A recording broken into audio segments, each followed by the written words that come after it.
Oh, screen's black. Hey guys, we're playing some more Kirby Return to Dreamland Deluxe.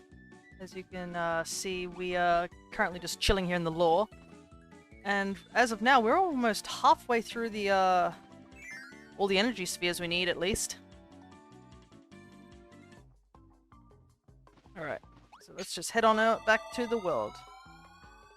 I did open up this game a little earlier because I needed to go back to level 3, get the one sphere I missed, and then go back to level 4 and get the one sphere I missed. So, as of now, levels 1 to 4 are all complete, so we have no reason to go back to them. Which, honestly, I'm thankful because, goodness gracious, I forgot how awful ice physics were.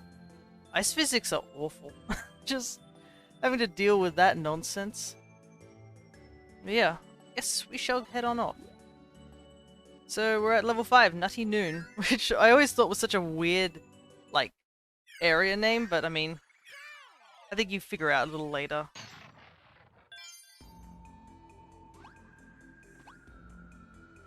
I do like how the game looks, definitely. It's quite nice. It's got a nostalgia feel to it, but being a little fresh as well. It's been a while since I've played this game, so I'm just like, oh, I sort of miss some of this. Hey AJ, good to see you. We are back with more Kirby.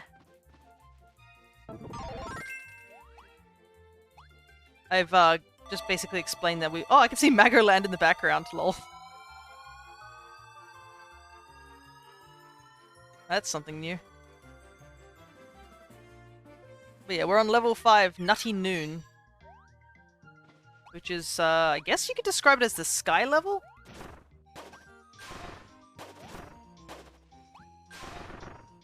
There's a couple of these in various Kirby games.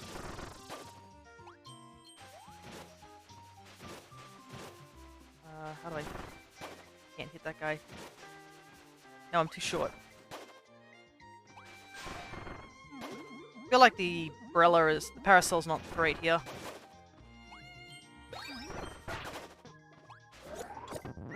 That's a lot better. But yeah, I basically explained I went back to the last two areas that we didn't get the last spheres for. Because they would have been kind of boring to like do because they were pretty simple. It was just a case of me accidentally missing. You know what? I feel like I need whip for some reason. I don't know why. Just casually here, you know? Though I'm a little embarrassed it took me so long to do the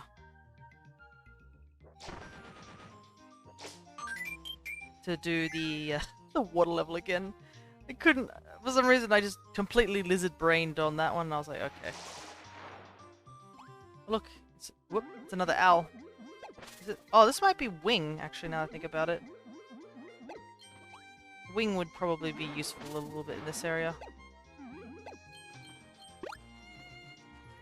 But also, I plan to do a different stream on this Saturday because the Decidueye event's out. So I'm going to go back into Pokemon, which I haven't touched for like who knows how long. We're gonna play some Pokemon. Whee! No! Normally that shouldn't hit me, but it hit me just on the side. There we go, that's what we want to see.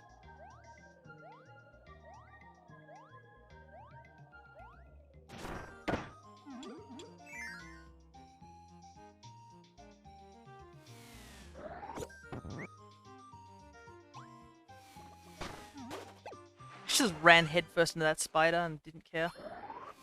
Alright, there we go. First sphere down. But yeah. I don't think it'll take too long to get the Decidueye because I've heard that you can solo it pretty easily.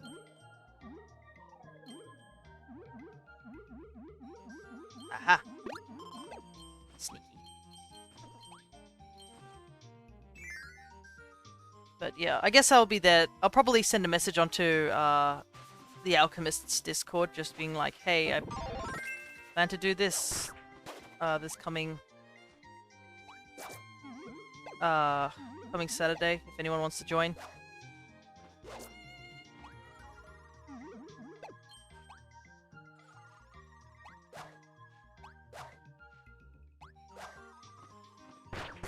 Whoa! Goodness, and they just walked on the edge there.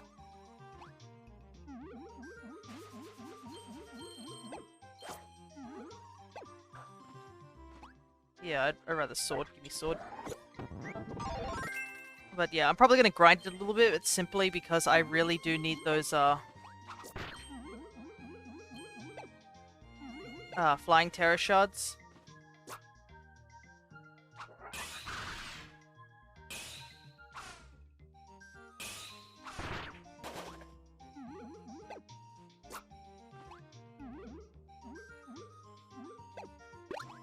Oh, skill. What? Felt tad odd from the Greninja event. Ah, yeah. Greninja was that the... How do I get up there?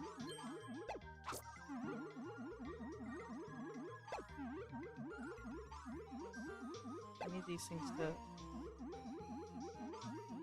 Ah, over here.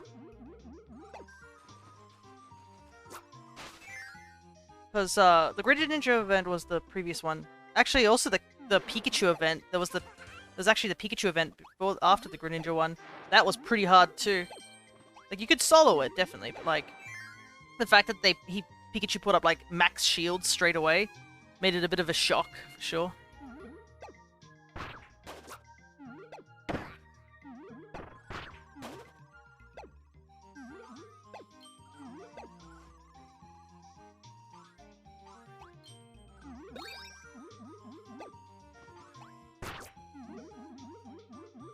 Else up here? But I'll take an easy event, especially for Rowlet.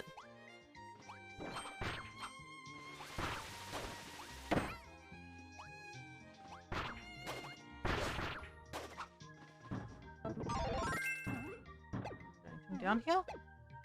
Nope. Just go double check.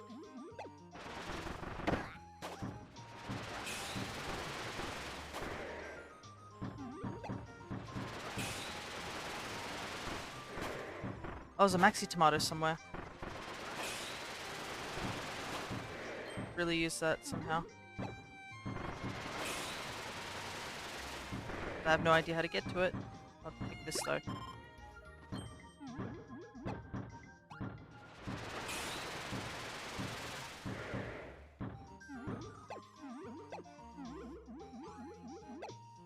Speaking of Pokemon, I decided to dunk on a local gym.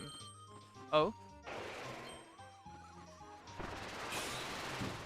When you say that, do you mean like an actual gym, or...?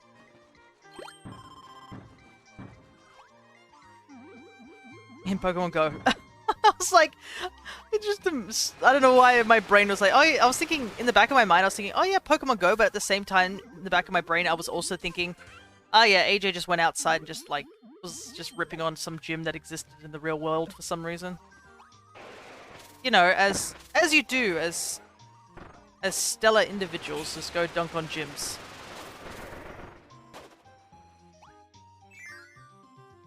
It's a shame there's no gym really close to me. I have to walk over to my local shops to get to a, like, decent location for a gym.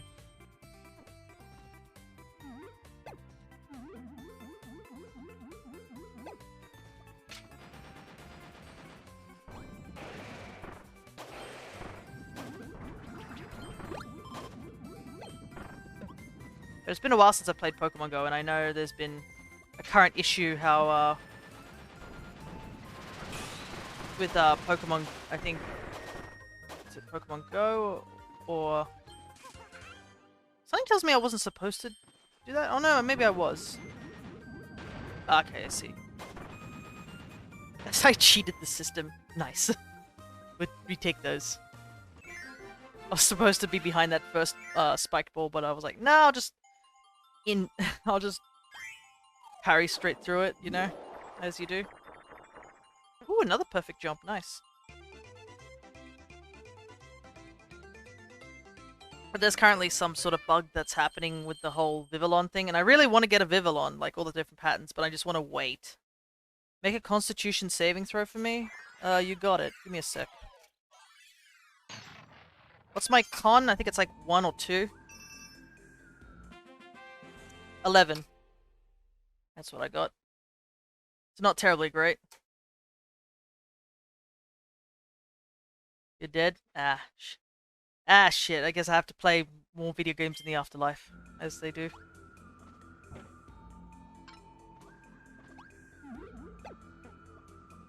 Excuse me, good sir, I would like to dress up.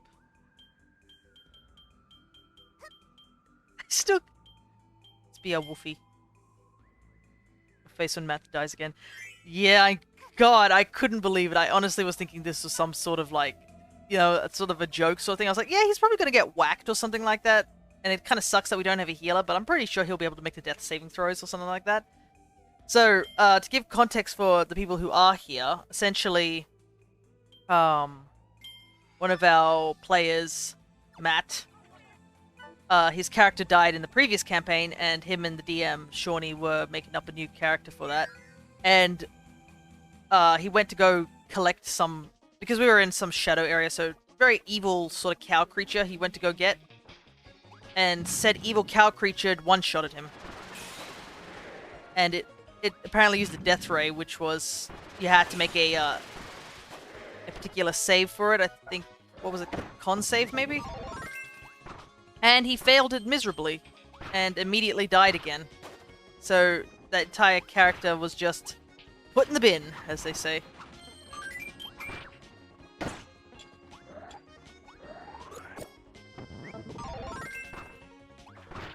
Didn't he also roll a 2 for something else as well? Yeah, at least his other character's backed by the power of plot armor, as they say.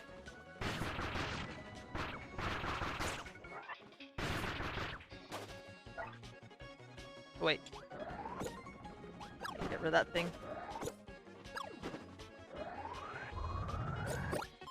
He now hungers for flesh. I mean, when has he not done that, to be honest? Like, it's not completely out of the ordinary.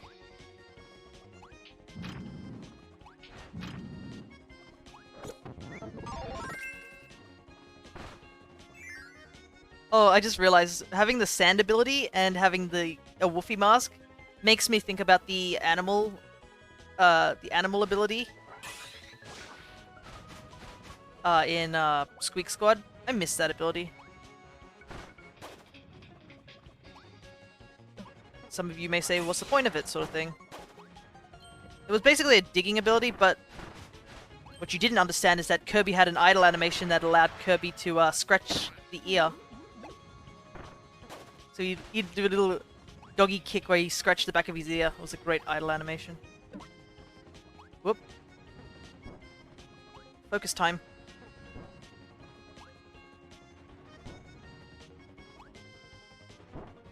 Whoop! Did I get it? I got it.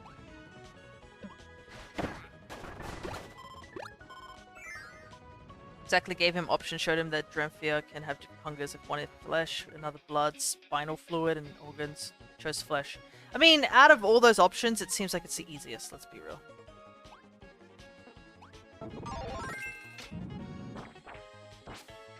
Oh. Yeah, second try.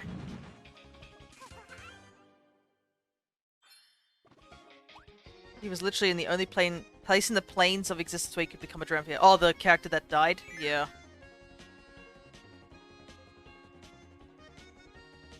I just still can't believe he just got one shot. That was the only bit that I can't believe. Because we legitimately were joking about it. How we're like, oh, I guess something bad happened, I guess. And then the moment you, like, took him away from the session, like, to, like, talk about what happened, and you just left the call for a moment, we were just all sitting there just completely just like, oh boy, that's not good, sort of thing.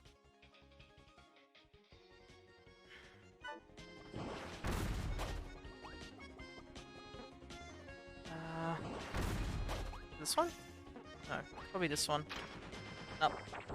Overthought it.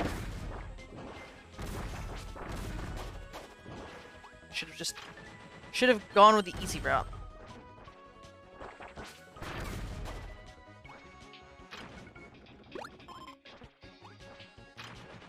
No! Game, how dare you trick me?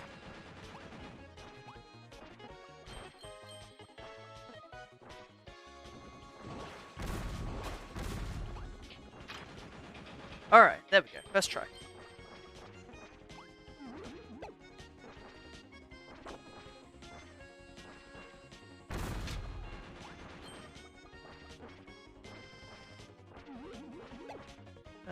Before I go, I'm just gonna... I know this is a bad idea, but just checking. I feel like there's something over there, but maybe not. Doesn't look like it. Be interested to see how you react when shenanigans happen with the shadow. Yeah. It certainly will be something.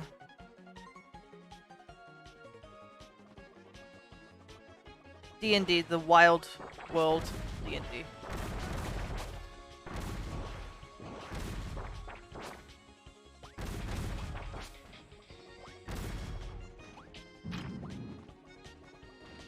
Oh, this looks like a boss. Watch me mash the A button.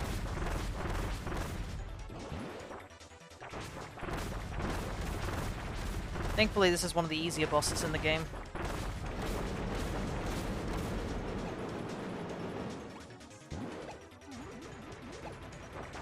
Bum bum, bada bum bum bum bum. I don't know how my character would honestly react. I think because one, I didn't see anything weird. Because I didn't roll a high enough perception. So I'm probably just like, yeah, this is just him just being like this, you know. You're not you when you're hungry. Snickers really satisfies sort of situation.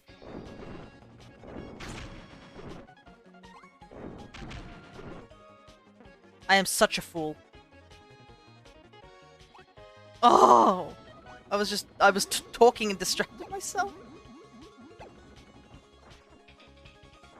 What to do. I don't think there's anything I can do. I just have to come back to that later. Yeah.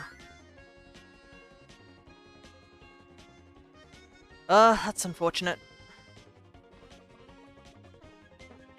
But it looks like these next two bits are related to one of these, so... Thankfully, there's no big puzzles, essentially.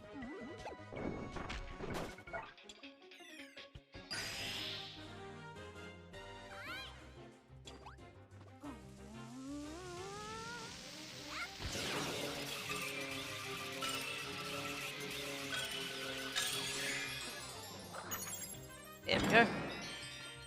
Kirby gotta hang out the washing. No worries.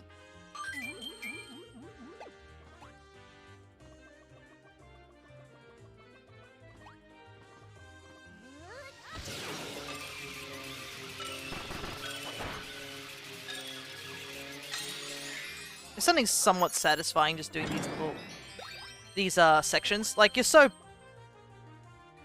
that's an interesting symbol. Hold up.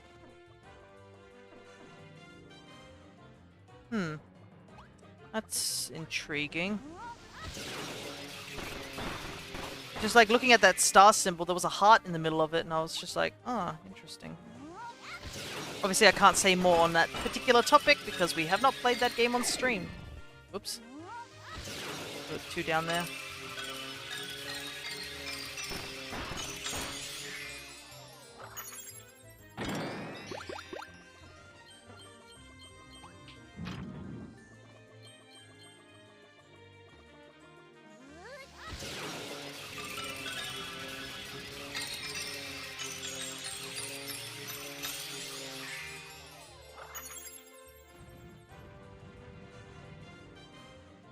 There we go. Alright, it's portal jumping time.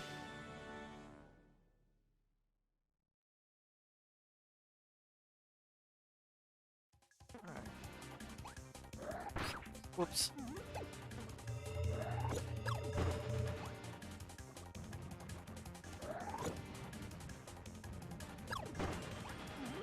That's gonna be one of these missions.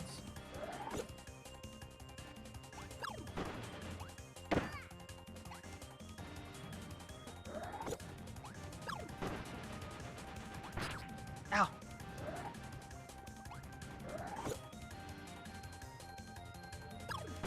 Oh man, I can't believe I hit that, even on the past round.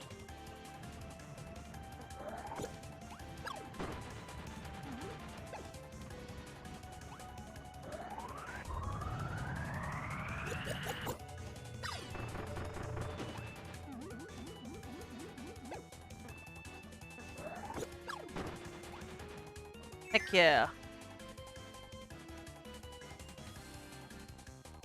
I think I did pretty well on that one, honestly. What have we got? Oh no, though. Really? Well, I guess Parasol's a little bit better, but...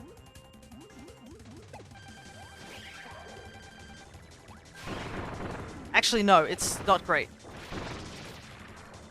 Can't dash attack while I'm in here.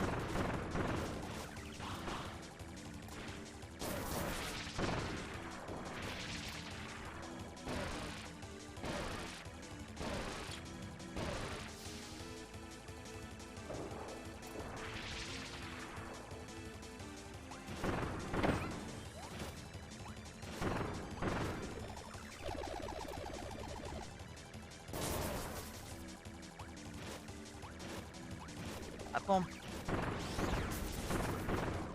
There we go. Just ignore the fact that I missed one.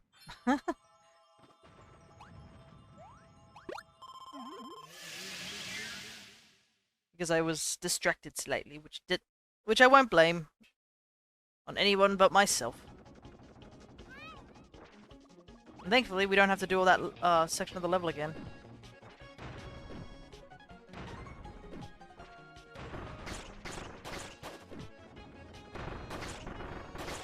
These sections are great.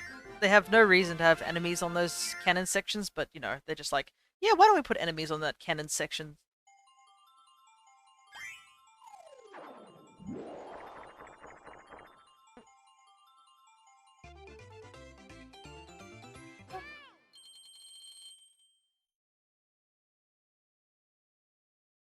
Take a swig of my tea that's slowly going cold.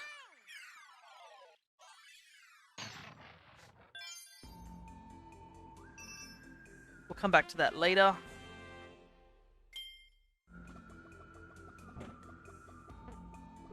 Depending on how we go for the rest of the session, we might come back and grab that after. Oh.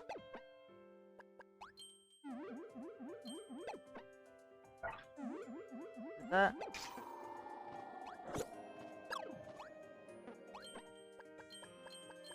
You listen to the little cute sounds Kirby makes as he waddles on these ropes.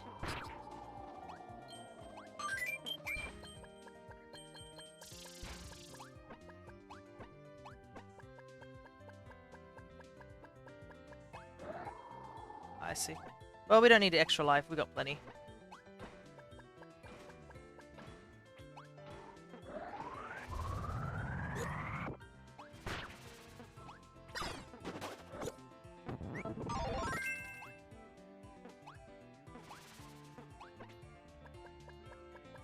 Squish, squish, squish. So cute, the little sounds.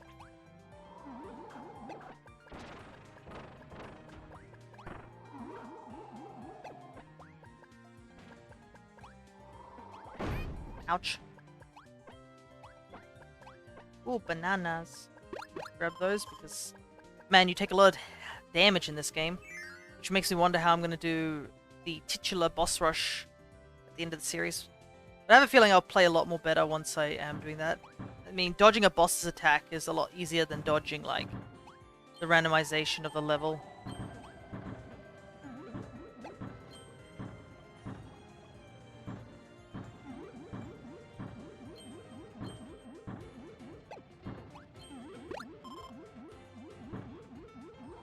Oh boy, this is gonna be tough.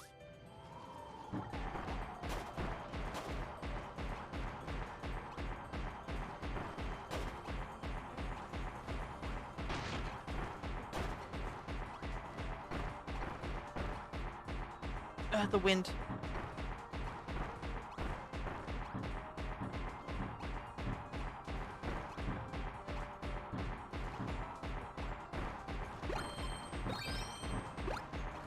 that it? Oh dang, I thought it was gonna give me something like a sphere, but it's like, nah. Oh boy, here we go.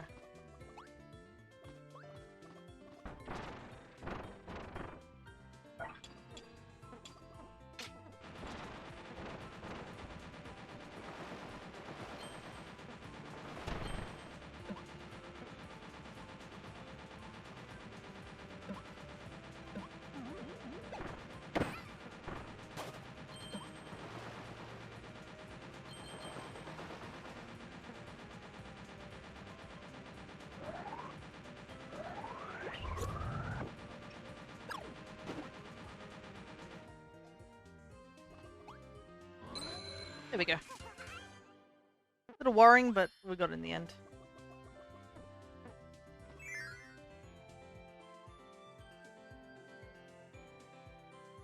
Oof. A lot of wins in this stage.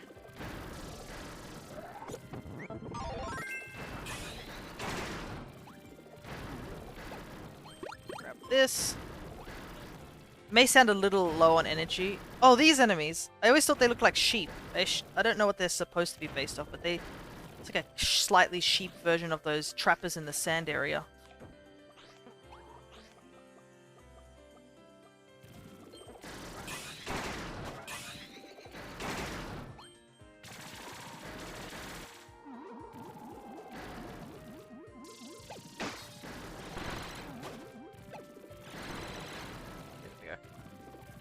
That's what I wanted to do. But yeah, we played D&D quite late last night, so you'll have to forgive me if I'm a little low energied.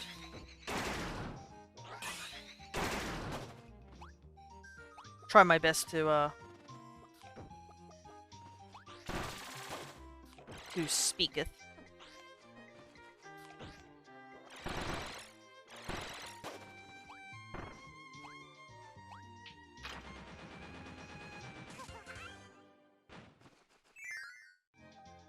Yeah, it's been a bit of a sort of I don't know. It's been a nice week, to be honest. There's a little bit of hecticness at times, but like overall, this week's been pretty chill. Though I do know I have a couple of things I need to get done in terms of a deadline, so I have to work on that. It's strange. I don't feel too busy, but I technically have been busy, and I'm like, I don't know how to feel about that, you know?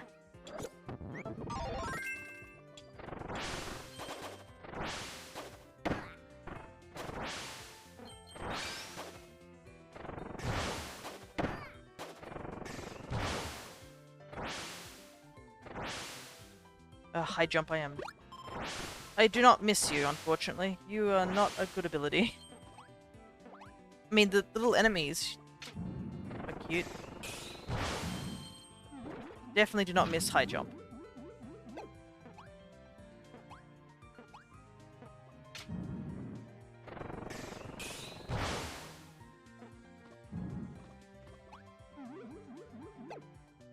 Oh, I see.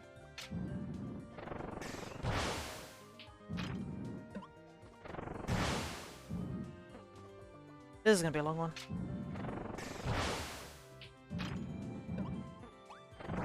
Ah!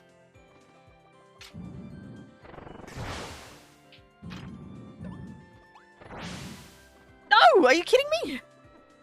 I totally jumped over it. Am I too high up? Is that why I keep missing it?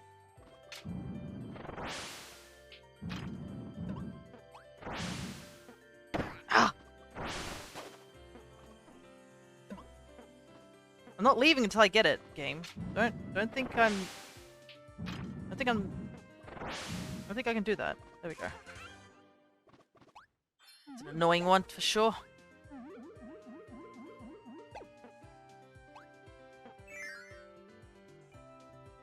Humid? Oh, it's humid where you're at? Thankfully, it's actually pretty cool where I'm at.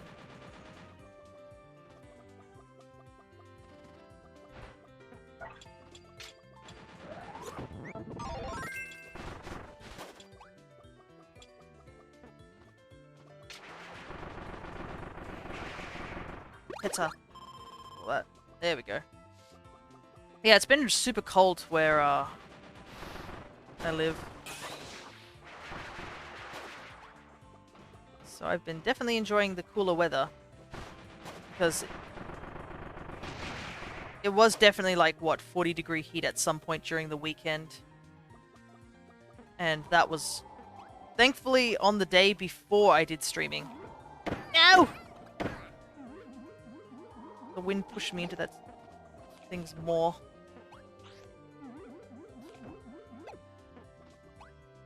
Jump up! It's cooler, but the air's like soup of where you're at.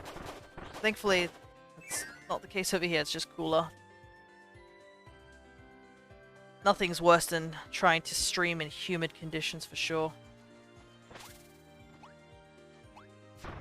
Hmm? Hmm? Oh!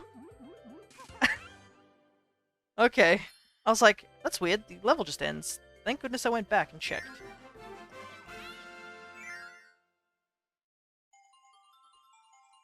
But I'm finally glad that the weather is starting to cool down. Just been having scorches for ages.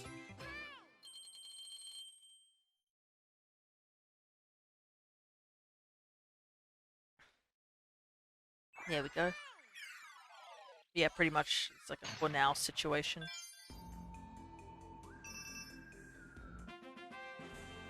Mecha challenge. Okay, so that's the new one because Mecha is not part of the original set of abilities.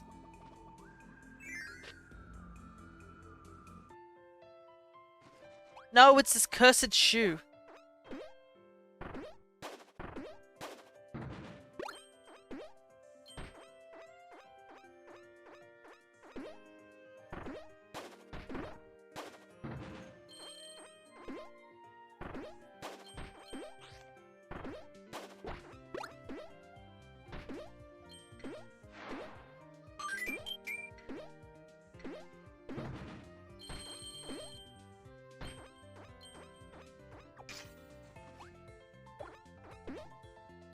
You're wondering why I'm going very silent, it's because I'm in full focus mode.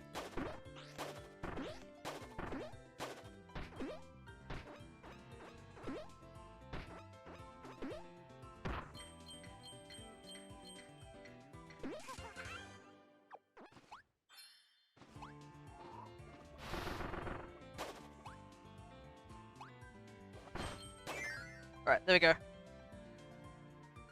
If you ever see the shoe, just expect me to not talk, because I hate that mechanic. I like freedom in my Kirby games. Don't make me stuck to, like, primitive hopping. Oops, I didn't grab the rope. Grab the rope. There we go.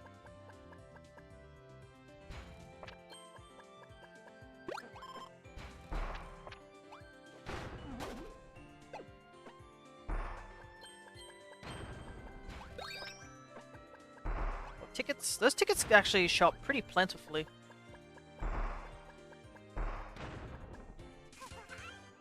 Seemed a bit too easy. Well, I'm not going to complain.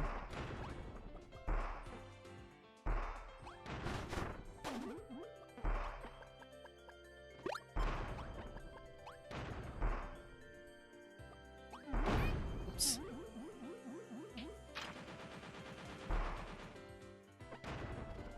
Wonder who designs those cannons. They're just littered around the location.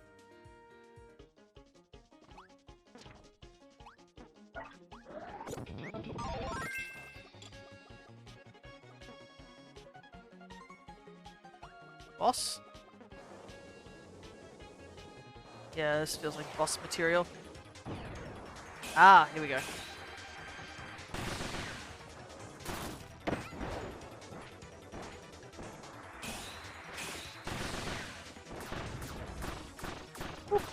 Pew pew pew pew!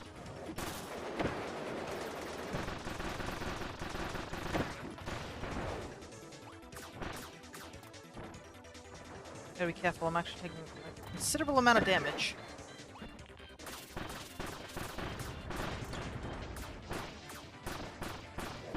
Being reckless, unfortunately.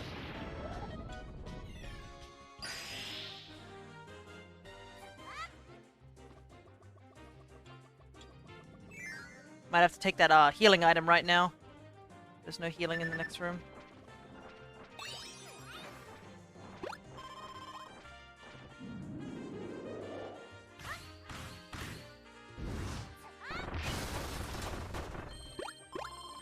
There we go.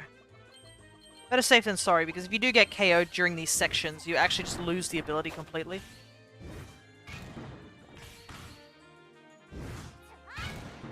There you go.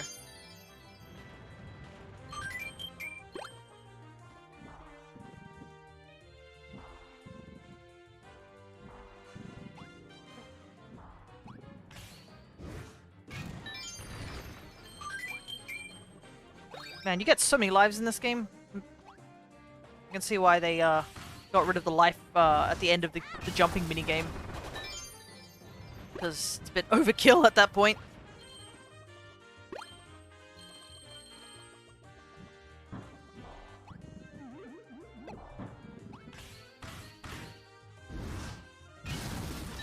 There's no reason to ever worry about lives in this game. Even if you just play normally and you're not that great at it.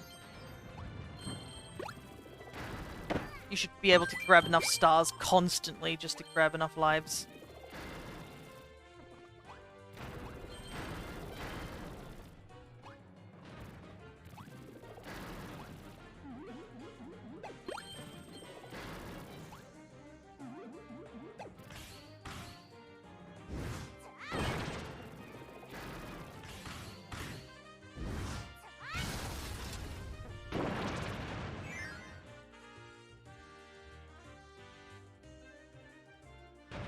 Ow. Ow. Ow. Ow. Alright, we're all good. Concussed, but we're good.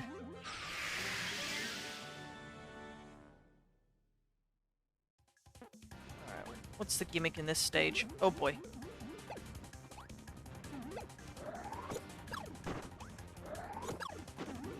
That was a bad play on my part. Oh boy. That wasted a lot of time.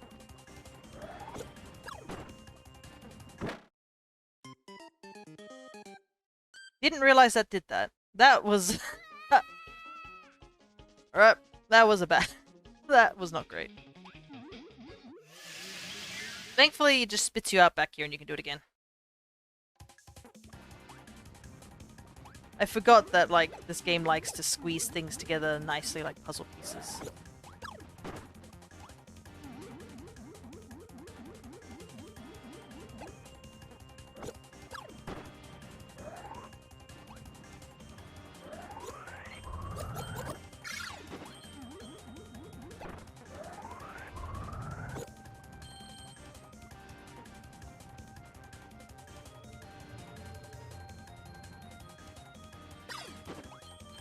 Oh my goodness.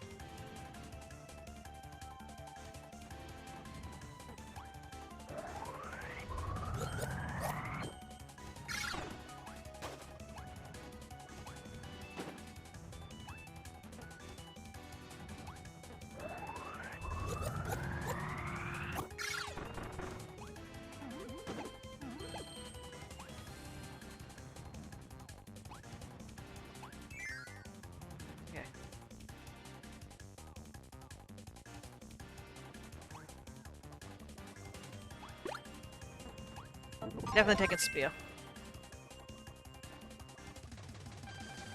Oh boy.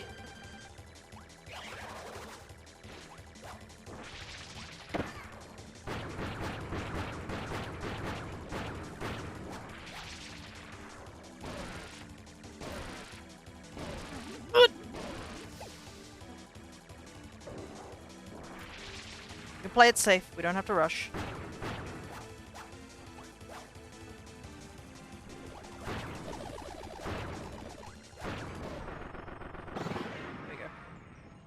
There's no time limit. I shouldn't be, like, rushing those. I should be playing them safely. Last thing I want to do is just get crushed and have to do that entire platforming section again.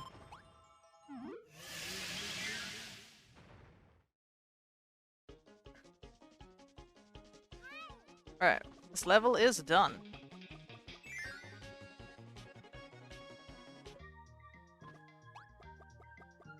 We just gotta leave it, I guess. Also, I like how we went from, like, on the ground to now we're just casually, inexplicably in space. I guess we are climbing a tower, but the tower's never left that high up, is it? Oh well.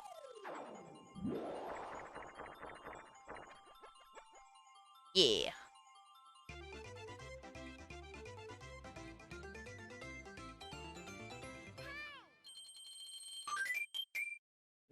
Another one up. I wonder how many lives we'll have at the end of this run. Because we've definitely collected a good handful of them.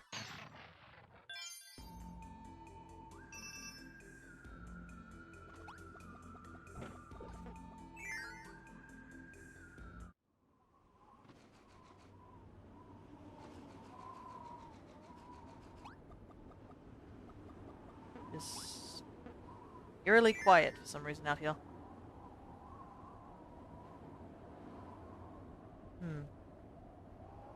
I have a feeling I know what we're about to get ourselves into, you know?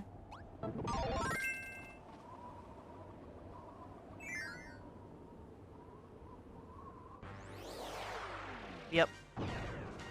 It's not a Kirby game without a boss rush at some point. Also, this is like the only location they can use DDD's theme because he's actually an ally on our side this time.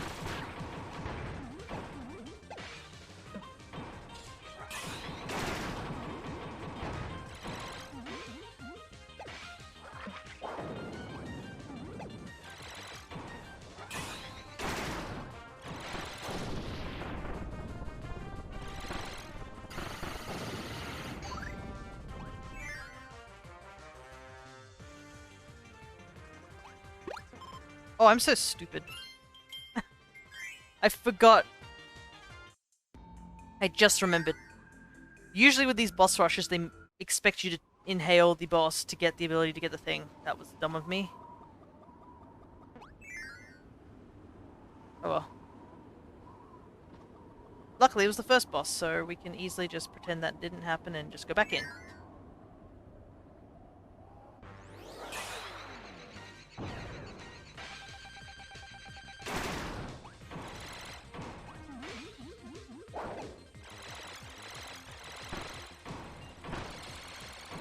Did you die? No, I just exited the level. There's no repercussions of it.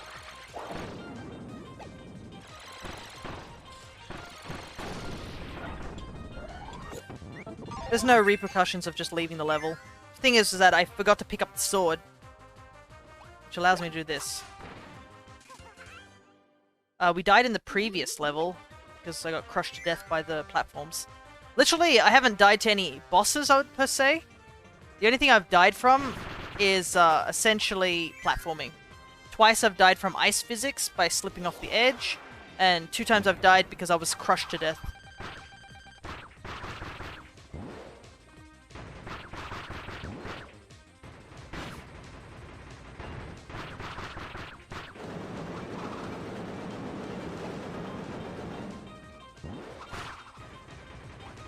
I forgot we got a sword beam because we're at full health.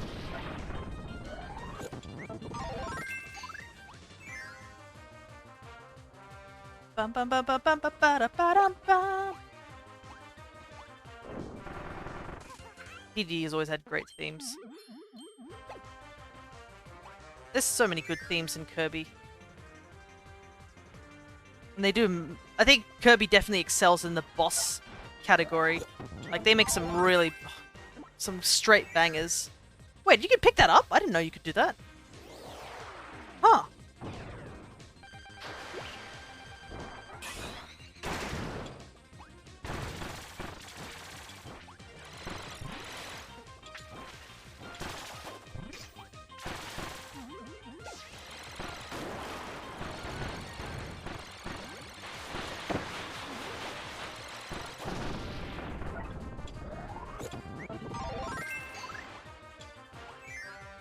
Yeah,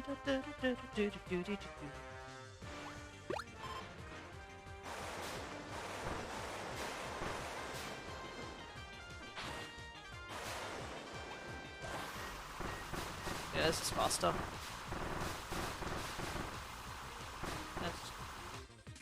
Ah! Good thing I got rid of all that, because there was a Magalore ticket hidden under there.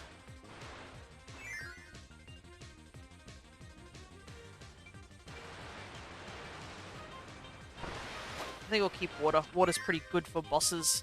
May not be great for, like, levels, but I think water's pretty good for bosses. Oh, I don't think we've seen this guy for a while.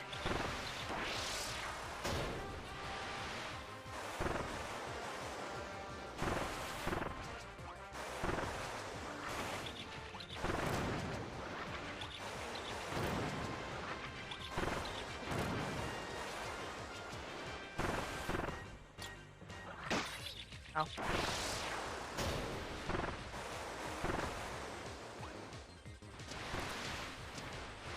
Nope, I'm using the wrong attacks. Up B, please. Oh, he gives Spark. Okay, interesting. I wasn't sure what ability he gave. Ha.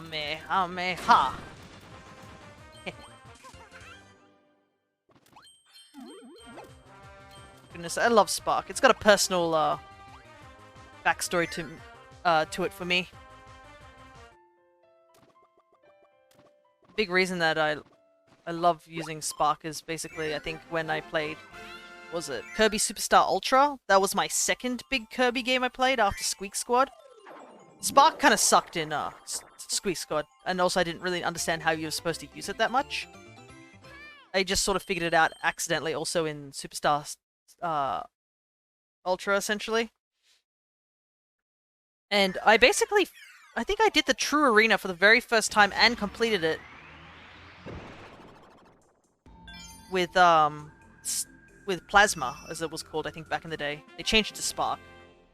But, yeah. It's a big reason why it's always been a personal favorite of mine, is because I used it to complete my very first True Arena with it. So it just has a little soft spot in my heart. But I think what it used to be called Spark, and Plasma was a different thing. I'm gonna jump into call with Jasper. No worries, Shawnee. Thank you so much for joining by. If you're coming back, I guess we'll see you later as well. But yeah, I think it used to be called Plasma in some of the older games, and then eventually I think at some point the Kirby team were like, what's the point of having Spark and Plasma? Let's just combine the two together and just, have an electric ability and such. But yeah, I think it's now called Spark from now on. I think Plasma, the name, is gone. But yeah, that's what it used to be called in the previous games. Anyways, we're here to get the last ship piece.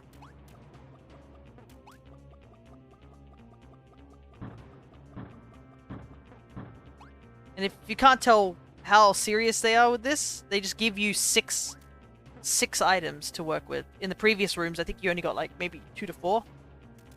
I probably should have gone talk to that Waddle Dee and got myself a healing item, but I think we'll be okay. Just gotta play it safe. Hey, we did it! That's it, guys. It's the boss over, as you can hear by the victory music.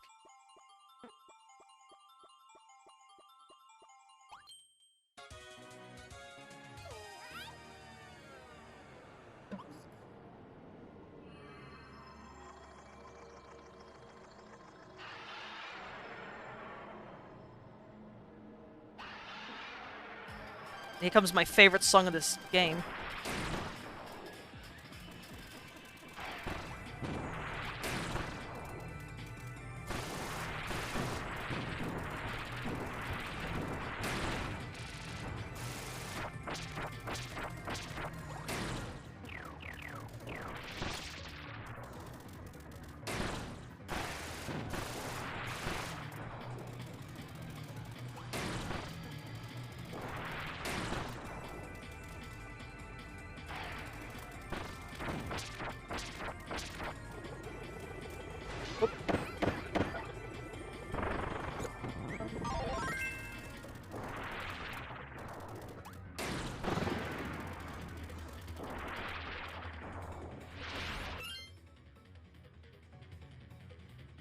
Quickly do something.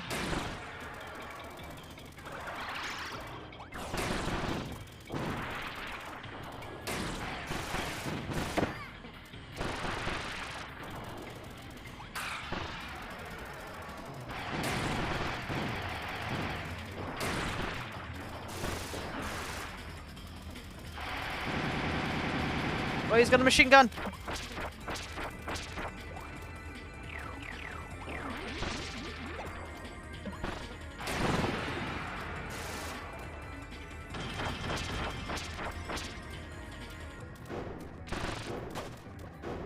Alright. So as you can see, we can't hit this guy at all.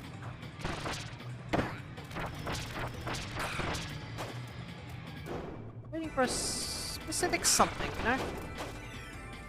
This might help.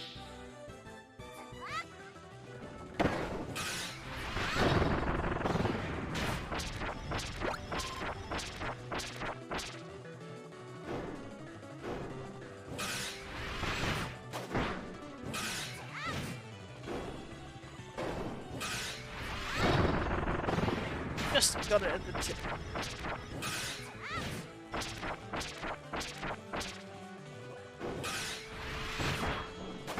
Feel kind of bad for these enemies that are getting summoned at last second. One more.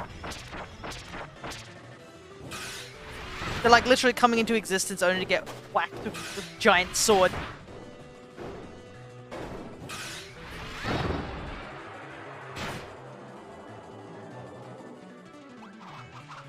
Time for the finisher.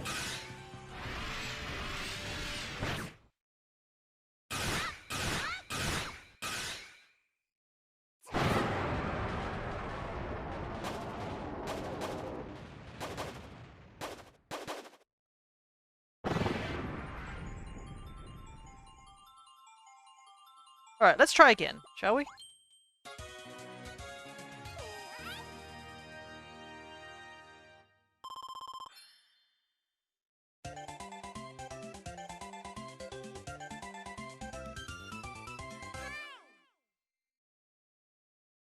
And that's another one down. Actually, that's all of them. Got the final piece of the mast.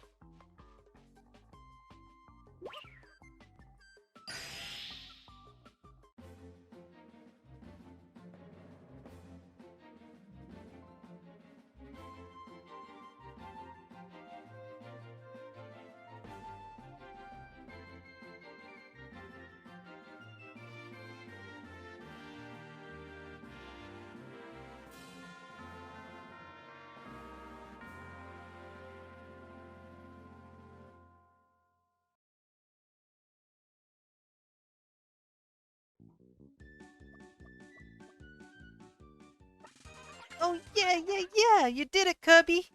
The lore is back in business. The oars, both wings, the emblem, and the mast. Yep, it's all there. The moment I've been waiting for, it's here! You're my hero! And a promise is a promise. I owe you a trip to my home. A trip to Halcandra. Halcandra exists in another dimension. It's super far away, but the lore can fly us there in a blink of an eye. Pack some snacks, Kirby. We're off to Halcandra.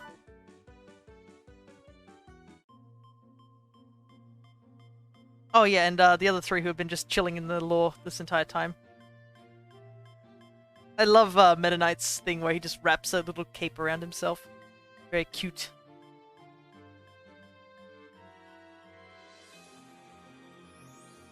Off we go! That place doesn't look hostile at all.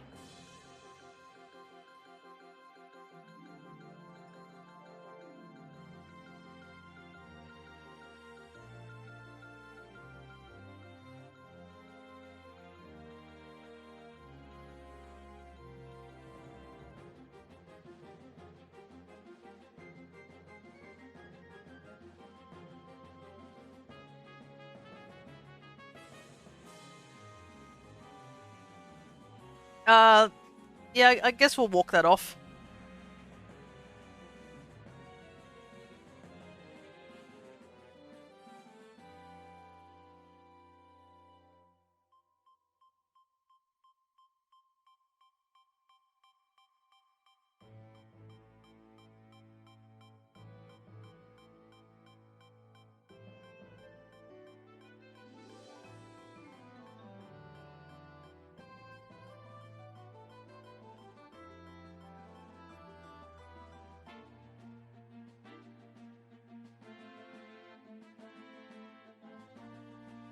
Like how Waldy's like, uh-oh. What are we gonna do? Don't you worry, Magalore. I beat up gods on the weekend.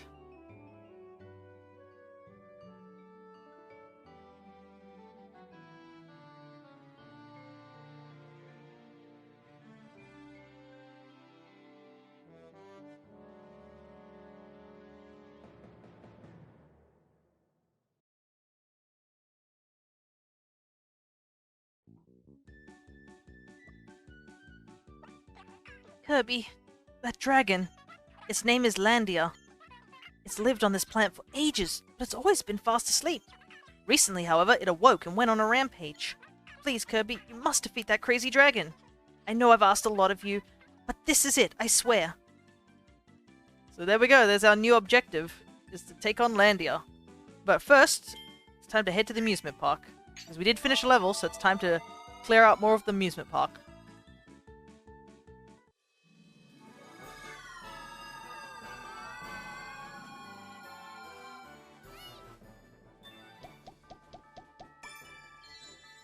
Ah, Robobot Kirby! The Robobot! I miss the Robobot. That was a fun little thing to Robobot Planet. Alrighty. Lore Starcutter has come to play. And we got the Grand Duma mask. I mean, yeah, the Grand Duma doesn't really seem like... I was gonna actually ask, I was like, wait, is the Grand Duma gonna show up here? I mean, it's kind of dangerous, question mark? But yeah, it makes more sense that the lore is here. Oh, and since we got 50 missions done, we get a gold Mark statue. He looks like a jolly soul. Definitely not sinister in any way.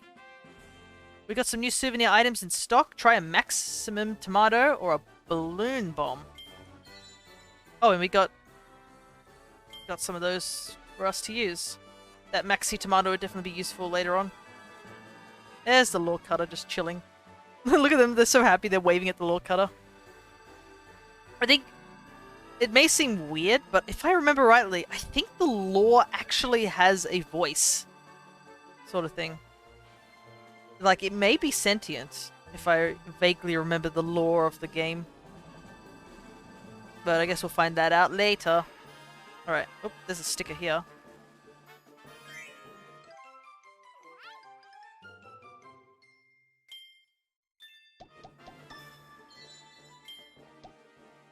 There should be 3 stickers, so let's see if we can find the other 2 real quick before we jump into the minigames. Oh, there it is.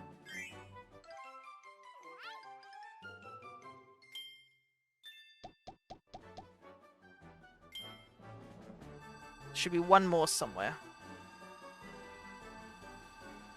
Ah, here it is. It's just right where these little Waddle Dees are.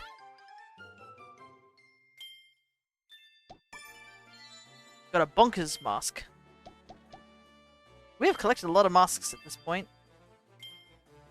Alright. Let's quickly double check what the missions are. So we've done extra missions we can't really do right now. Alright, Egg Catcher's done. Samurai Kirby. Defeat 10 rivals in a row without faulting. Waddle Doo mask. Defeat 5 rivals on hard without faulting. Oof. Checkerboard's done. Bomb Rally hasn't been done. Kirby on the Draw. Ninja Dojo. Magalore's Tome Trackers. This one seems to be a new one. So I'm kind of curious what that is. A volunteer. I guess we should wear the Effelin mask real quick. Oh, it has sound effects, nice.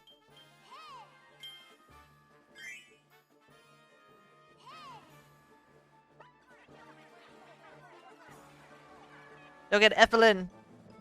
Oh, I miss Effelin. We did play through Forgotten Land, so... But it also doesn't technically make sense, so I guess it makes sense that this would be an alternate universe if Effelin's mask is here.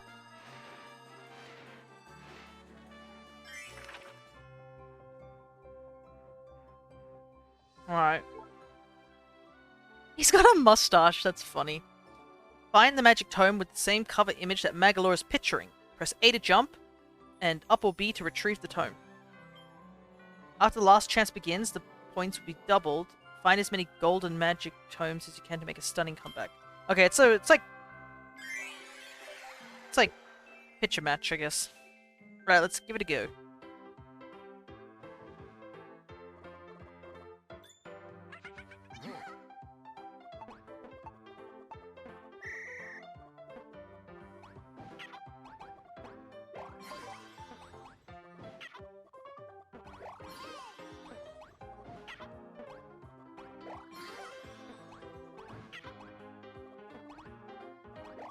CPUs have no idea what they're supposed to be doing.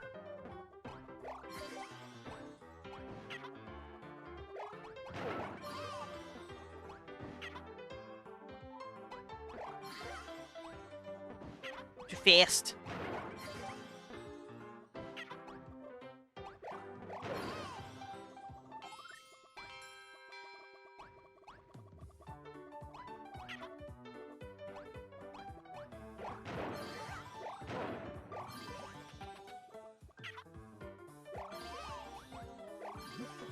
Meta Knight got that one.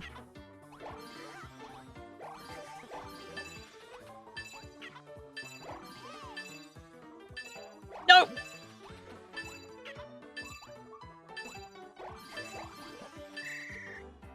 Alright, Meta Knight was the only one who actually knew what he was doing near the end.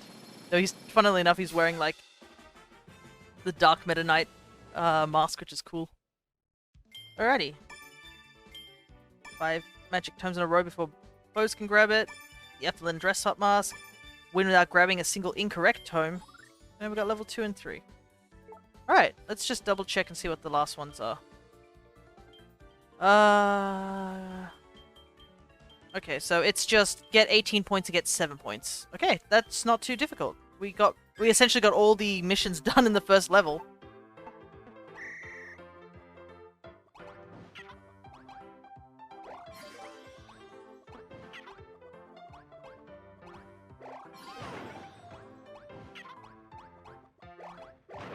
I like how he just laughs at you if you mess up.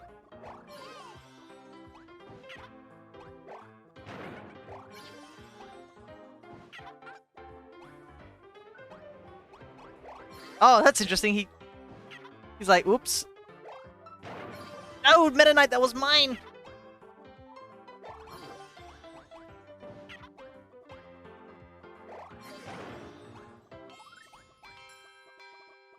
All right.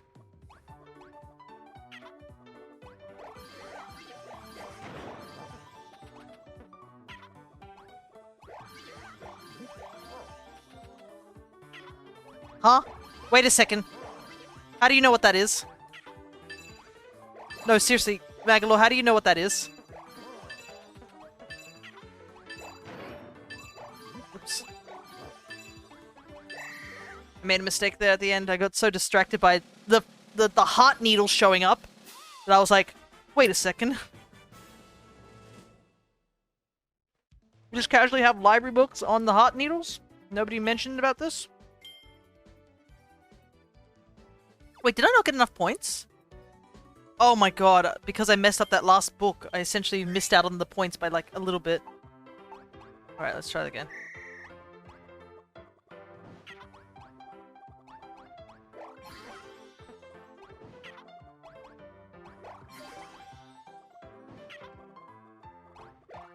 Gotta play somewhat perfect here.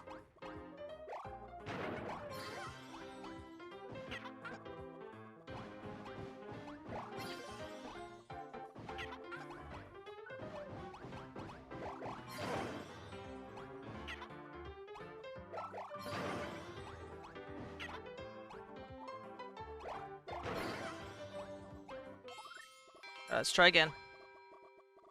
There's a picture of Ethelyn in one of the things.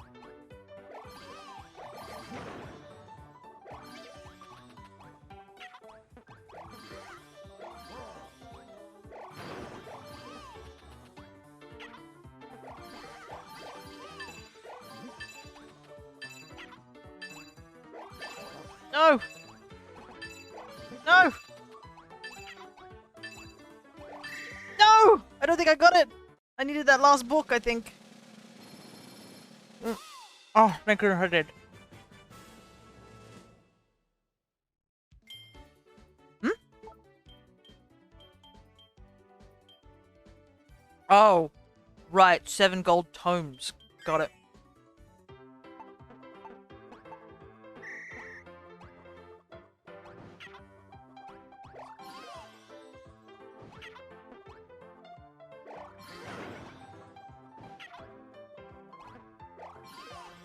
Like, this section doesn't matter too much, but...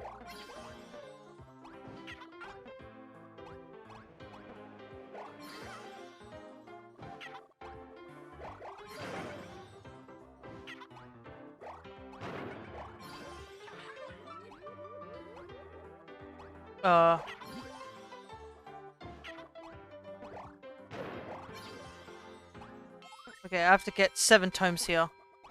Focus time. It's 2, 3, 4, 5, 6, 7. Pick it up. Oh, we got one more. I think I got 7 though. Orange.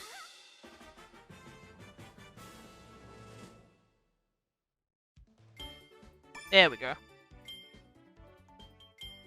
Right, on to level 3.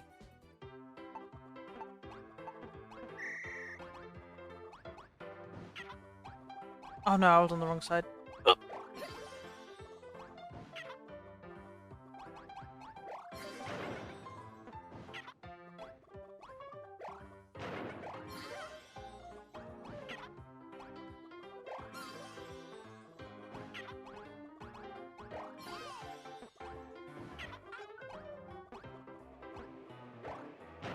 No, Didi.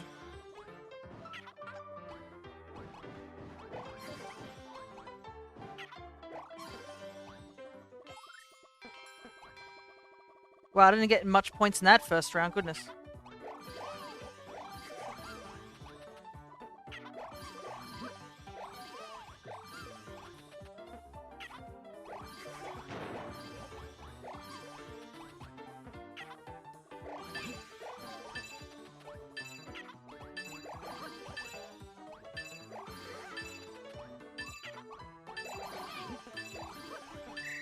Oh, I was over on the other side.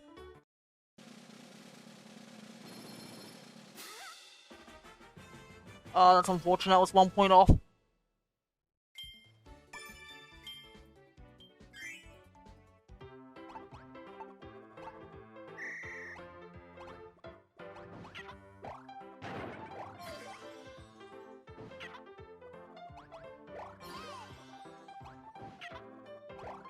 Well, we're getting a bit lucky this time. No, I'll just leave it.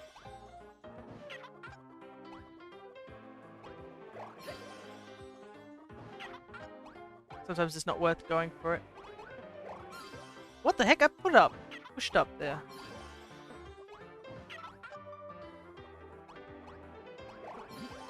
Ah.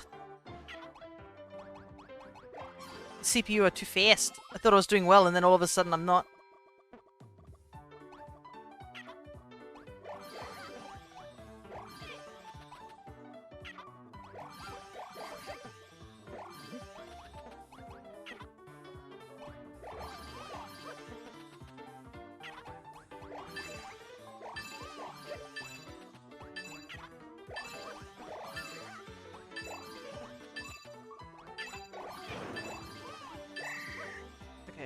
I think I did it that time. Let's see. Yes, just enough, I believe.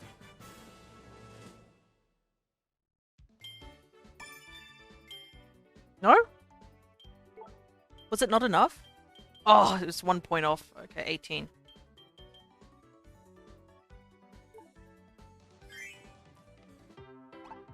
I'll get this in the end.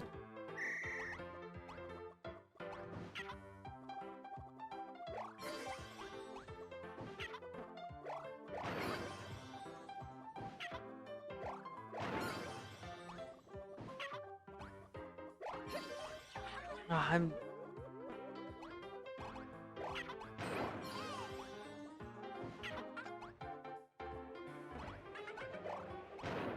Oh.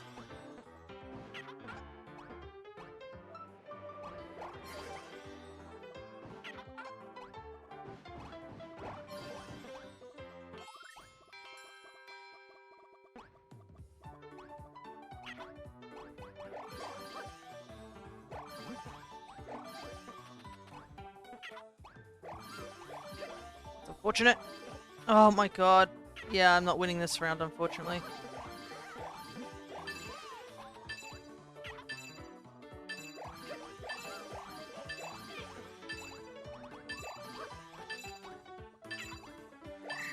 Yeah, that was a poor effort on that part.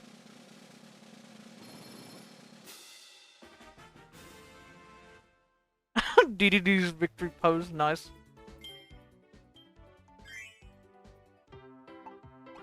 I'm also not talking as much because my mother came in a little earlier and gave me a bunch of rock melon to chew on.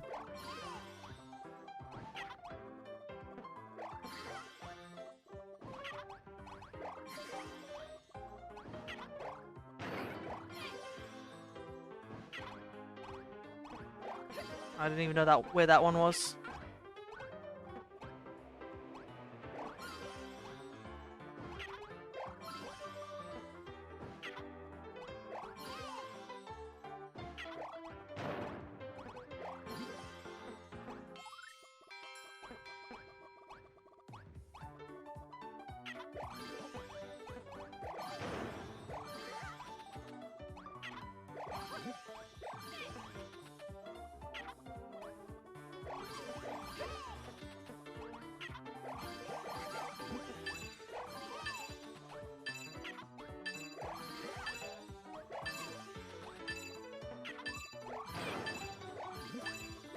Oh, I ran past it. I should have picked it up. No! It doesn't matter. I wouldn't have made it. I was 1 point short again. Goodness, you had to play it perfectly.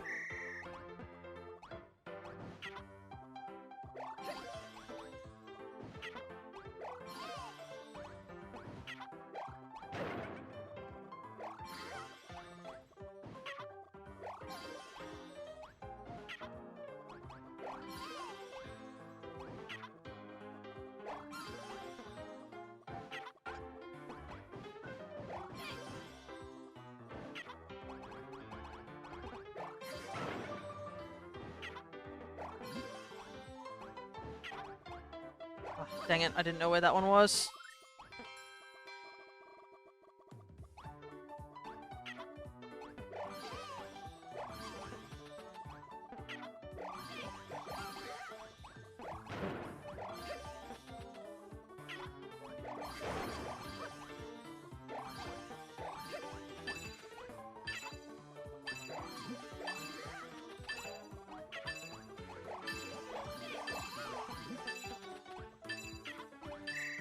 Ah, this is tough.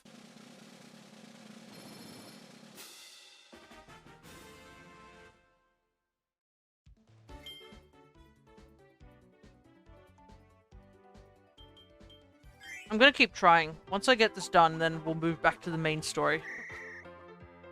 Because I'm persistent like that.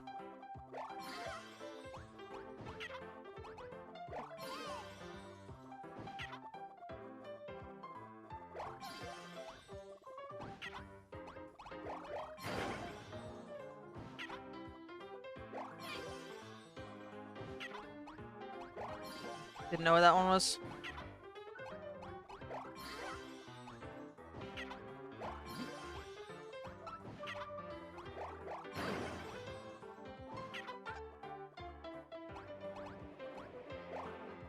Oh, I was right next to it too.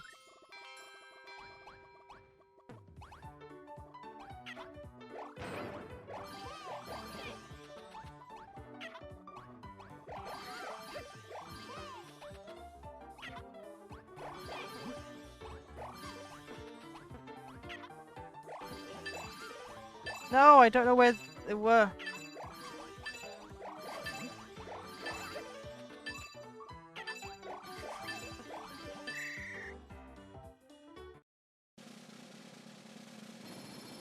Ah, I was one book short again.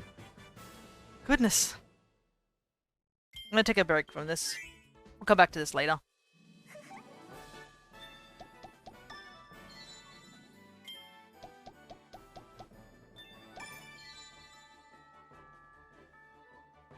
Got the park staff Waddle Dee. We got Blue Kirby. We got Kracko. We got Maxi Tomato. We got Shadow Kirby. Bet some people don't know who this Shadow Kirby is. We got Masked DDD. So many cool references.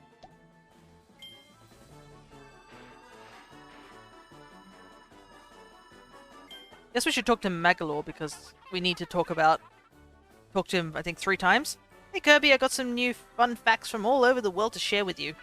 Have you spotted a certain smiling face? Globally, a total number of hidden Magalores that visitors have found in the entrance plaza is 1,222,597. This week's global high score for Smash Run while playing solo at level 1 is 47. That's pretty good. Another thing, after you try Samurai Kirby, you'll be allowed to battle against 99 other Kirbys from all over the world in Samurai Kirby 100. Neat, eh? Wanna hear some more? Sure. Let's discuss more facts about the funnest place in the whole universe, Merry Magoland. Our attractions just get more and more fun, right? Globally, the total number of times visitors have played Booming Blasters is 2,308,704 times. Want to hear your total? The number of times you've played Booming Blasters is 10. Because that game was awful to get the perfect on in the last part. You watched last stream, you probably heard me just start having a breakdown and going through the 5 stages of grief just to get that final achievement. This week's global record for checkerboard chase while playing solo and easy is 27 seconds. Oh, that reminds me, I've got a tip that'll help you have even more fun here in Magoland. In the entrance plaza, you can zip around a bit faster if you hold L or R while moving. Yeah, some more? One more. Let's discuss some more facts about the funnest place in the whole universe. The total number of visitors to Merry Magoland from all over the world is 3,477,749. The current most popular dress-up mask in the world is Dark Meta Knight. Oh, that reminds me, I've got a tip that'll help you with even more fun here. You could skip between the front door of each of the sub-games. I think we remember that. If you ever want to hear more, just let me know.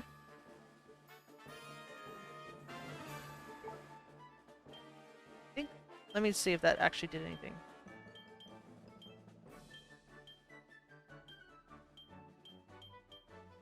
Oh, we had to hear one more time. Oh well.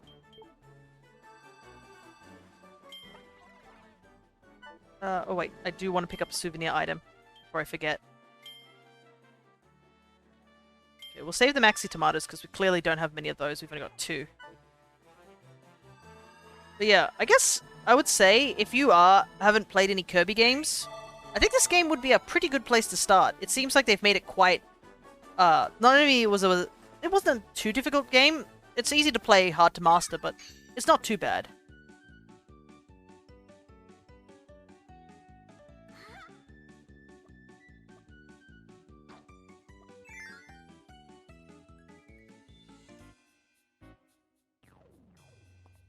How the heck did you get here? Maybe he's on the ship the entire time. Yeah, it's definitely made easier now with I think there's an Helper Magalore ability that helps you out. Essentially easy mode. And then, obviously, the Merry Magoland gets you items which you can use, because we didn't have these type of items back in the day. Alrighty, we're on to the next level. I also like there's apparently energy spheres here. For some reason, I guess the ship was destroyed here earlier. Somehow. Unless it lost it whilst we were flying, which I don't think that's the case. I mean, anyways, let's not overthink it too much, and let's head on into Egg Engines. Which is the silliest name around.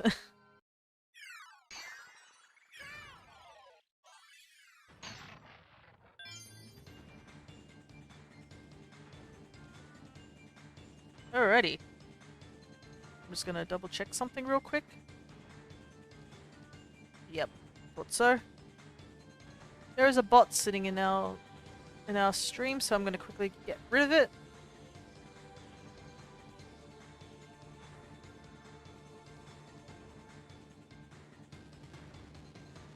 Oh, there's actually 2 of them. Let me get rid of both of them. As much as I do like seeing the little more Tamagotchis on the bottom screen, bots are not welcomed, unfortunately. Alright. Off we go. Stage 1.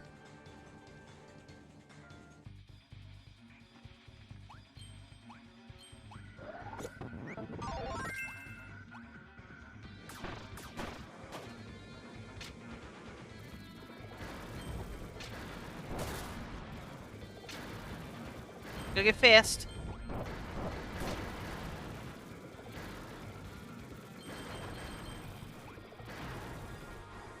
Can I just fly over here? Yes I can. So I need the fire ability.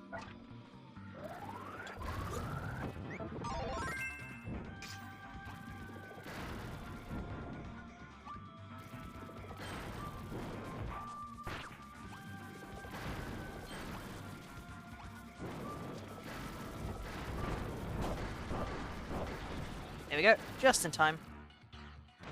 Whee! Ah, it's our favorite ability.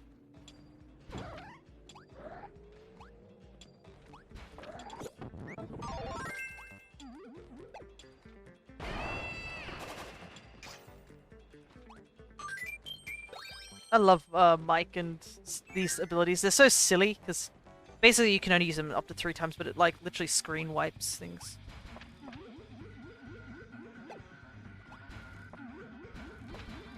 Get over this guy? Yes, we can. Save up our ability just for a little longer.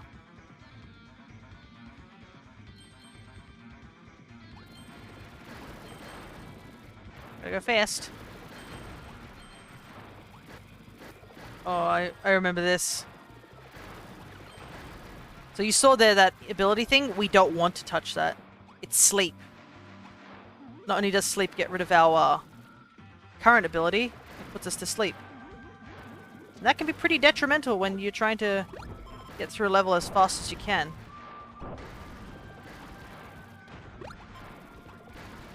Hell yeah, look at that. No damage.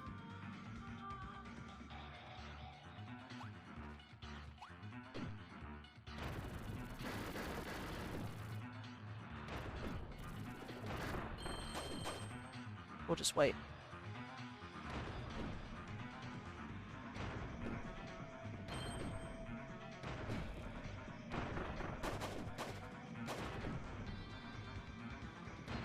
No! We did it too early.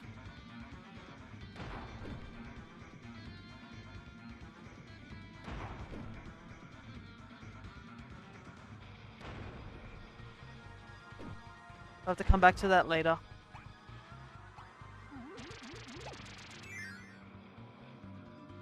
I bet you that is a spear.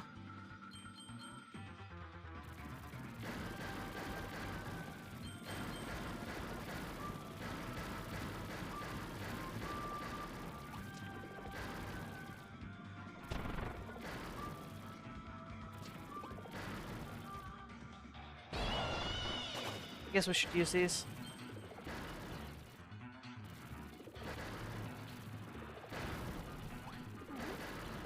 Whoops, I shouldn't have puffed.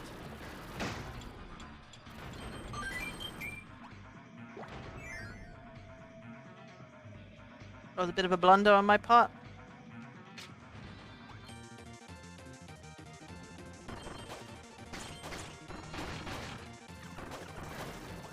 Gotta go fast.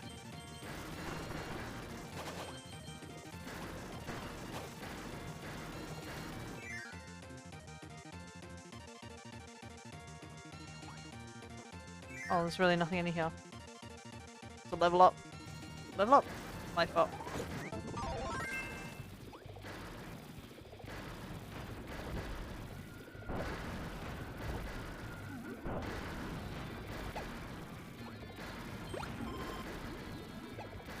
There we go. Make sure we're at full health. You never know when we need it.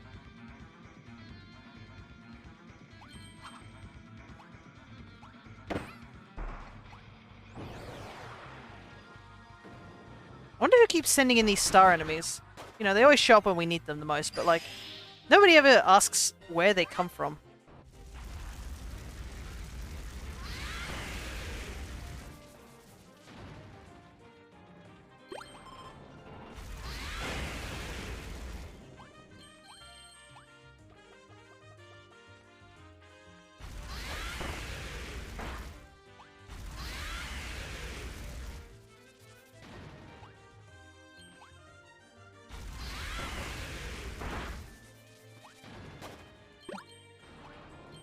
Also, I feel like you do move a little bit faster when you're in this form. There's a slight speed increase.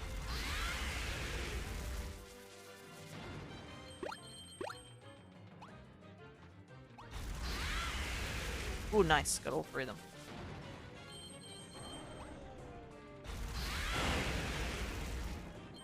Look at all the levels we're getting. Oh, all 4 of them. Nice. Right.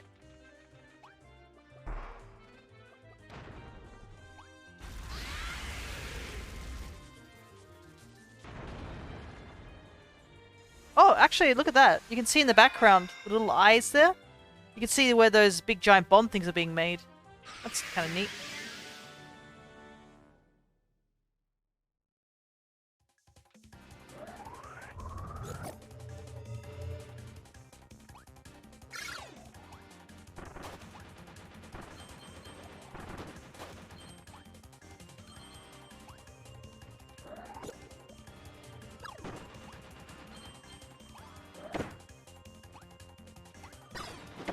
Ouch, took a lot more damage than we needed to.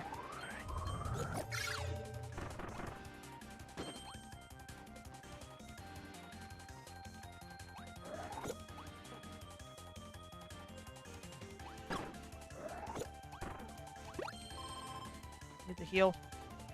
Go, go, go!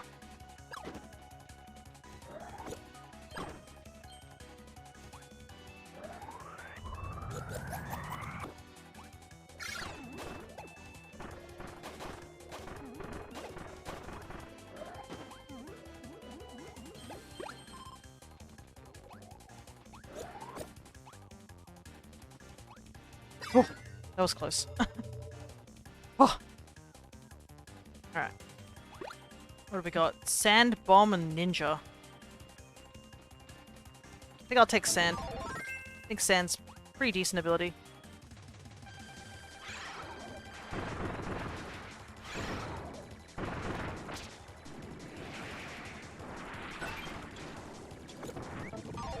Nice based.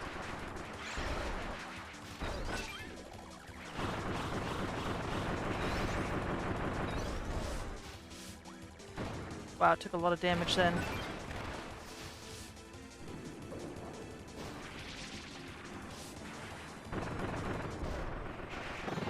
Having that invincible shield is pretty good with sand. Ah, oof. The one sphere I missed.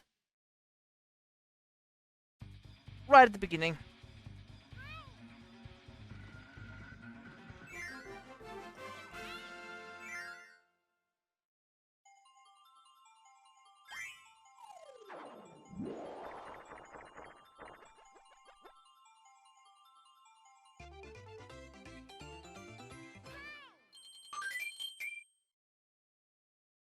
There we go. Yeah, we're definitely going to have to come back and grab some of those spheres that we missed. But we're doing pretty well regardless. We have missed a couple, but... New copy room. Honestly, I used to use the copy room quite a lot in the when I was playing in the Wii version. But in this version, I don't seem to really want to use it as often.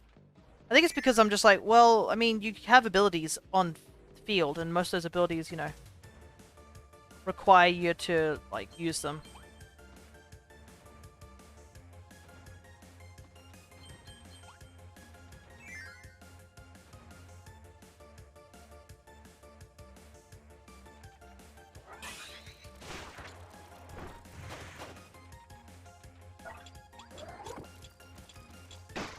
Ow. Which ability do you want? Probably take Spark. What are those guys?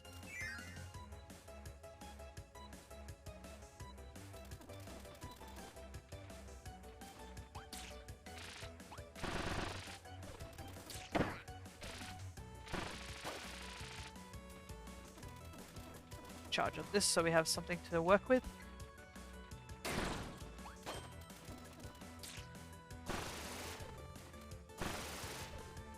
Man, these things are resistant. Like, they take a lot of hits. Ow, I just ran headfirst into that.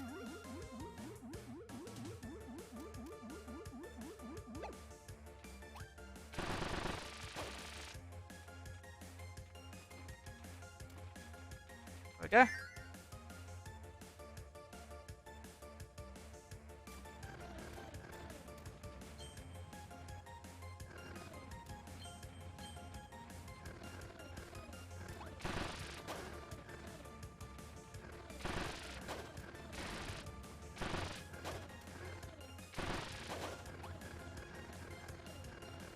see a lot of abilities they're giving me. They're like, these will help you protect you, and I'm like, eh. I mean, I could just use the platforms like they expect me to. I see.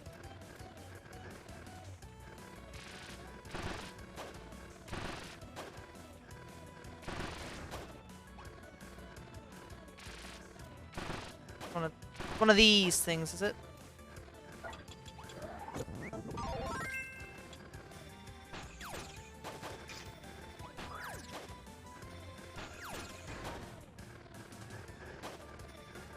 No fear.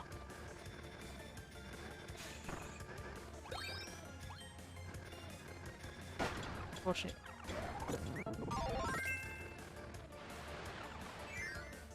Ice is a bit finicky.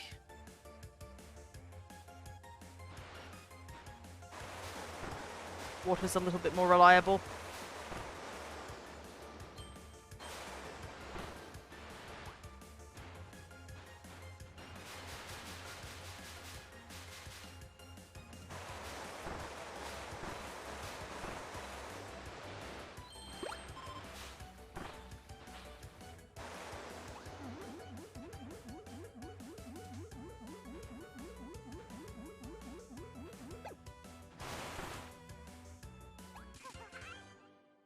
There we go. First sphere. Some of these spheres are getting a little dangerous. Like, if I didn't have the right ability there, I would just get crushed.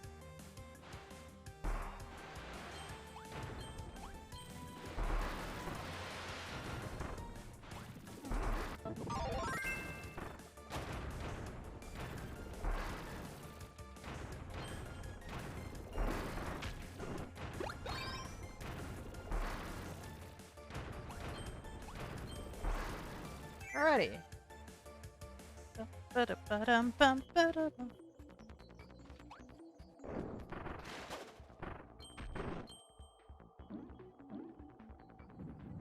what's the gimmick here? More water levels.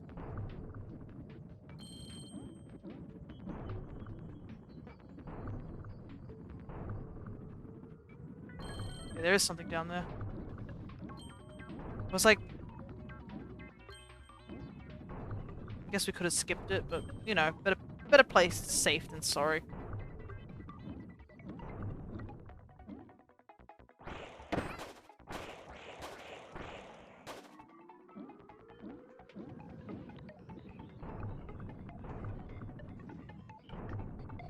Ah, I see. I think that's why we needed rock ability. There we go. There is it.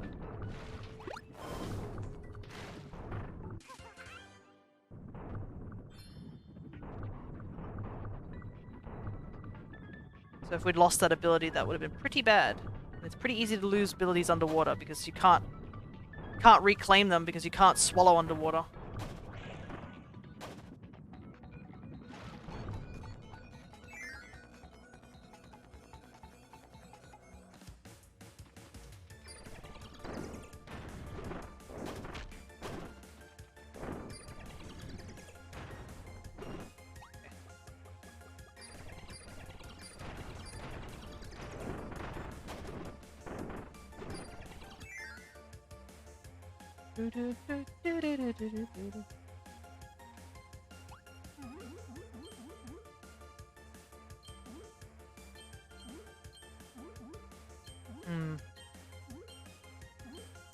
Oh, I guess I was supposed to use Mike there. Oh well.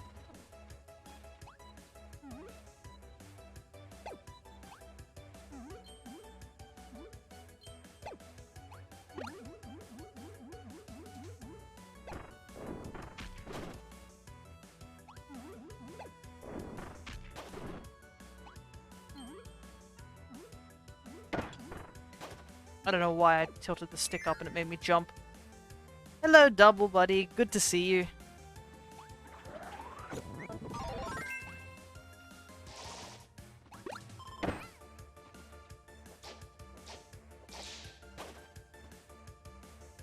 We're just playing through Kirby's Return to Dreamland.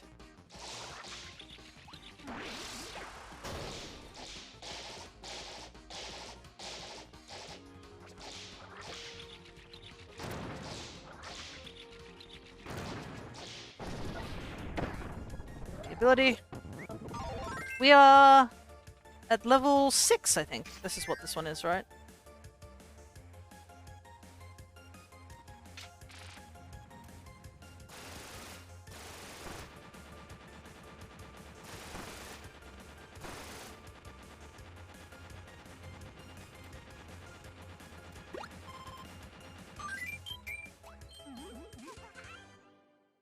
I think we're doing decently well.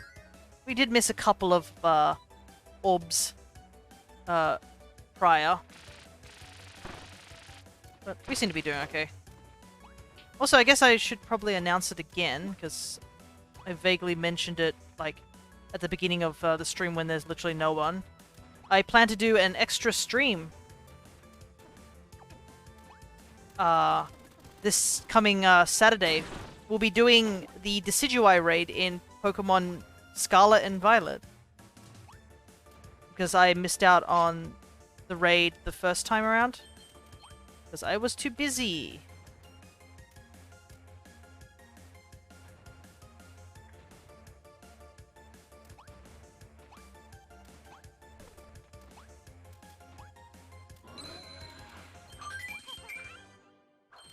So if anyone's missed out on Decidueye or just like wants to do the raid again simply to get a bunch of like flying Terra shards or just EXP candy, which is definitely useful if you are doing raids later in the future, just to level up your mons to level 100 for the raids, I will be doing a couple of those this weekend. And I'll probably be grinding a bunch of the raid just to, you know, get as many flying shots as I need, because I do need them for my competitive team, or at least one mod I wanted to make as a part of a competitive team. I do technically have a competitive team, and I also have a joke team.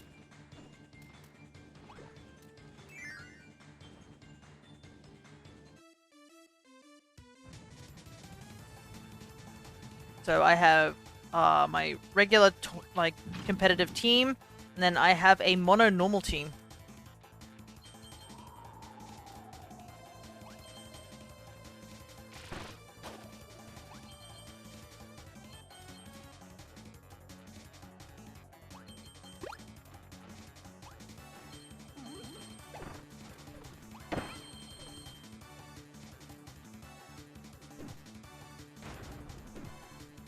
Whee!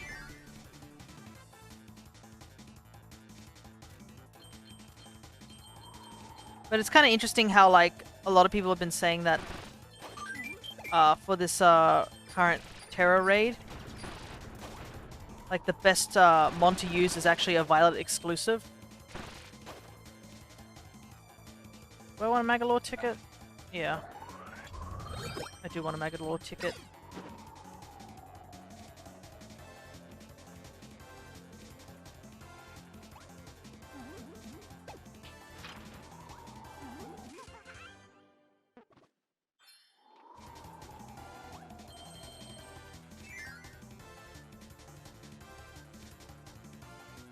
I remember that particular area being a lot harder than I remember.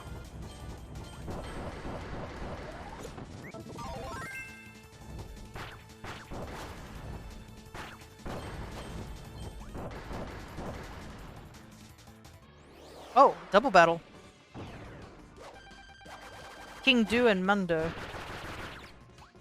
Probably want to take out King Do first.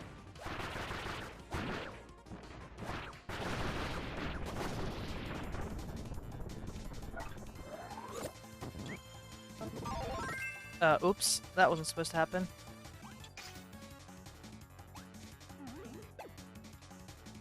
What am I supposed to use with this?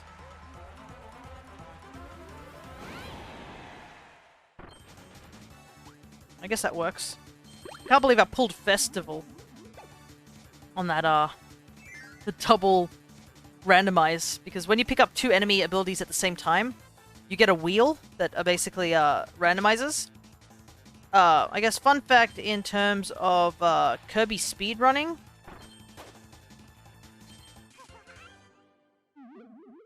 The fun fact is that in Squeak Squad speedrunning, what they would do is they would use the randomizer effect in order to get the ability that they wanted, which was Wheel, I believe, because Wheel was the fastest movement-based ability back in that sort of day. So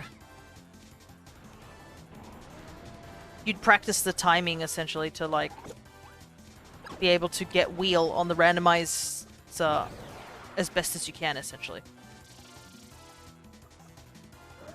I have Decidueye on Violet while having Breejex on Scarlet while trying to get the Violet exclusive via surprise trade. I've got Iron Hands, Iron Jugulus, Bagon, and I'm also getting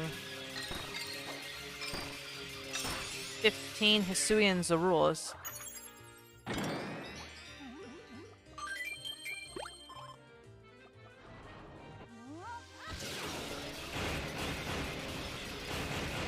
Yeah, I've got a bunch of Zorua, the Hisuian ones as well, because I did buy the DLC.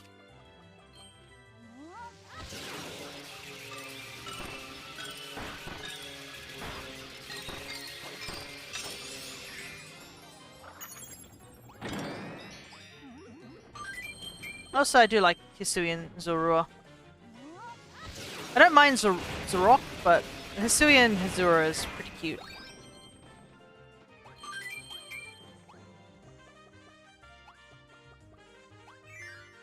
I haven't decided to do shiny hunting on Zorua though, as much as it's a really nice shiny, I guess.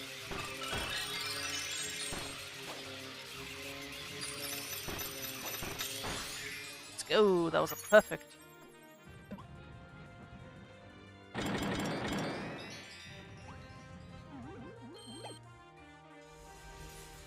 But I have been thinking about whether to do a shiny hunt for Rowlet eventually.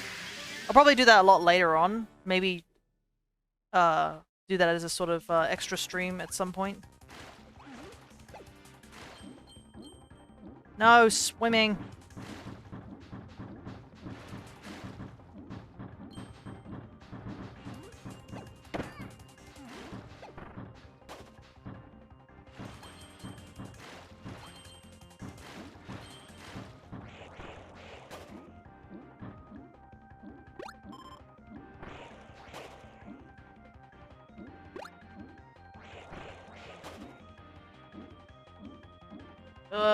Boy. Oh! You see that, guys? That was pretty cool.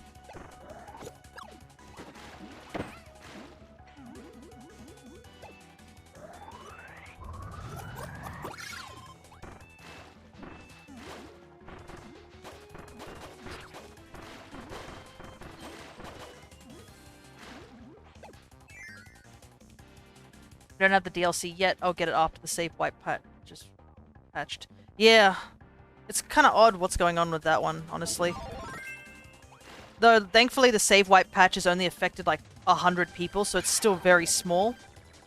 Like, not many people have been hit by it, but I can understand your hesitation. It's just, I think the big reason why it's another big hesitation is because no one seems to know what's causing it. If we knew what was causing it, that would make things a lot less freaking, people less likely to freak out, you know?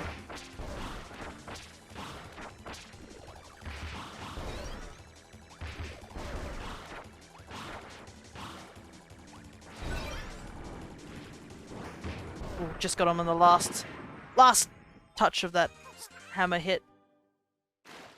But yeah, apparently the odds of you getting that save wipe patch is incredibly low. Like, I think somebody described it as you would essentially be winning the lottery ticket getting that glitch. And that if you did get it, you might as well go and buy a lottery ticket because you, out of the 6 million people who bought the game, are the few hundred that got this glitch. Though, we don't know what causes it, so that's why it's a big issue. I wish we could pinpoint it, but like people are saying it's Pokemon Go. Some people say it's because, yeah, the cause of bug's a mystery. That's another issue, is that the developers can't replicate it because it's such a small bug. Like, what's causing it? So if you are worried about the potential bug, I would suggest either A, you just, just take a break from the game. Another option is that whenever you save, go and save in Mesagoza, because Mesagoza is a hub on its own. So when you save in Mesagoza, you actually despawn the entirety of Paldea, because Paldea is just one continuous map. So if you go into Mesagoza, you basically despawn that map and just save in there should be a bit safer. But another big thing that I think a lot of people are still waiting for as well is they're hoping that home connectivity will happen soon. Because that's another way to keep your Pokemon safe, is to get all your Mons over to home. No.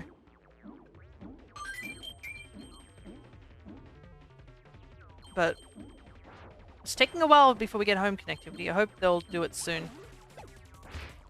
I want to trade some of my stuff over from what's the game? Legends Arceus?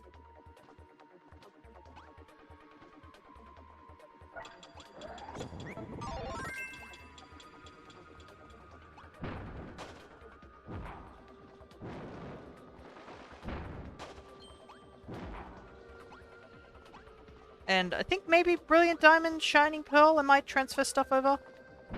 I want to try and start on getting a decent living dex on home. I know it's a bit late for me to do that sort of thing, but why not?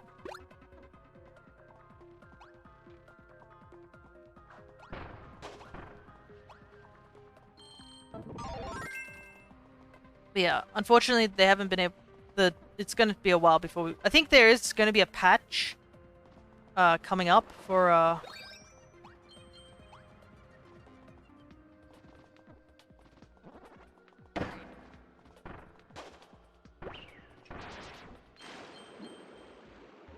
whatchamacallit, the other save data issue. I don't know what I was supposed to do in that room. I feel like I missed something, but...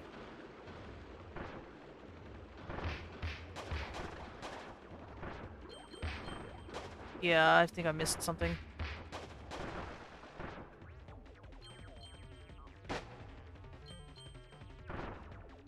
Oh no, I got it. I think. We'll see. No, I missed something! I don't even know where I missed it! I'm hoping someone picks up the phone so I don't have to, but it doesn't sound like it. Oh, there we go. Ugh. I felt like, I was like, I should probably go right and check that area out, and then I ended up getting sucked into this water area. There was nothing I could do.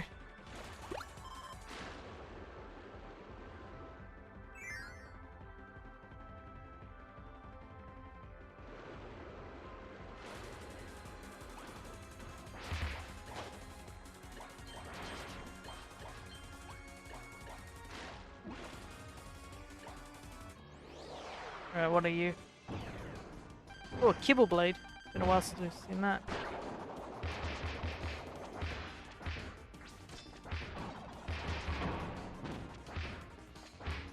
Just in case you wondered if Hammer was a really good ability. In the old days, Hammer was often seen as the ability.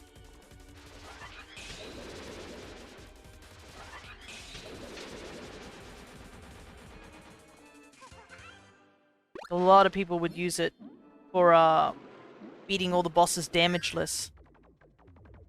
Because it hits hard and it has invincibility frames.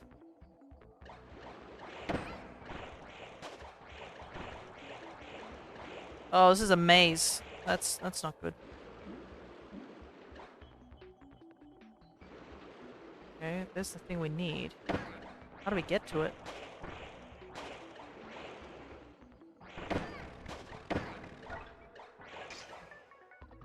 Hate these Barrascuda knockoffs.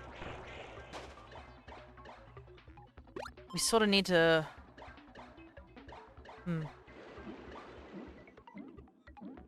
just hug this wall. There we go.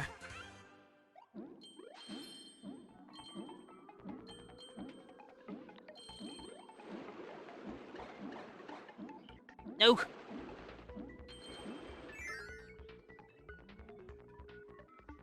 Okay. Ah!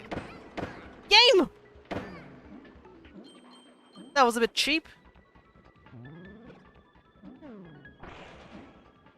Had little to no control over that.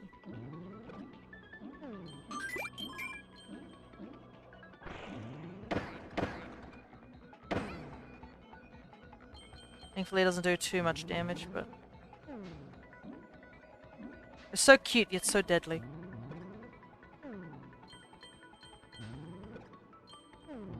Also, they're native on this planet too, apparently.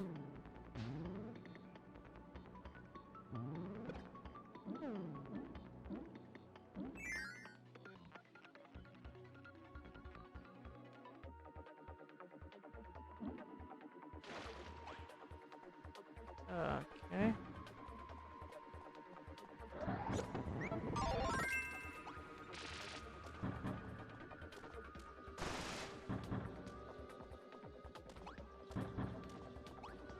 Ah. There we go. So we got all the gears except for the first one, which I'm honestly baffled of where that was. We just totally missed it. I assume it was in that the candlelight maze that we didn't get to do because I went the wrong way.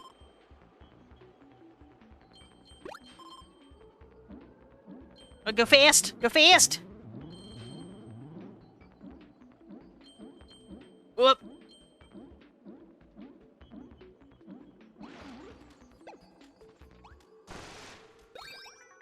There we go, another ticket.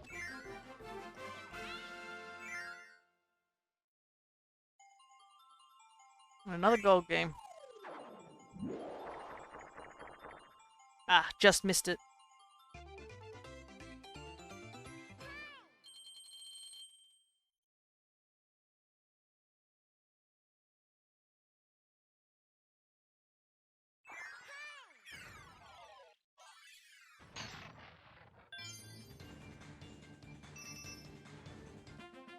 Now we've got 95 and the water challenge unlocked.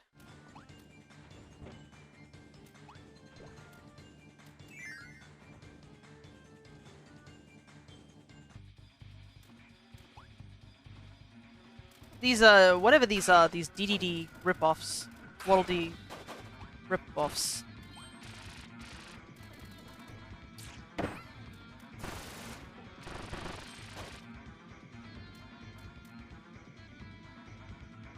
Seem to be working pretty hard. And I'm wondering...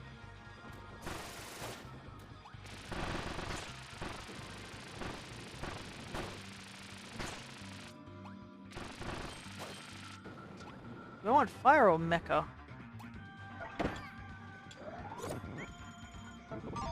Never mind, ninja.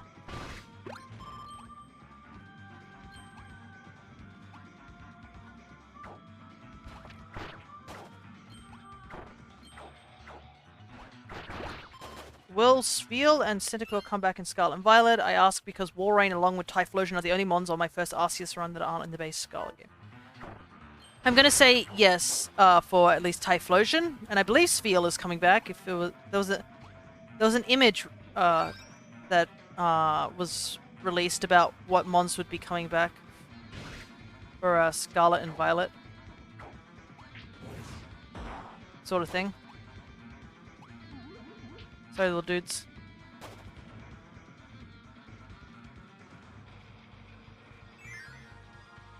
And I have a feeling Typhlosion will be back because, obviously, due to the Hisuian forms. Oh, wait. I'm gonna have to stop talking because I remember this section very vividly and hating this section. So nobody talk to me.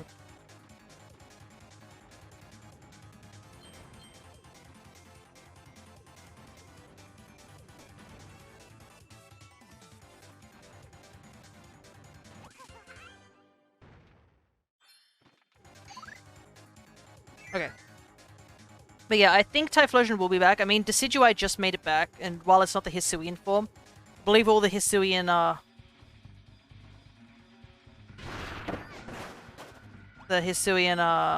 what's the word? Starters? Have all got, like, a, like, files in the game, I guess?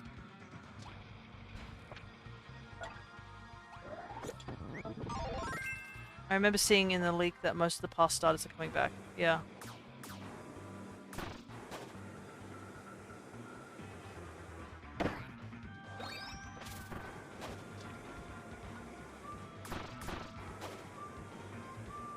This is me not caring about the level design.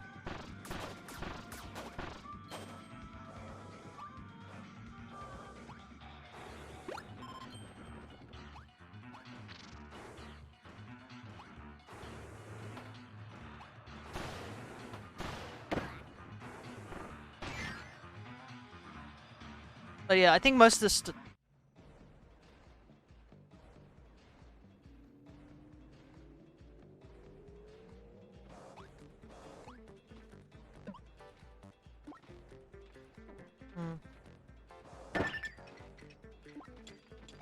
Yep, that definitely isn't how you do that, but we're going to do it anyways.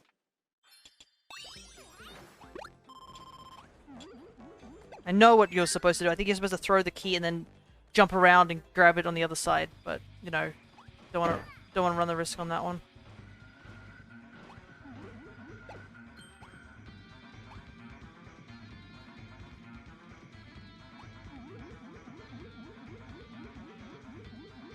Burger. Yeah, I think also with Home's connectivity, it should allow more of the starters to come back and such.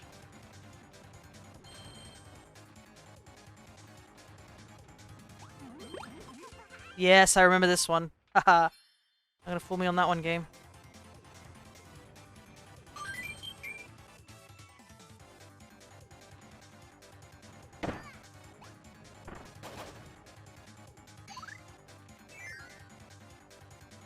I vaguely remember. I think we have to do that 3 times, which is gonna suck, but I do vaguely remember we have to do that silly minigame 3 times.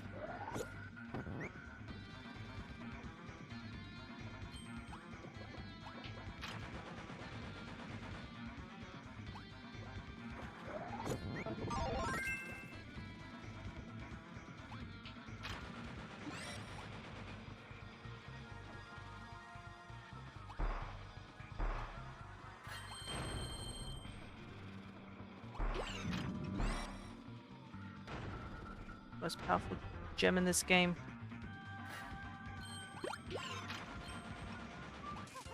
Just bypass everything.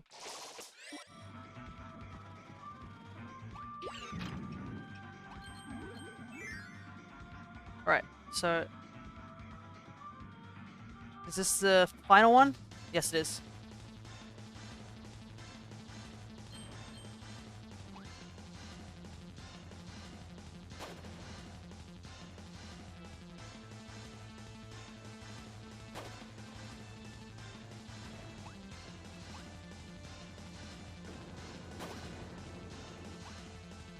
Don't care about the 1-up.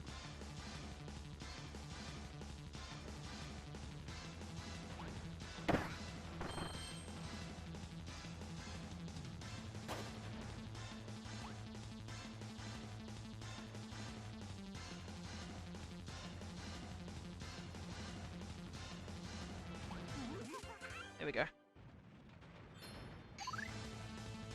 Oh, wait. Oh, I just realized what was about to happen. Thank goodness we got through the door in time. Technically, that was an auto-scroller.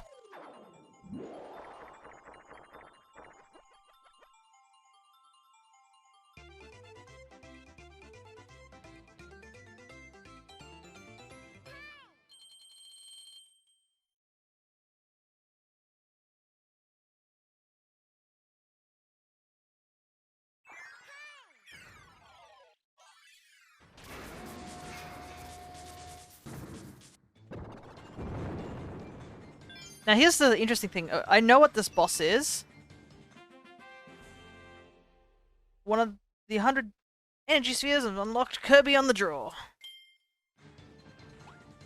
I'm gonna quickly grab another thing.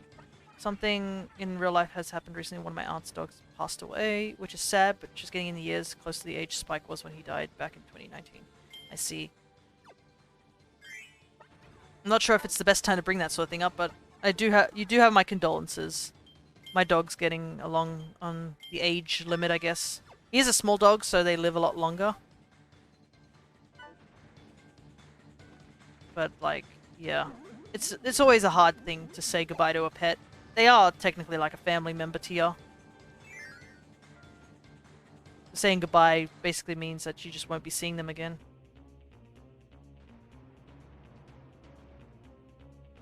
Alright, what abilities have we got?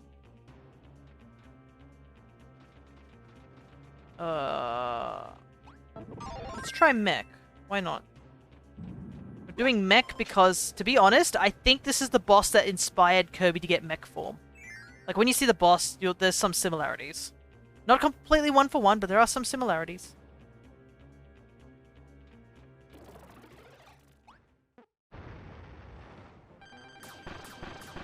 This boss is one of the cooler bosses out there, for sure. It's almost, I assume it's like similar to a Meta Knight sort of battle. But like, you can actually see the damage it takes, which is just a cool, cool effect.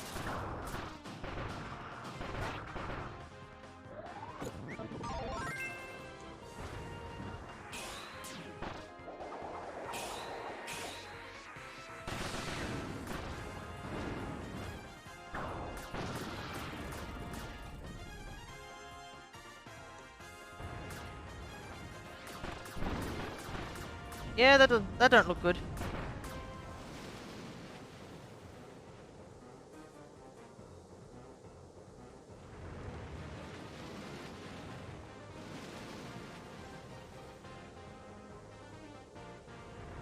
Whew! Juked me out there.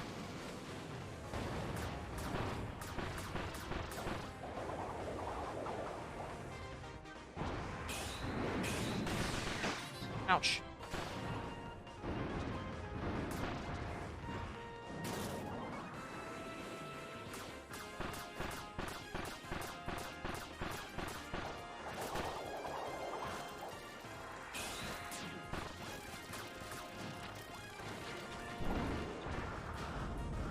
Oh, those are mine. I thought those particular things were mine.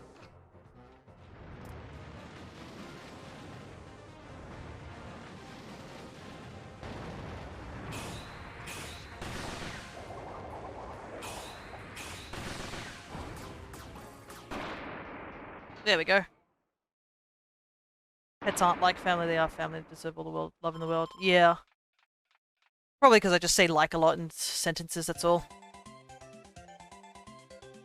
And it's a shame that there are a lot of people who think pets are accessories rather than family members. Like, they're living, breathing things. Don't buy a dog if you're just buying the dog as a like, hey, look, a dog. Isn't that neat? I'm gonna enjoy playing with this for a couple of months. It really says something when, like, the month after Christmas is, like, February and January are the biggest months where pets are returned to the pound. It's because kids got bored of them or parents got bored of them and just dropped them off. It's really sad to think of that. Welcome back, Kirby! From here, it's just a hop, skip, and a jump to Landia's mountain lair. That fearsome dragon lives at the far edge of Halcandra, on the very peak of a volcano surrounded by intense flames. The road from here gets a little bit rougher, but I'm sure you'll be just fine. Just hurry up and smash that dragon to smithereens. Right, before we head off to go deal with Landia, I'm going to also head back to Merry Megaland and we'll do another one of those mini games. I'm also going to go and take a quick break. It shouldn't take too long. Let's get a mask. We got Dark Matter clone. And we're on card 39. Looks like the Metal General is here. And we get a mask of him. He seems to be chilling. As you can see. But I'll be back in a moment, so if you guys need a break or need to go get something to drink, go do so. I'll catch you in a moment.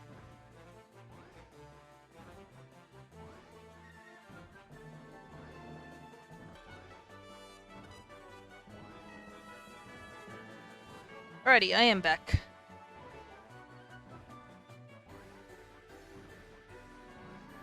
And we are at the 2-hour mark, so we're doing pretty good. Plenty of time. Alright, let's see what we could try out. We've tried out this one. I want to try Samurai Kirby. I won't deny I am not good at Samurai Kirby. I'll be very, very clear on that. Press A when you see the exclamation mark.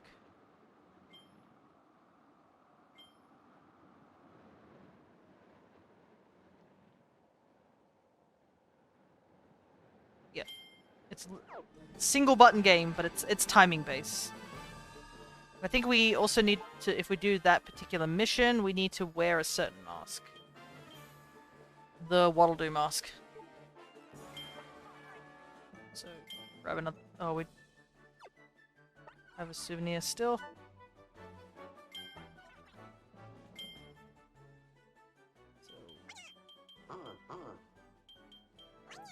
Oh, Park Star.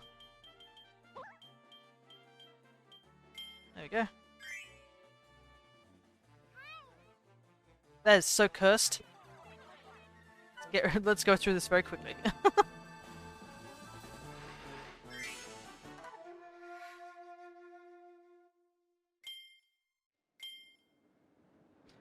Alright, here we go.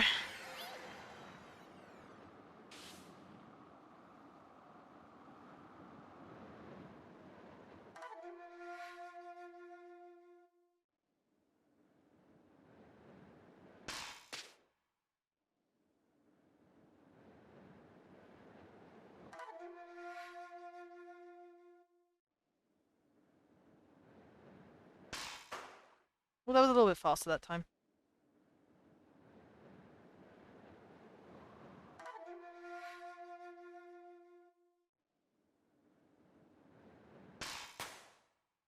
It's just a party popper. Oh, it's Magolor. I didn't know Magolor could join in here.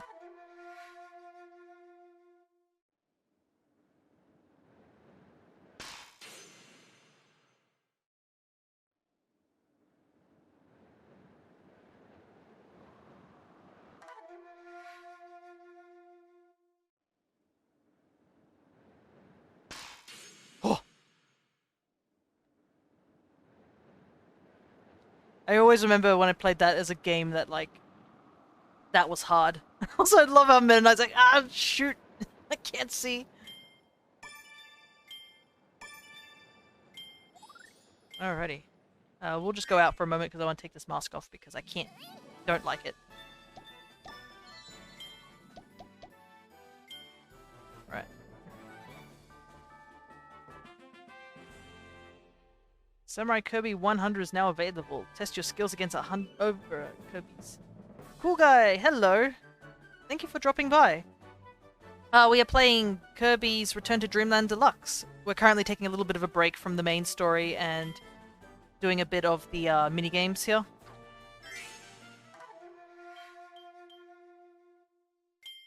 And this is unfortunate, as much as I'm supposed to be talking, this is the part where I'm just like staying quite silent, because Samurai Kirby is a timing-based minigame.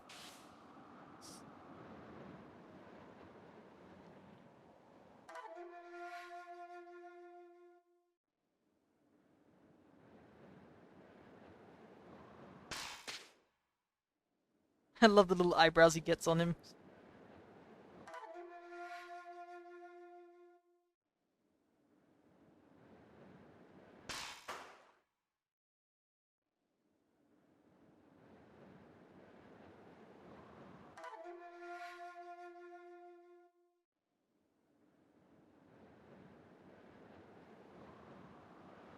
Wait, I just realized I'm playing on easy, aren't I?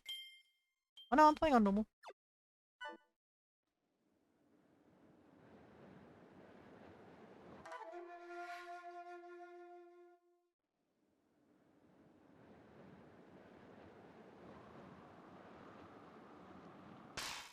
Ooh.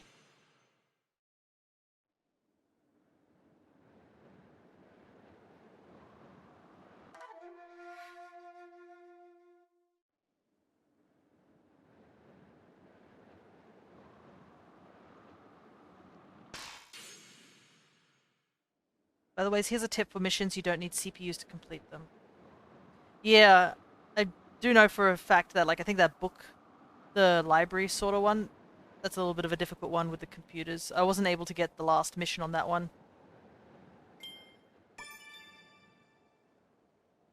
What world are you on? We are actually on the final world. So what we've been doing is we've been finishing a level, like a world section, and then doing a mini game and just, going back and forth on that.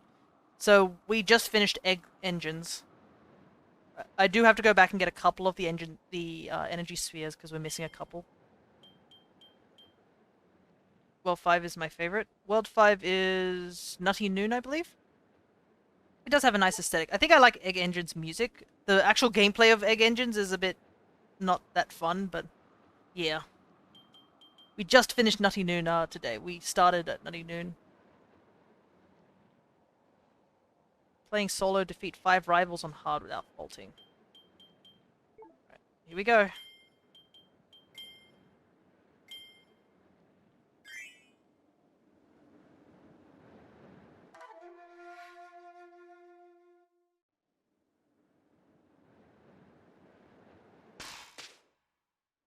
I seem to be ranging like 20 frames after the exclamation mark.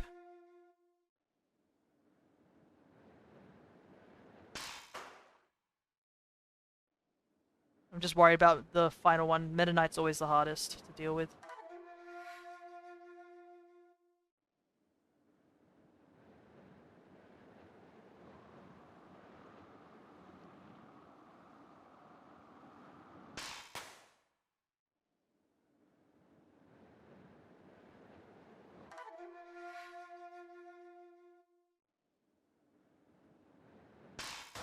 Oh no!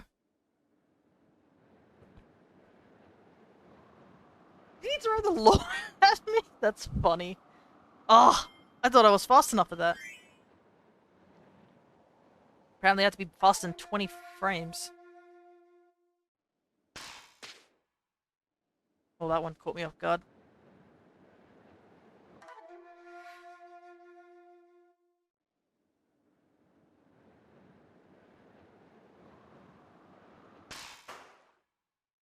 I don't know how to get faster than 20 frames, I must admit, but we'll keep trying.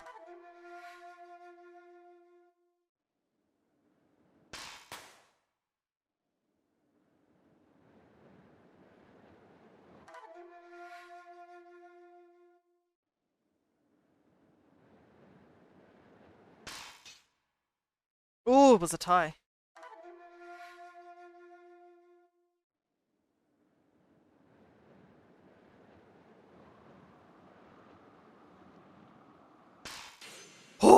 Oh, that was close. I was really on edge trying to get that one. Please, Meta Knight.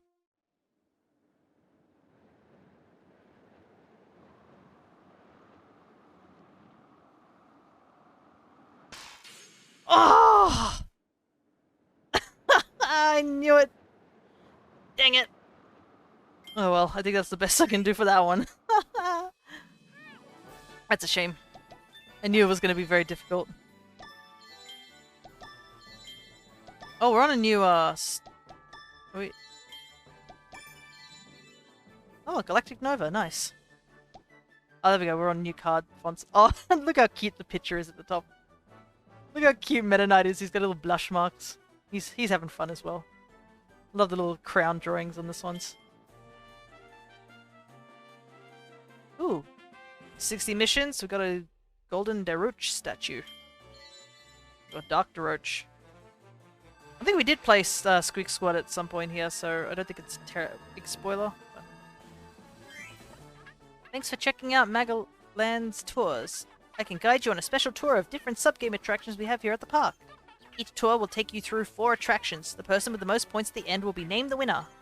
Would you like to begin a tour? Well, since we didn't do much of the samurai one, I'll say yeah, let's do the tour.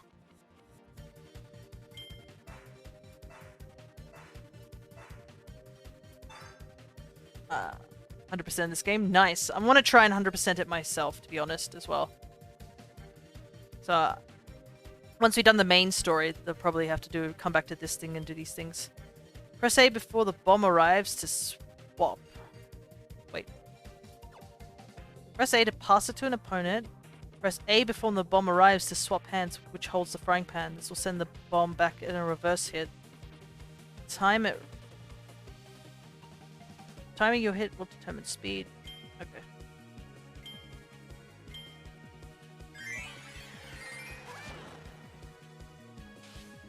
So I know a lot about this G. Yeah. I played the Wii version, but obviously this whole minigame area is new to me.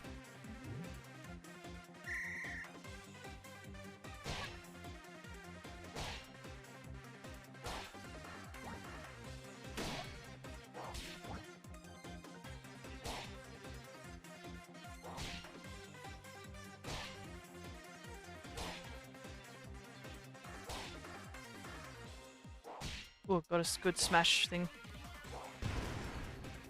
Oh, they just disintegrated. Who is that?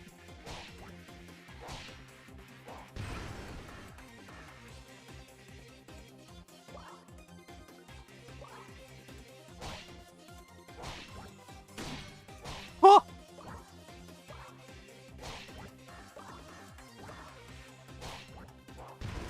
Ah, I tricked y'all.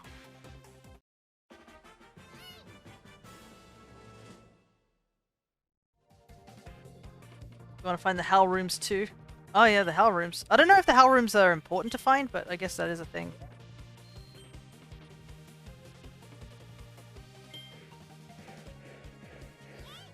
Alright, we are currently winning.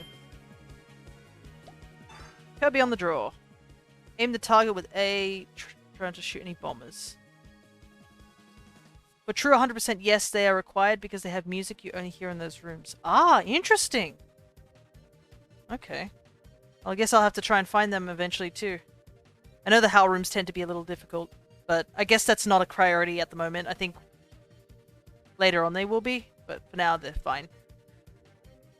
I don't think I've really found many of the Hell Rooms, but they are. I know where they all are. Okay, no worries.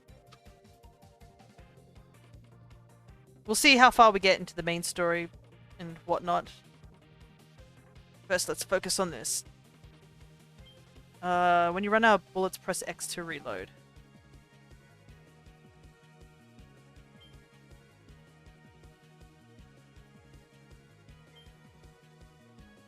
Oh, you can use the touch screen? Nice. Unfortunately, I can't use the touch screen because, well, one of them is in the last world, so you could get the one there. Okay. They've probably missed some of the earlier ones. We'll be using stick controls real quick.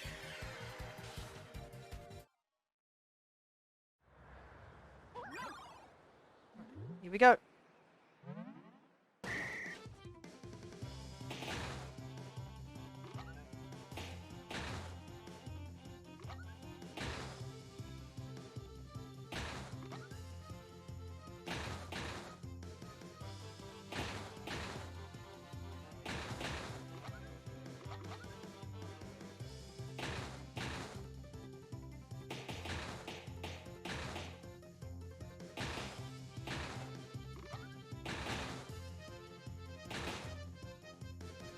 Good thing those guys are not a great shot.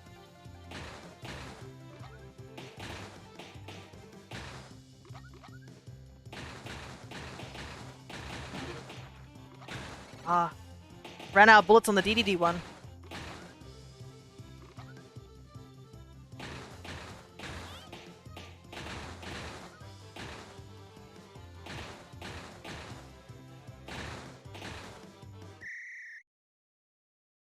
One in the first world and egg engines. Well, we've definitely missed the egg engine ones, but we'll probably have to go back to egg engines anyways because we missed a couple of spheres in there.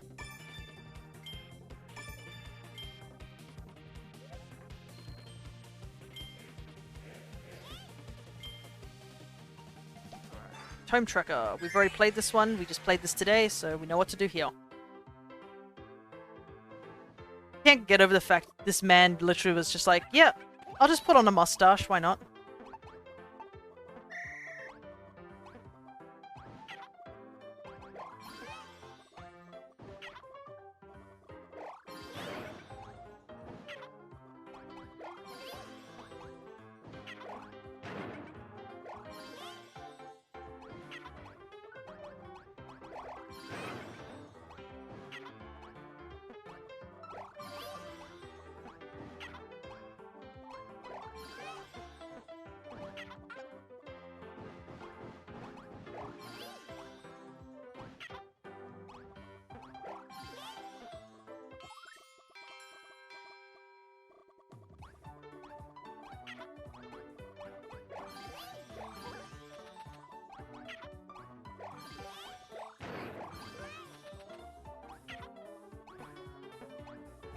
Ah, jumped too high for that one.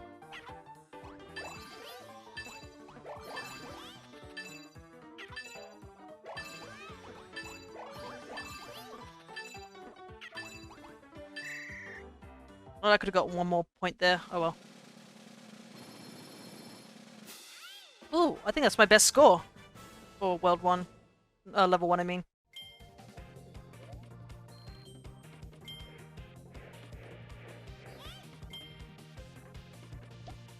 Checkerboard chase. Checkerboard chase is fun. I don't know if it's my favorite minigame here, but I think it's pretty fun.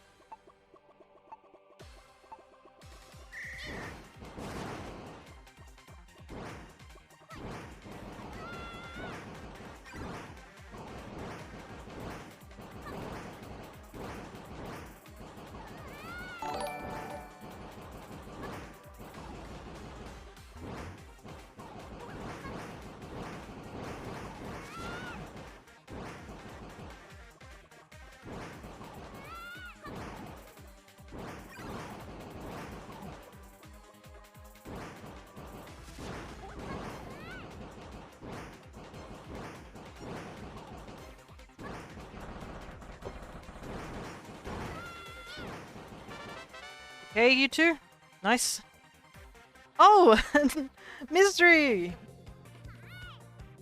Yeah, I was just... I was like, sounds like a raid or a follow. I'm just going to ignore it for a moment while I focus on annihilating my opponents. It's Eflin on the book. Yeah, the books in the Magalor's minigame, the library sorters, are very questionable. Like, you're like, oh yeah, there's Eflin in the book. And then you're like, oh, that's a heart needle on one of the books.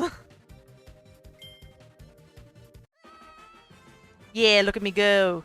I am the tourist. I'm the tourist of the tours. Fear, bringing the fear. Nice. But hey, thank you so much all who are coming over from the raid. We're currently playing Kirby's Return to Dreamland. We were just doing some mini games as a bit of a gap between the session. Yeah, the book mini game's definitely a new thing.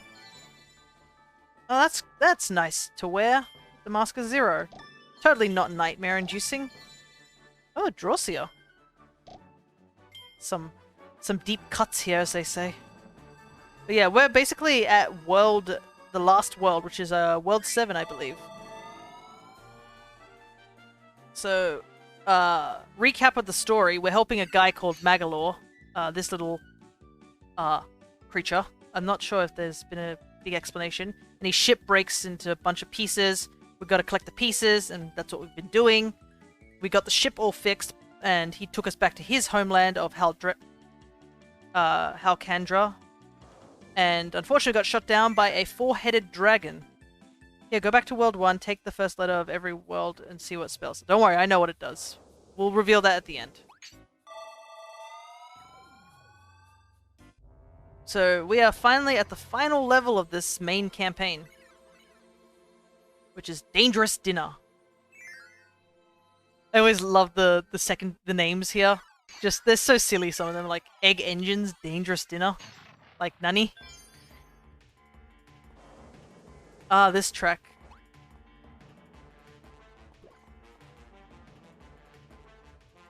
Alright, here we go. It's time to get some stuff done. But yeah, this is the obligatory lava level in the Kirby games. So we have to be a little cautious. Oh, I thought that was going to give us something. It didn't.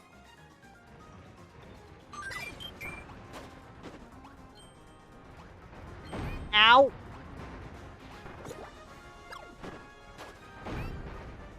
I'm just running headfirst to everything. Goodness, I gotta be a bit more careful than that. It's the final level of the game. And I'm already in the red. Off to a good start. There's a pizza slice there. Do I want it? I do.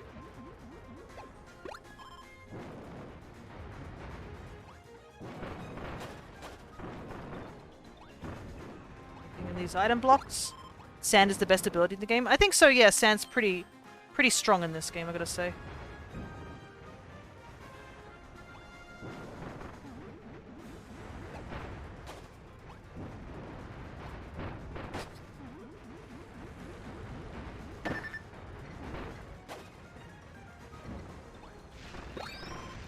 Whoa! Goodness, I wasn't expecting it to do that. Ah, these things keep running into me. You need to leave me alone. No! You know Sand is a complete new ability to the series, right? Yes, I do, because I have played a good portion of Kirby games. I'm not unfamiliar with these type of things. Mecha and Sand were added to this game, I believe.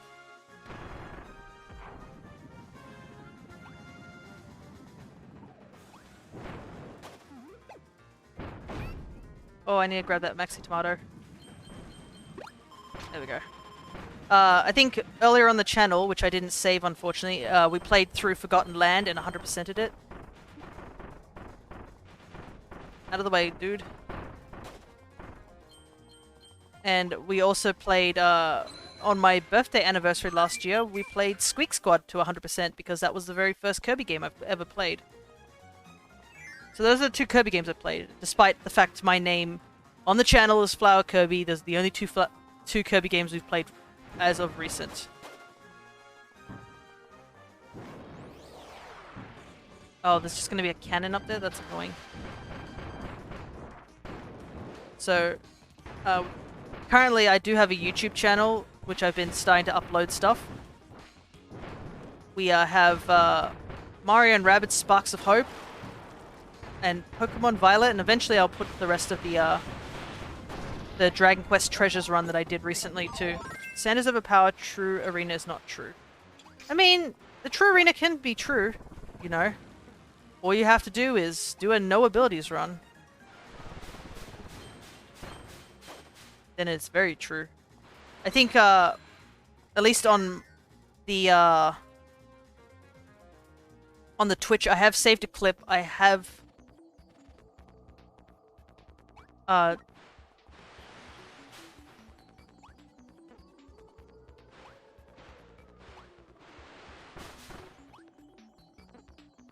whoops, I wasn't supposed to do that.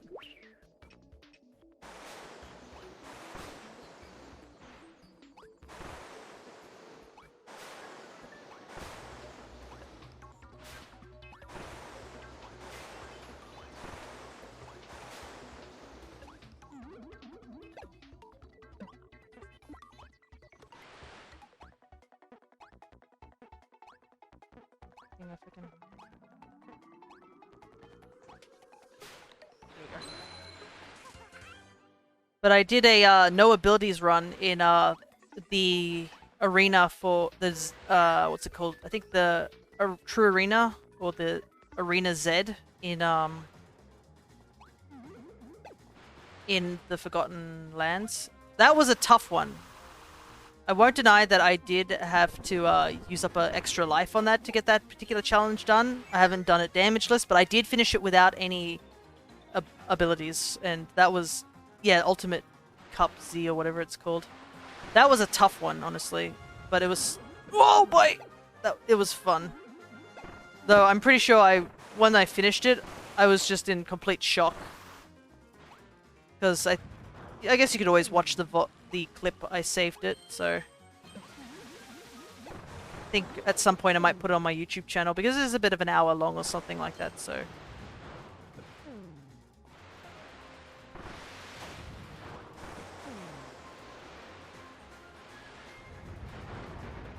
that's cruel.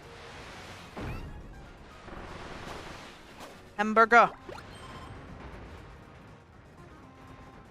I feel like there's something over there.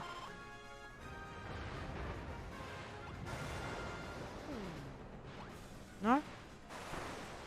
Oh, there is.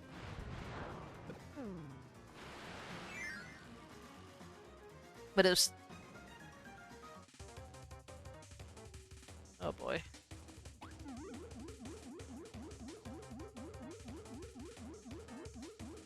Oh wait, I think I remember what this one is. That's temporary, isn't it?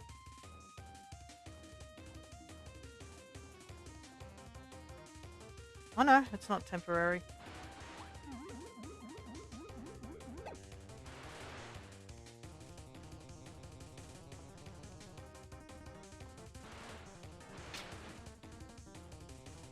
Okay. Right. So we gotta avoid that one, hit that one, hit that one, and then hit that one.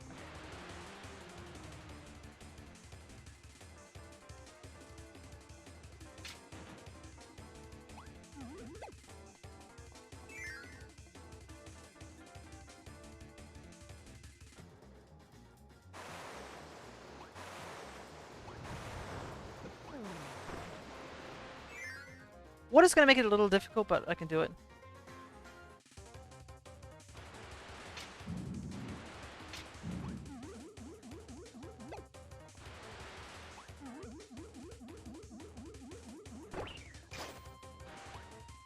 Oh no, he died. Okay, so I guess we do need to put these blocks up.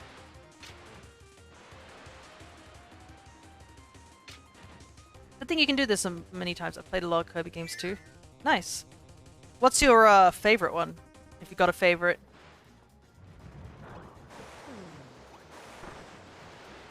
Or ones, perhaps if you haven't played any particular Kirby game.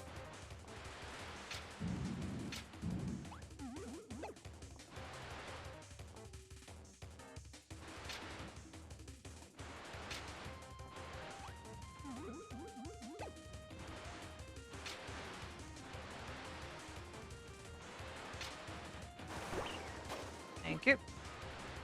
Watch me somehow mess this up and just fall into the abyss somehow. Definitely Return to Dreamland, Forgotten Land is second.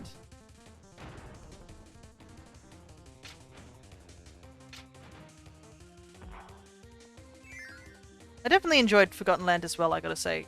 It was a pretty great, like... I guess it is a return to form? I guess the closest thing we've had of, like, that sort of style is... It's like the first time, I guess. It's the first time we had Kirby in a 3D environment.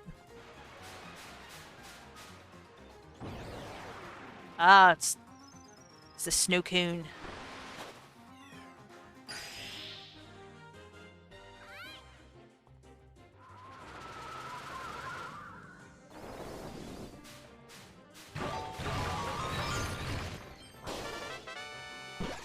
Yay!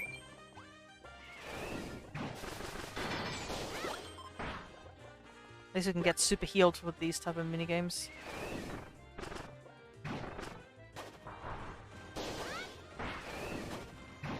How did I miss that?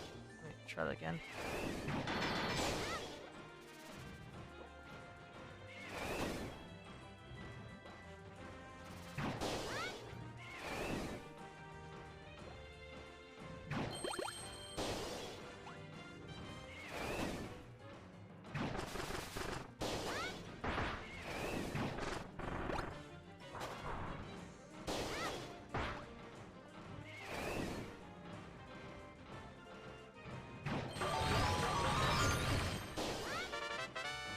Played Star Allies, Forgotten, Dream... Oh, I'll read that in a moment. Give me a sec. I'll try and get through this section.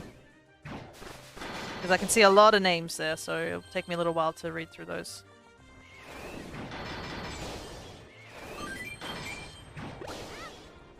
Oh, I'm running out of time. I should probably skedaddle.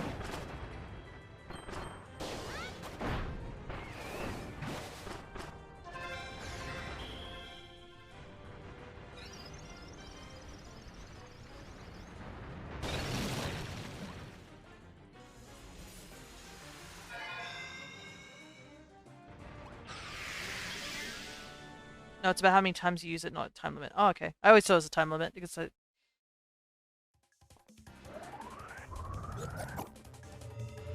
Gotta go, gotta go.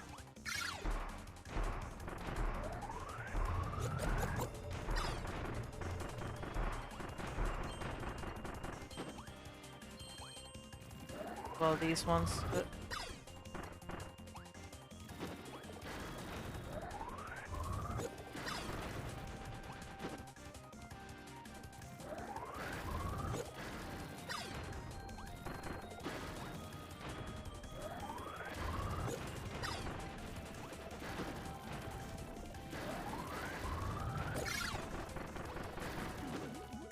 How am I able to inhale these, like, stone bricks, but I can't, like...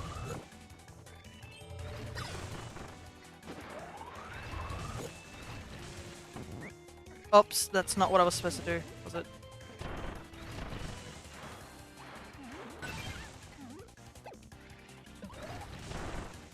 Good thing for slide kick.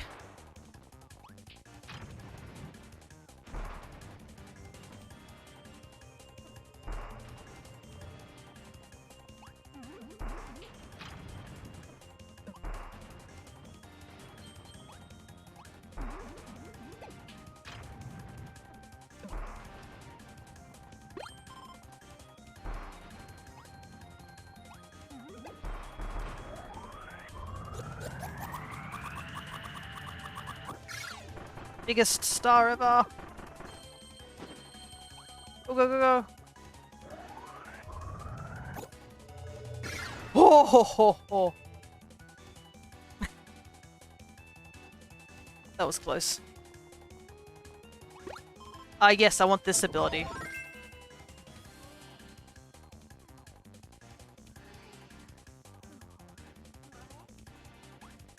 Why give me sleep?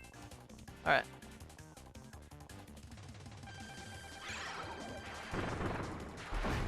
Oh, okay. That's casually down there.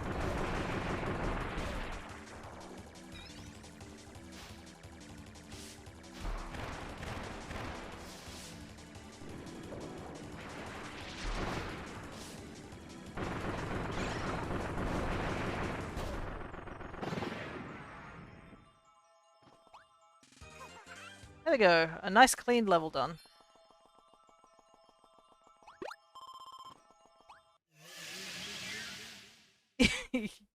Yeah. If I'd used whip, it would have been a lot more difficult, I think. But sand is pretty good in this game. Though I wonder, will it come back, is the question. There are a couple of abilities that show up and then don't show up again.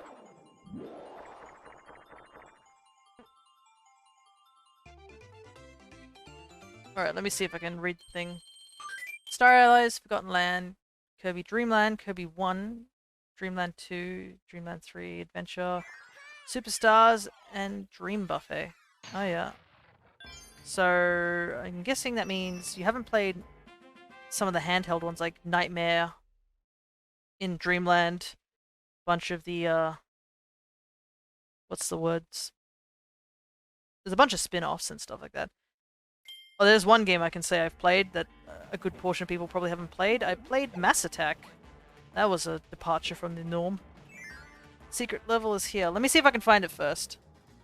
Myself. Alright. I shouldn't have held the button. Big fisted! Here comes a giant fist!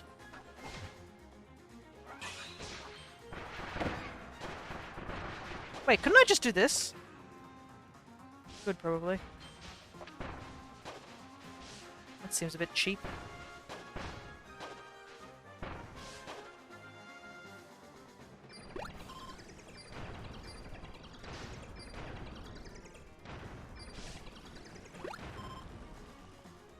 Ask him. Hank through those.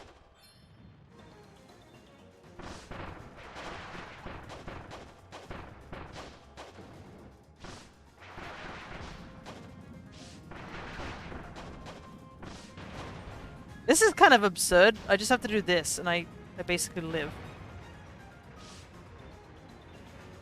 When did Kirby have the ability to manipulate sand? This game. It's a new ability along with Mecha. There's no way you can find this one on your own. A lot of people didn't find this on their own. Okay, no worries. I'll give it a try regardless, and we'll see how we go. If you want to give a hint, that's fine, but just try not to outright tell me where it is, as it probably wouldn't be very fair. Whoa! Oh! That could have ended really, really badly. Somewhat backtracking. Okay.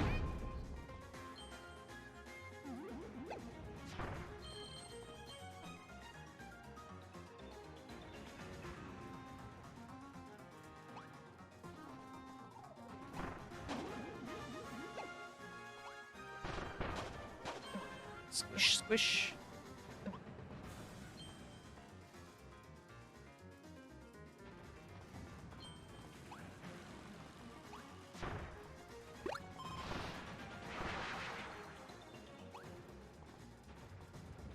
There's actually a lot of killable, what's the word?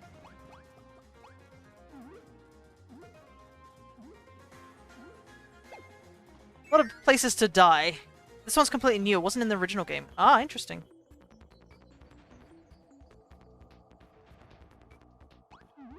Oh. I see.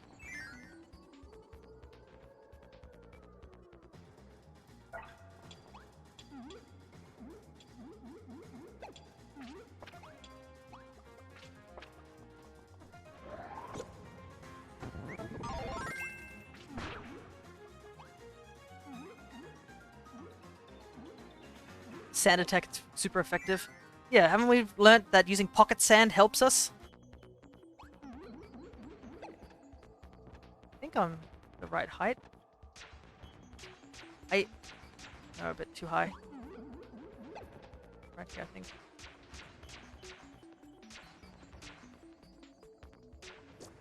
Ha! True ninja. Just ignore all the other kunai that I threw.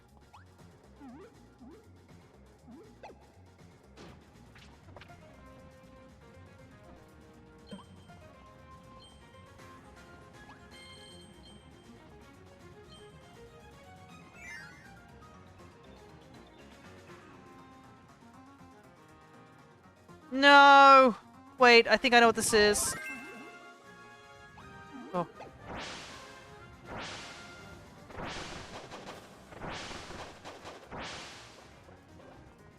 I hate this part. I remember this. I remember this part in the game so vividly. This is the worst section of the game. Especially since I'm awful with high jump.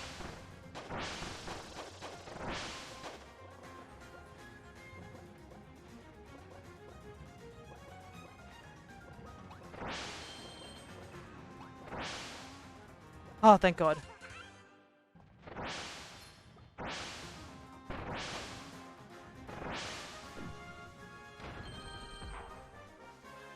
Yeah, I know. I know that exists, and I am not looking forward to it.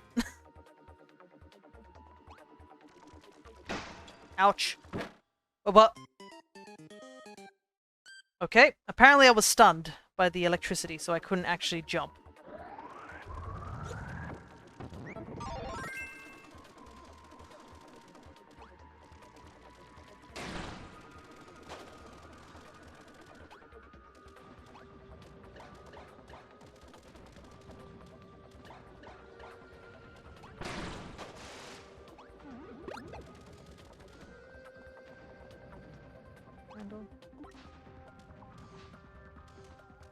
Wait, how am I supposed to...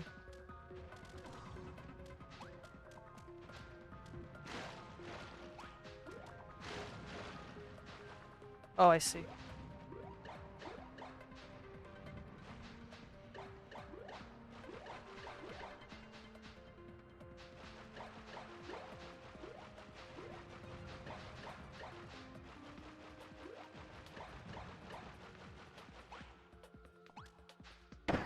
Ouch.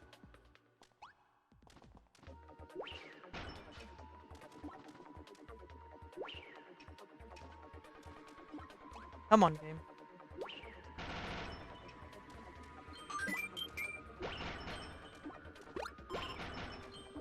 Oh, that's it? There wasn't anything special here?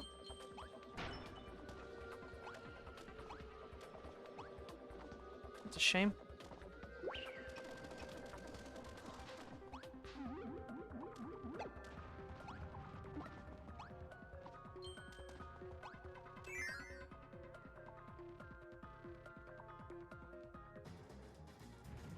Ugh. Why must everything crush me to death?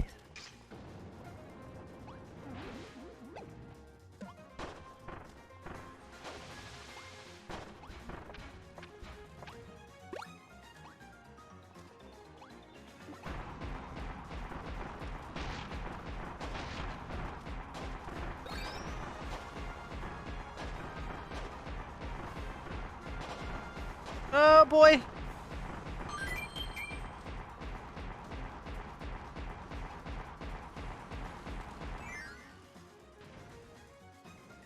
still alive.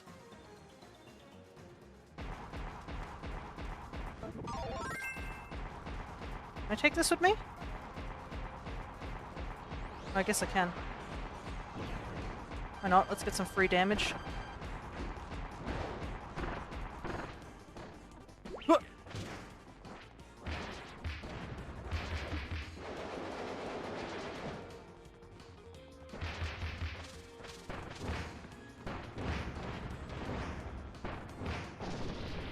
Did I say when you missed the room? Yeah, sure. You could... I probably have missed the room already, it feels like it, but you totally can say it.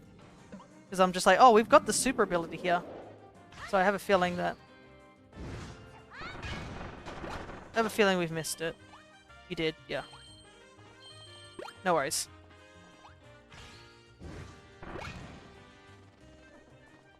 It does kind of suck because I probably don't want to do this level again. Not fun.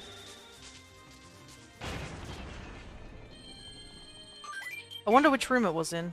I had a feeling it might have been on the crushing room, but I couldn't.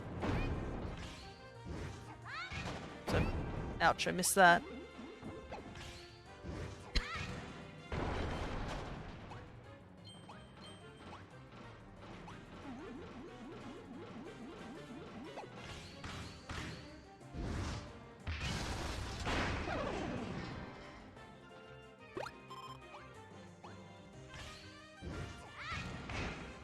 One.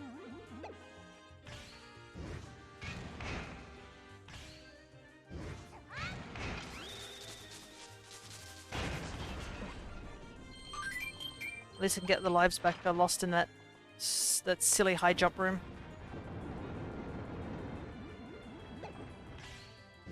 Smash it with the hammer.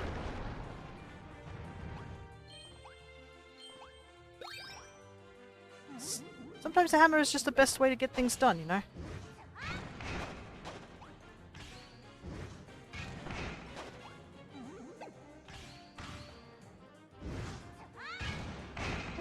Really? Ah.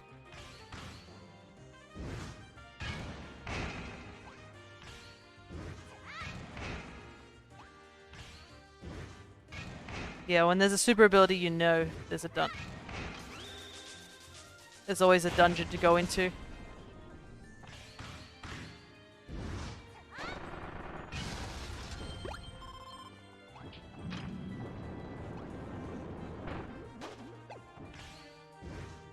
Oop.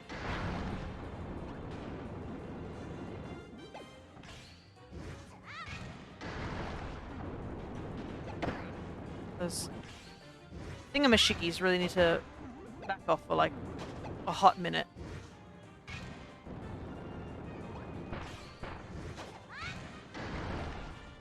I do like the little Pikmin icons. Is that just a plush Pikmin?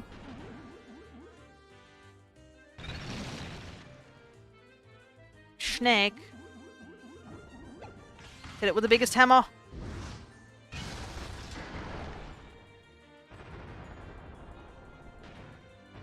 Yeah, the plush Pikmin. I saw recently how somebody was commenting on the plushy Pikmins or something like that. How they just had huge dump trucks. Grab all this stuff here. Before we head through.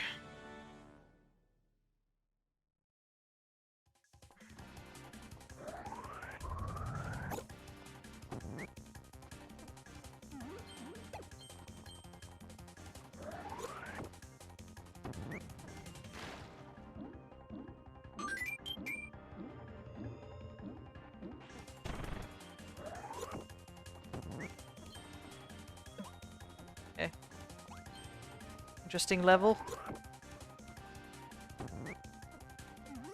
Like it's forcing you not to use the What the heck?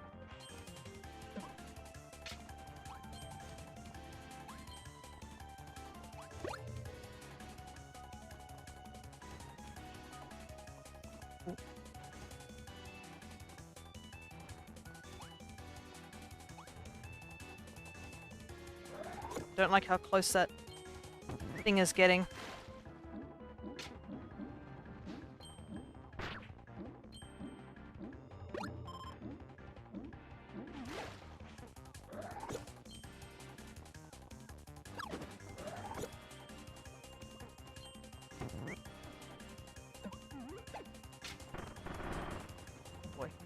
sort of startled me.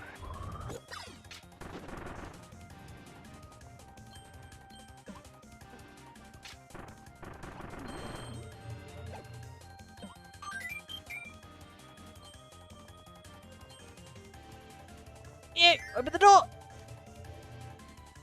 If only you were wearing the kind mask. Oh yeah, the masks are pretty great. They put sleep here again. They might as well just give me 2 abilities, you know? Why lie to me about... Anyways, I want to use Leaf. I haven't used Leaf for a little while.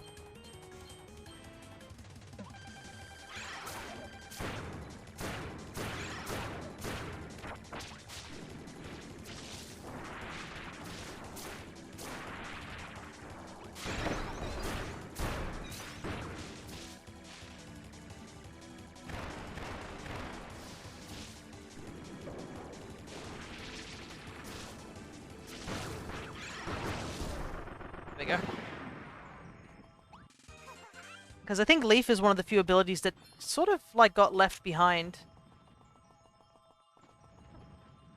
Anyways, we got everything except, apparently, the secret Howl room, which we might have to come back for another time.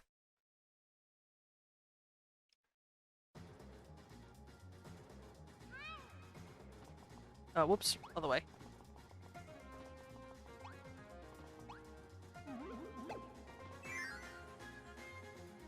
So we are getting close. God, but... Oh no, ninjas!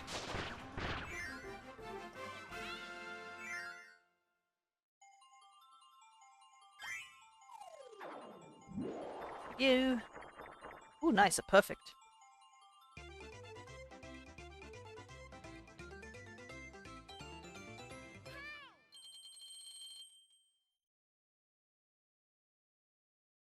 I think Leaf is also triple deluxe, but I could be wrong. Yeah, I think it's... I feel like it may be in one other game, but it definitely was left behind a little bit. It's a weird ability. The wing challenge.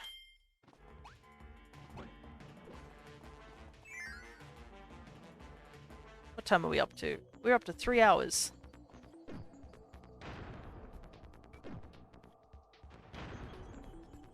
Oh gosh.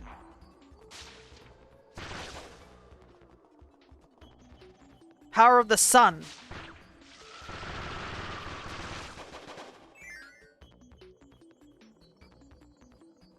Yeah, some of these later levels are pretty dangerous. So getting all the stuff that we need to on the first run is probably better advised. But obviously, it's not guaranteed.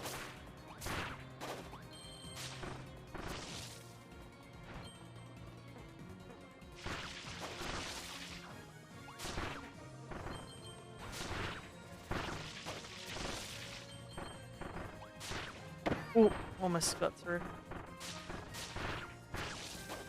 It's got some range, that circular attack. I like there's just burning planets just in the...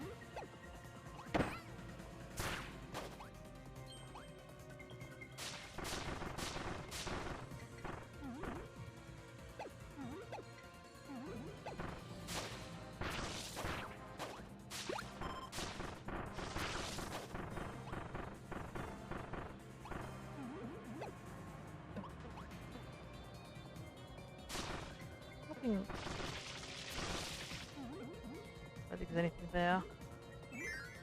Archer's crouch could evade damage against still attack. Yeah. Archer was busted in Triple Deluxe.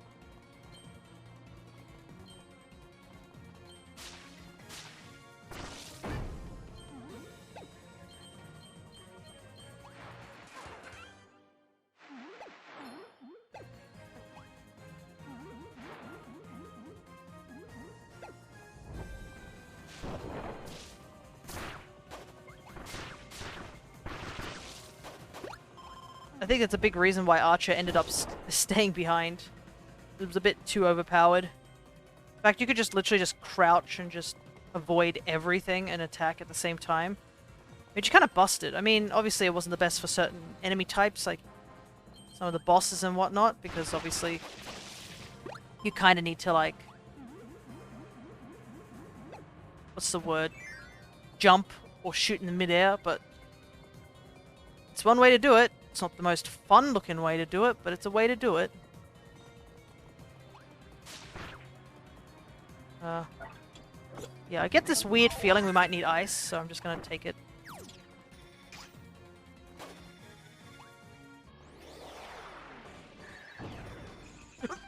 Oh boy! That nearly ended very, very badly.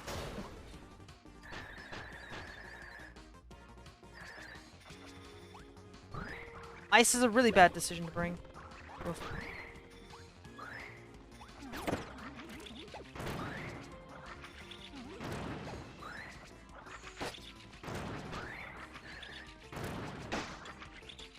Okay.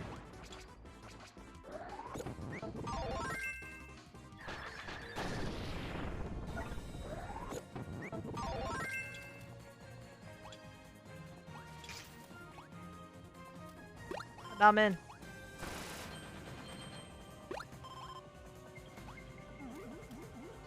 Huh, this is similar music to the one in Kirby style. Allies, here is another dimension. Yeah. I think they do take a couple of songs from that game. I remember it from playing the game, my only Kirby game I've played. There's nothing wrong with that. It's always great to get more people into the Kirby universe. So you guys can see how weird this area is and how much lore is in this game. Like, actually doing a lore dive into Kirby is one heck of an endeavor. Because not only do you have to, like, find out bits about the game and stuff like that, some things in the game are hidden in, like, the most obscure locations. Like, some lore is hidden in, like, pause menus when you fight certain bosses and stuff like that. Oh, but that Kirby can take it a step further. Some of the lore's hidden in the Japanese version. Isn't that fun? Is there anything up here? I just want to double check. Just a one-up. And so many flying enemies. Goodness. Leave me alone. But yeah. There's a lot of lore hidden in places.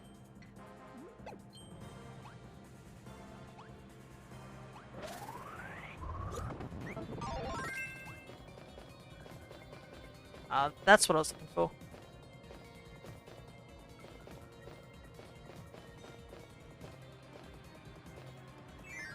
Kirby has a lot of deep lore, lot of lore. It's a very deep rabbit hole. But it's... Oh boy. It's fun.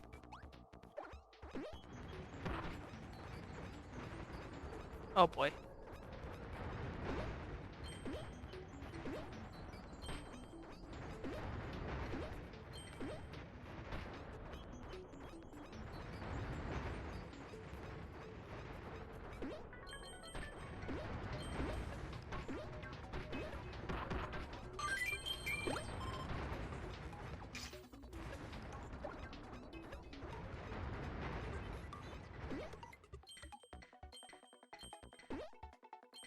I can see a question or something like that, but can't answer it right now.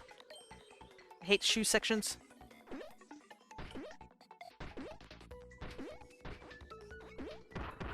Oh, we made it. That's all that matters. Wonder if all the Kirby games are connected to each other in a story. So, yeah. Most of the Kirby games, I guess, do have connections in locations. A lot of the Kirby games you can play one-off, but it's more that this... I guess it is in the same location or anything like that, but like... There are some of the spin-offs aren't really in the world of Kirby, I guess, is a way to say. We don't know what happened with that Battle Arena spin-off at one point. Because that was a weird part.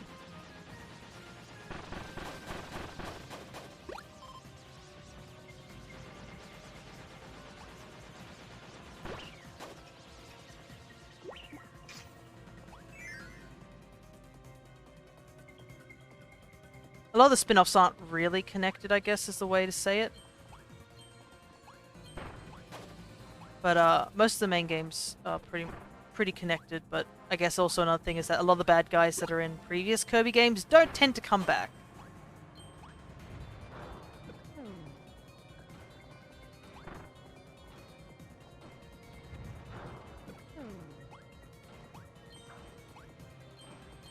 was some gauntlet to get this one key.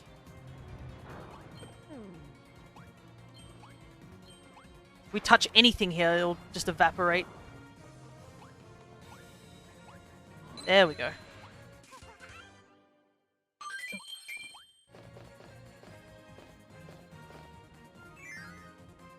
Yeah, Kirby tends to take care of his enemies pretty well.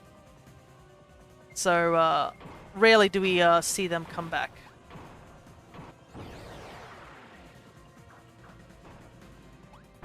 I mean, like... Oh, I like how we get a different theme because, too high. We just one-shot all the sub-bosses that have plagued us. Ain't got no time for you sub-bosses.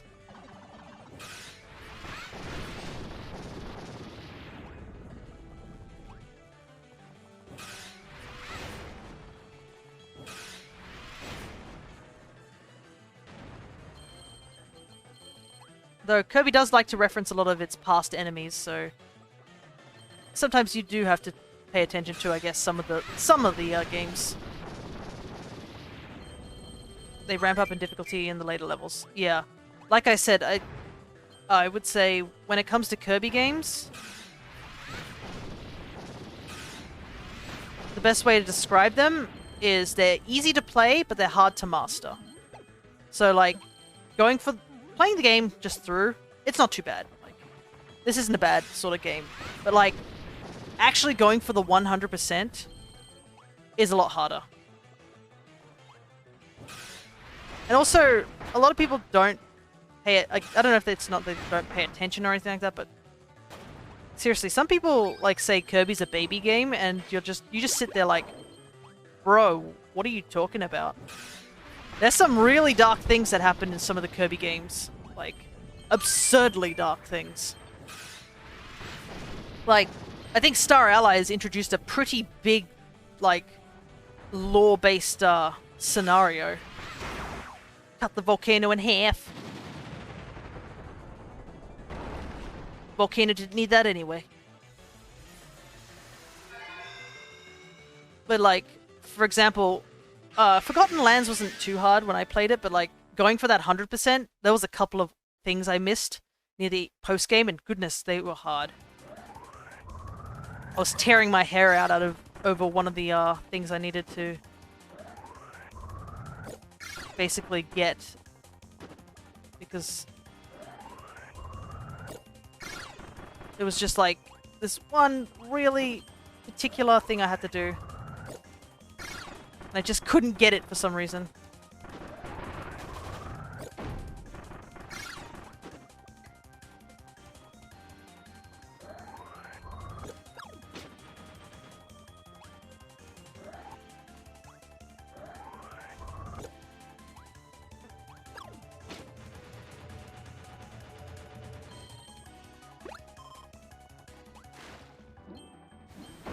Ouch.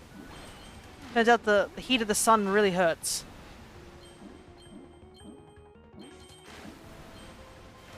Or I assume there's suns? I don't know.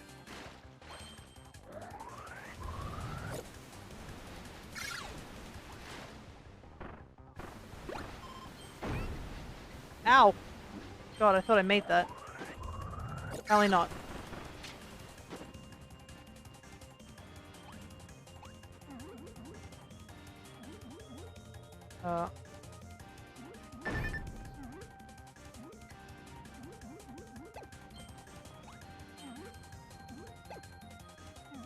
Okay, there we go. I don't have Forgotten Land. Lol. Forgotten Lands, I would say, is a really great game. It's got a decent story, I think. Oh. No way! Nice. I'm gonna heal anyways because I'm a little low on health and I don't want to risk it. The 2 times I played through Forgotten Land, I did 100% runs. Nice. Oh, this is 2 of them.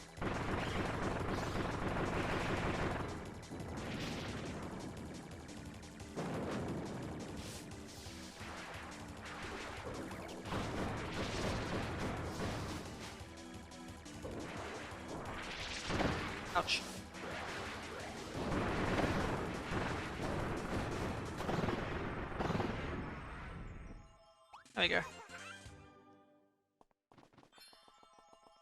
Personally, I'd say Forgotten Land is one of the easier ones to 100%. Yeah, I would say that too. There's a couple of, like, little tiny bits that were a little difficult, but overall, 100%ing Forgotten Lands is a great experience.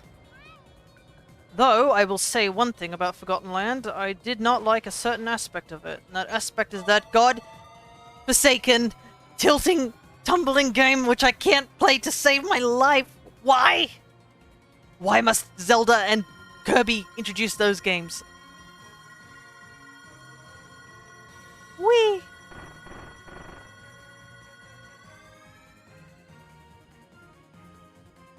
Like, I think I spent 30 minutes doing 3 levels on that tilt and tumble thing. I was just like, I think I was halfway through it, and I was just like, God, I hate this. Zelda had a tilt-based control game? Aha! Yes, there is one game that had a tilt-based control game. Does anyone want to take a wild guess where that might be? I'm actually curious. I went for 100% on Star Allies, and it was my only Kirby game. Nice! Star Allies is another difficult one to 100% because there's quite a lot to do in that one. Oh, we're already up to Landia. There's only 4 stages on this floor? Oh. Okay, so we got all the energy spheres here. So we're only missing 3, so what I might do is before we fight Landia, we'll go back and get those last,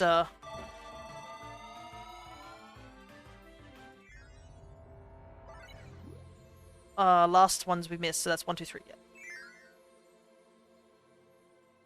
But yeah, does anybody know what game I may be referring to in terms of having tilt control based minigame?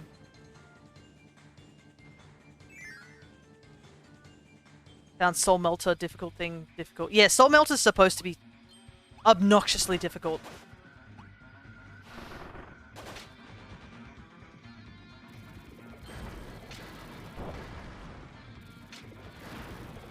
It was my first Kirby game, so I had no experience or anything.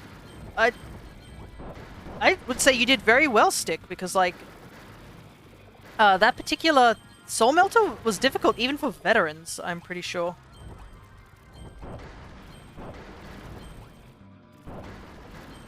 Oh. I have a feeling lighting this doesn't get us what we need, so we'll just move on. I don't remember exactly where the thingy is, but shouldn't be too far in here. Oh, also, Stick, since the, what's the word? The DLC of Mario & Rabbids came out, I plan to do a stream where I'll be doing, the Tower of Doom. So I guess look forward to that.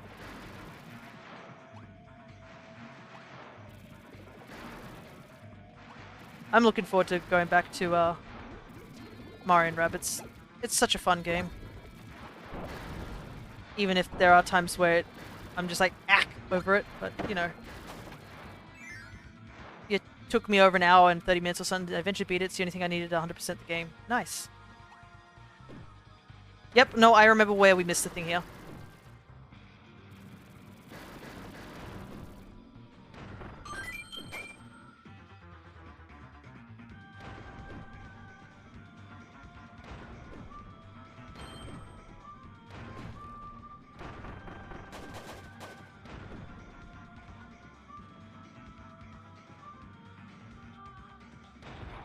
Oh, there we go.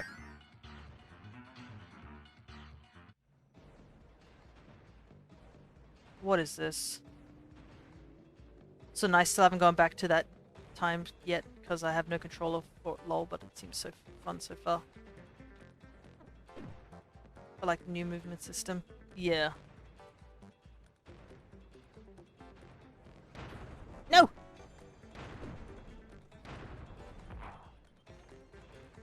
So I'm guessing nobody really knows where this, oops, the tilt minigame I'm talking about is, in terms of Zelda. So if anyone's played the Wii version of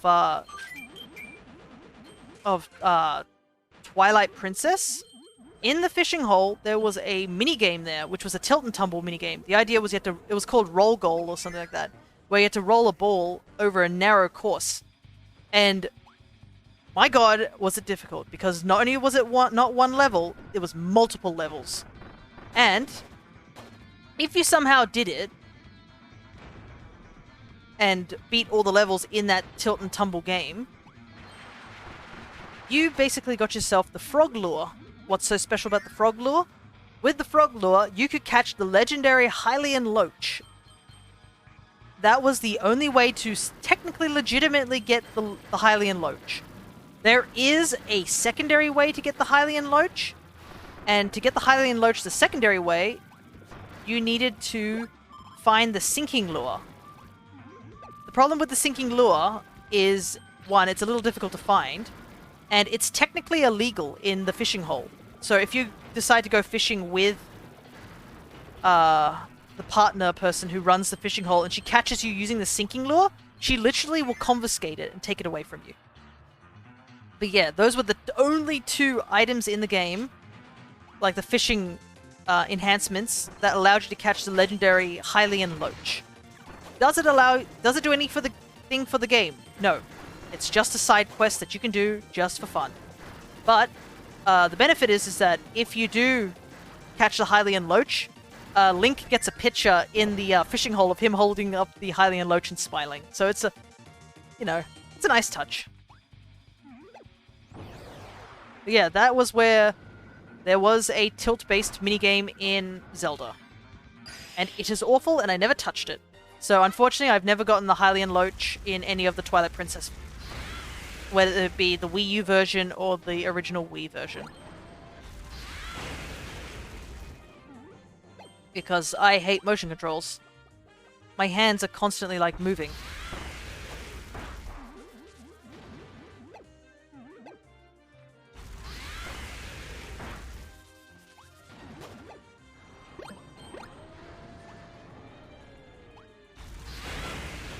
Since we've already got all the orbs here, we can just skip the secret level here because we have no reason to do it. Which is definitely a benefit when it comes to missing the orbs on these levels, because you don't have to worry about... Oops. There you go. Oops. That did a lot of damage. I'm gonna go back and grab that sandwich.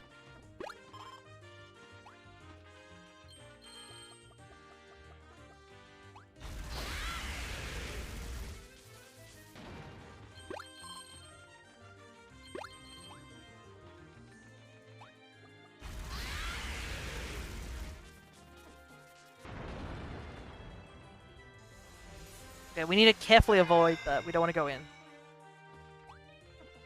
There we go. We have no reason to go back in there at the moment.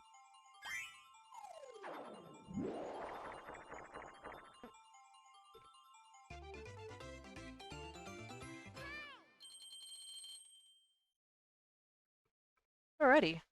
Not bad. I'm honestly surprised how well we've been doing, because, like, I thought, oh yeah, this stream might last a couple of days or something. Like, we're chugging through this thing. I think when Heroes of Another Dimension came out, I played that like twice because it was really fun. Yeah, Heroes of Another Dimension is definitely a fun mode.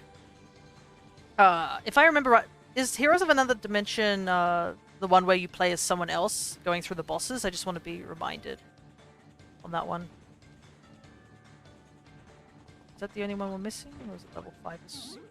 5 is... Hmm? Oh, we probably missed one in the Nutty Noon. I was trying to figure out what was going on here.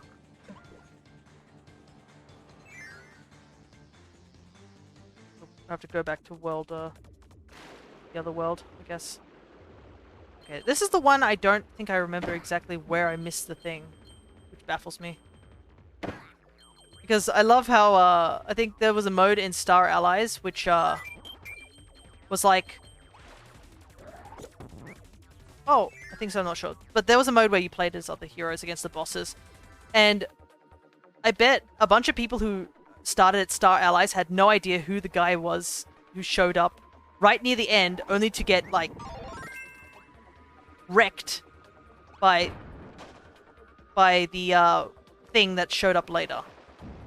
Which is really funny, but it's also, like, it was mind-blowing as well at the time. Because at the end of I think, that mode where you fight those bosses, the guy who showed up is essentially the strongest creature, like the strongest warrior in the known universe. Sort of thing. That's how absurd he is. So for him to just get, you know, instantly destroyed is kind of nuts. But there's a lot of lore implications to that too. Ah, here's the thing that I missed.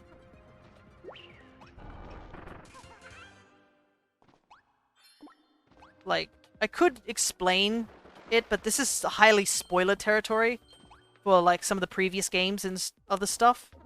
So I'll have to think about it, whether or not I would go on saying it, that's all. Because I'm not sure there's a bunch of people who've played some of the Kirby games and stuff like that. And I would like people to play the Kirby games, honestly.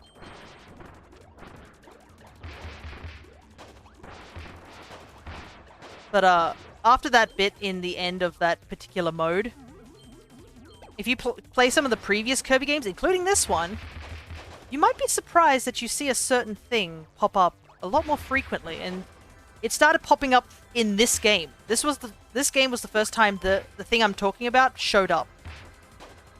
And I guess its existence puts a lot of questions. I saw Soul Melter EX was released and I just never bothered playing it. EX is interesting because, one, it's really, really hard. I'm not going to deny that part. Secondly, there is hidden lore at the end of EX and strange implications by the reward you get for beating EX mode. So there's Kirby locking things behind difficult things again.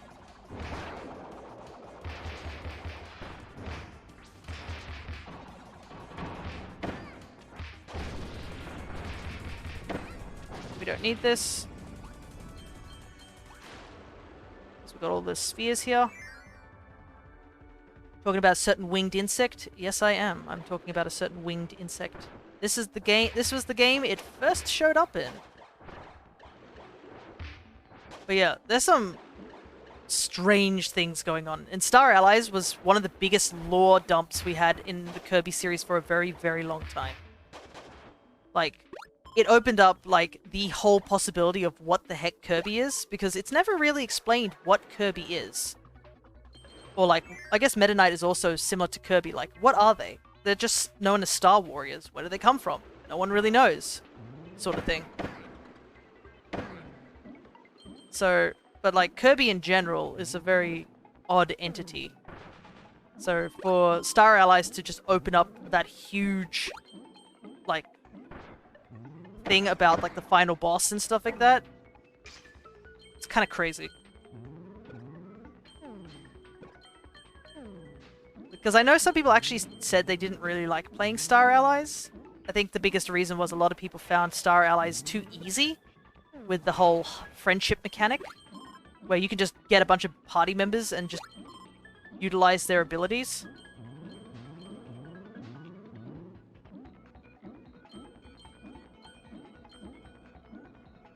But, like, in terms of lore, yeah, that went crazy, that particular game.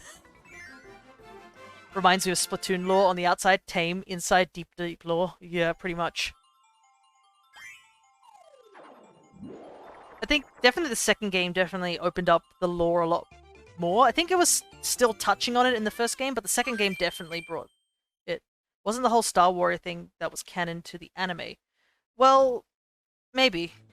But then, I guess if it is canon only to the anime, we still don't have an explanation of what Kirby is. Like, Kirby is still a very odd creature? A thingamajig, we'll call it.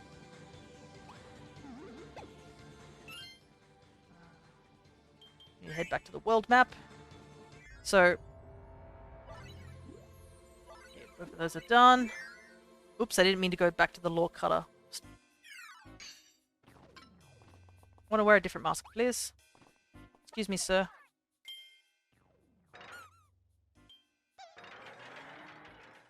It makes...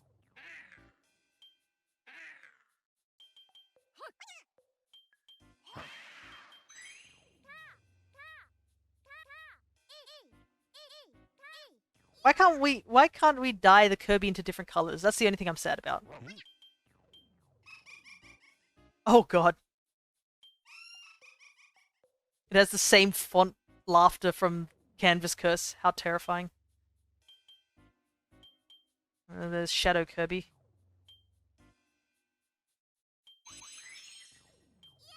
Some of these masks are terrifying.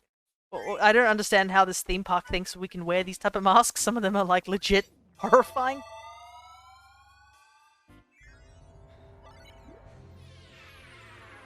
Off we go back to this world. Yep, this is where the last one is. Also, apparently I just noticed in the top corner, we have maximum lives because we got a little crown on our head. There we go. 99 lives, just in case you thought this game might be difficult. Oh, this game has French... Yeah. It has references to a bunch of the... Kirby's a cute pink puffball, but an unstoppable force of destruction. To me, I think Kirby might be some sort of eldritch abomination. Down here. I like how you said you can't remember what they're called, because in the in-game universe, it's also a joke, I guess, that nobody remembers what Partizan's name is. Because it's too difficult to say. And also because of the bad guy just doesn't care about these poor 3 mage sisters. But yeah. We have references to all the games. I think that's in chronological order as well. So you can see down here, we got stuff from Forgotten Lands, and up at the top it's the main cast, a couple of big enemies, stuff from, I think, Kirby Dreamland 3, then Superstar, got Crystal Shards, Amazing Mirror, Squeak Squad, Canvas Curse, Triple Deluxe, some of the bosses. Like, there's a lot of really neat references here. And we also have Cone Kirby. Just... Yeah, if there's one thing the Kirby series does... Yeah...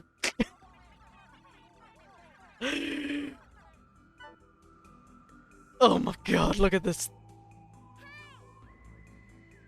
Okay. Some of these mask choices are certainly something. Is Car Kirby in this game? I want to know if Car Kirby's in... I don't know. I hope Car Kirby's in the game. Mouthful mode creeps me out to an extent. You thought Mouthful mode creeped you out? Remember the stuff that happened in, like... What? Triple Deluxe? That didn't creep you out? There's some really crazy things that happen in Triple Deluxe. Alright, so we missed the second one here, so hopefully we... I do remember why we missed this one. It's because I got distracted. That's the only way to say why I missed this one. So we can just rush through this level. Kirby. I love Kirby. I love how they made a dessert out of Kirby. Kirby is life.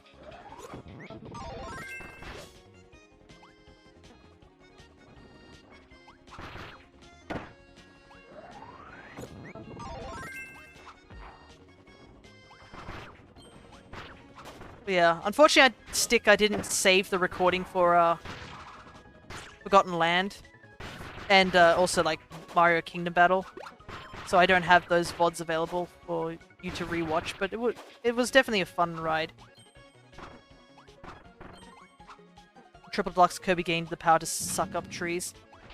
There was also that one time that Kirby ate an entire eel while it was screaming by grabbing onto its tongue and sucking it into his, like, mouth.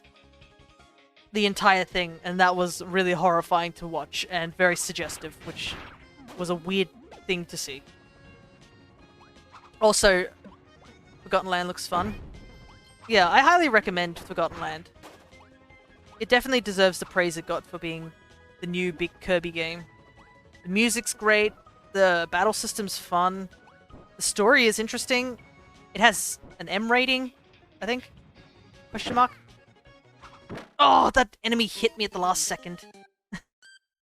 Well, I don't know if it has an M rating, it might be PG, but it does have a fear warning, and I do understand because the last boss in the game is kind of horrifying in a little way. No spoilers or anything like that, so... But in terms of just gameplay, it's a fun romp. The music's great too. The bosses are pretty fun as well. Like, I don't think any of the bosses are really that bad. That's a big thing too.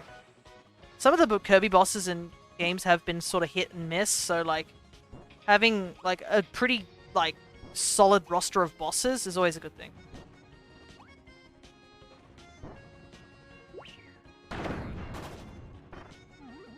Never seen a Kirby 3D Kirby. How many of these are? None. That Forgotten Lands was the first time Kirby went into 3D. I believe back in the Wii era, there was a rumored Kirby game that was going to be released either on GameCube or Wii, which was going to be Kirby's first romp into 3D. Crystal Shards was kind of the first sort of 2.5. It was sort of 3D, but that was the first sort of 3D-ish platformer, but you basically were doing the same thing as you're doing now, which is running in one direction, like a corridor, essentially.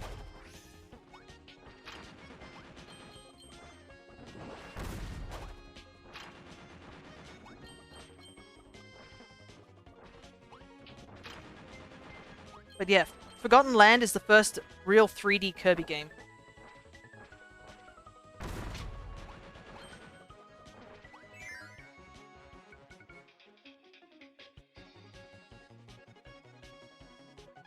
And I mean, it's on the Switch, so it's very easy to access right now. In terms of other Kirby games, I'm actually considering playing Crystal Shards, I believe it is. Because of the N64 Online that is available on the Switch. I'm not sure if you can hear me over all the bomb throwing sound effects. Give me a second.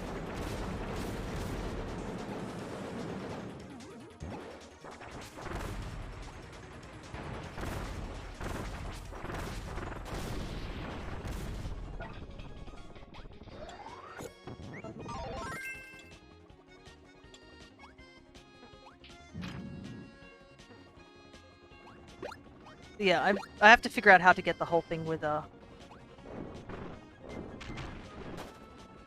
get distracted this time. Hit the thing, please. These enemies mess me up. The game and Star Allies seems familiar, even the font. I believe Star Allies was the next big console game that came after this one, because the only game that Kirby really got on the Wii U was the Rainbow Curse, which was I don't know if it's a main series game, because it's more closer to the likes of Canvas Curse, which used the touchscreen of the Wii U. So yeah, Star Allies was basically the next thing after this one. And also Return to Dreamland was a really big game in the back in the day, because this was the first time Kirby went into 3D like models. It was still the whole running through corridors and things. It wasn't till Forgotten Land, which we got a actual proper 3D Kirby game, but like Return to Dreamland was the first time Kirby was in 3D, which, you know, was very exciting. I think it was also when Kirby started to become more popular in the mainstream.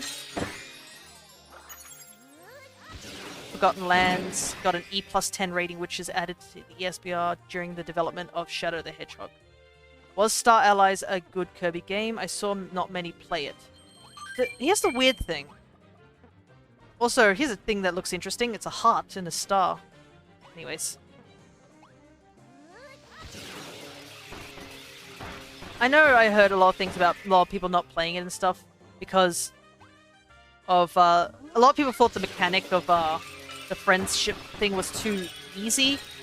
So they're like, oh, it's a really baby Star Ally game, but I think Star Allies, well, the best way to describe Star Allies was it was a love letter. Because it felt like a big send-off to Kirby's adventure in the old ways. It was the last 2D sort of game we got from Kirby. Because, I mean, after Star Allies came Forgotten Lands, so... But, like, Star Allies had the whole slew. It had references to every single, like, game, music tracks based off old games, characters came back from the old games. Like, it was a huge love letter to Kirby, honestly. And a lot of people actually were a little bit afraid, thinking that it was sort of Kirby's last romp sort of thing on the Switch. They're like, oh, this is the end of Kirby sort of thing, or like the team's ending sort of thing. That was a pretty big thing.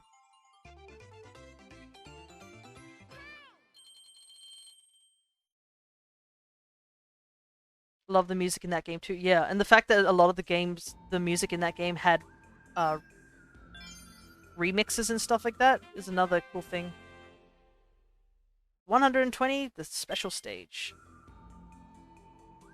Yeah, a lot of some of the tracks from that game also were like remixes of older games, so it's always so great. And Kirby knocks it out of the park when it comes to music. It's always such a joy to listen to some tracks in that game.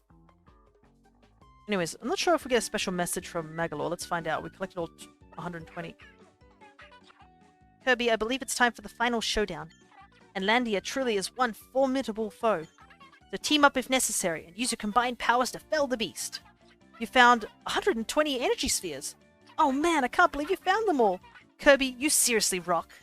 I'm so thankful for all of your help. High five, low five, all that. As a token of my gratitude, I'll let you in on a little secret about this ship. The Lore is a legendary Halcandran vessel crafted by the Ancients. It's said that an incredible power was used to construct it, and that the Ancients used the same power to craft countless other legendary creations. I excavated this ship from the volcano where Landia dwells and repaired it, and I couldn't help but make a few upgrades before taking it for a spin. Legend also says that this ship has a mind of its own. I'm not so sure. But I'm hoping it will speak to me someday, if I take good care of it. So there you go. If you didn't get 120 orbs, you would not know that the Lore actually may have a sentience. But it also brings up the Ancients, which are a huge thing in some of the Kirby series things.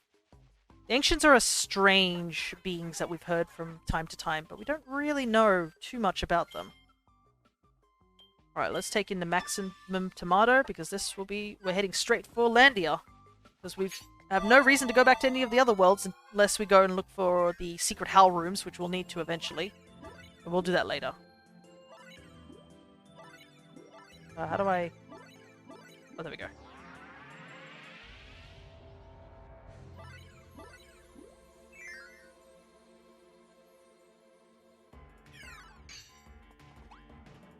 But yeah, you may recognize this tune. I think it was in... I think it may have been in Star Allies as well, for when you're fighting the bosses. Like, just before you fight them. It's a good track, this one, so that's probably why they brought it back. Alright, here we go, guys.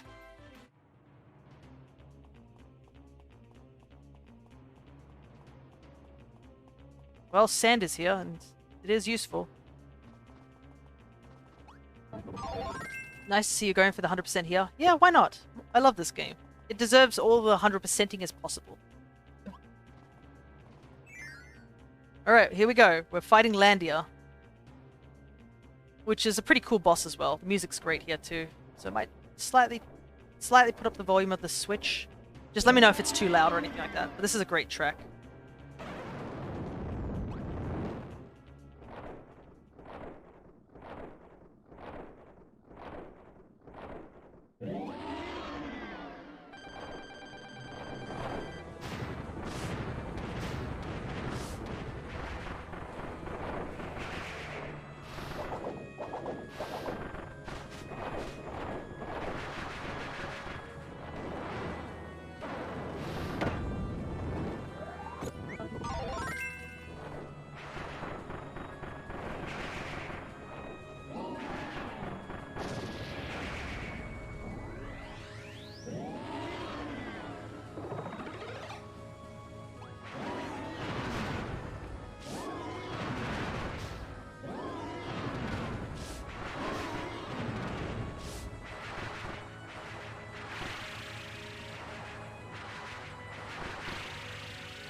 sand just doesn't reach unless I mash the button.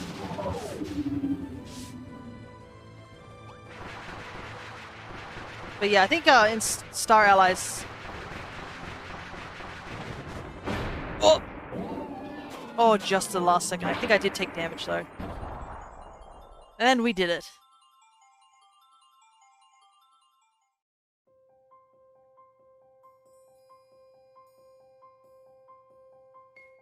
We beat Landia.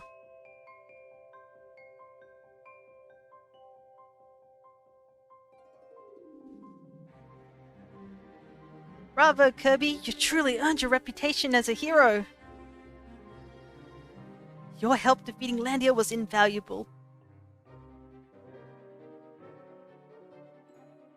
Ah, at long last, it's mine!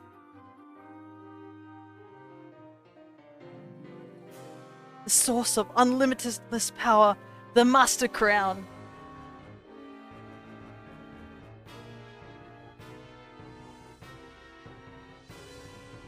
Obtaining this crown has been my ultimate goal all along.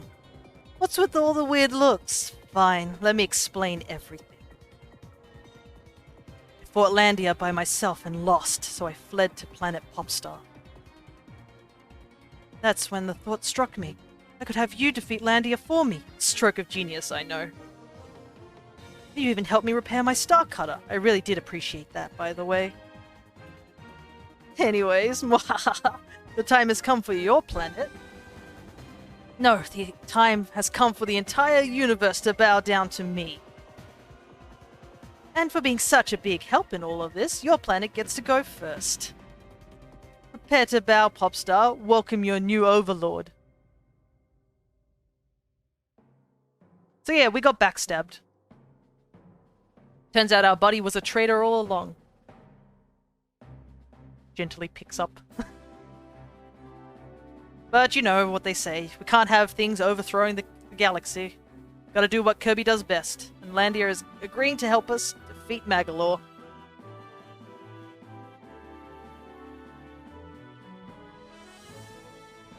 Good thing there's 4 dragons.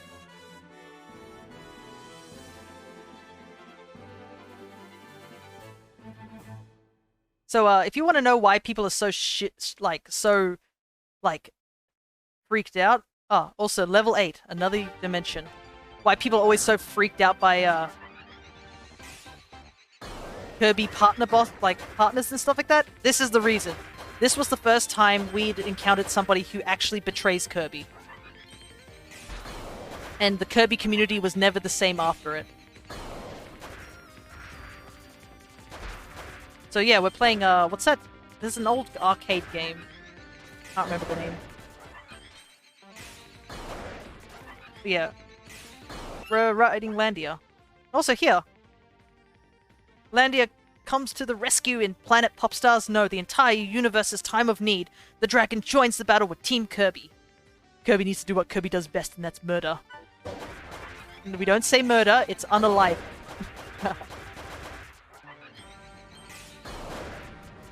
The fear here. Nobody backstabs Kirby.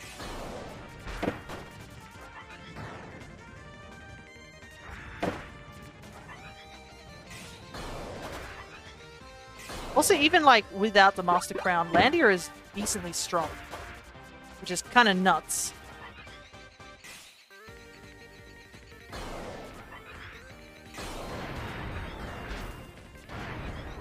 Ooh, that was close.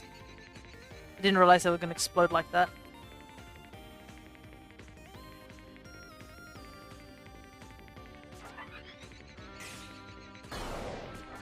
Hey, those crystals remind me of those things in this Smash Bros. Ultimate credits screen.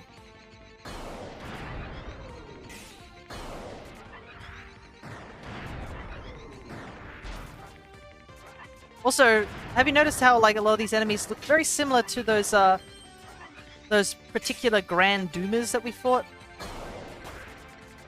throughout our adventure? Seems that the Grand Doomas may come from this realm.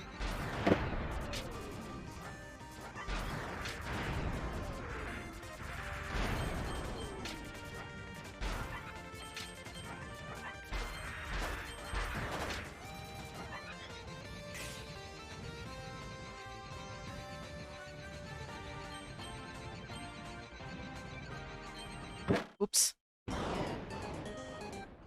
I try to risk it.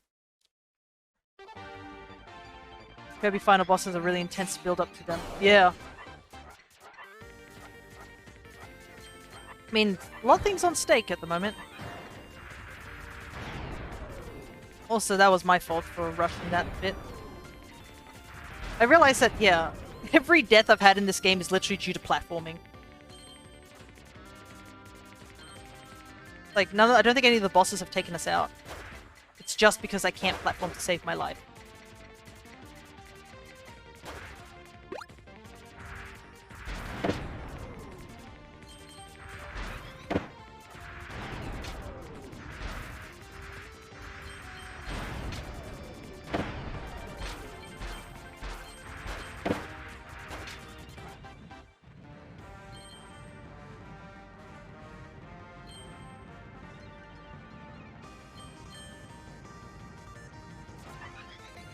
That's a big thingamashiggy.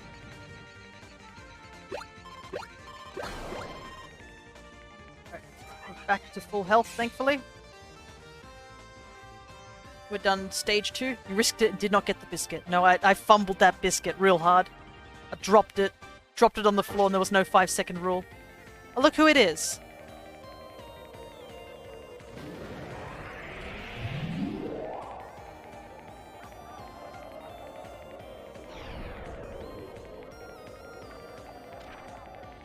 Yeah, we have to fight the very thing that we've worked to fix. The Lauren Magalore, the Law Star Cutter, now controlled by the traitor Magalore, is being used as a weapon against Kirby and friends. If the shadowy ship had a mind of its own, how would it feel at this moment?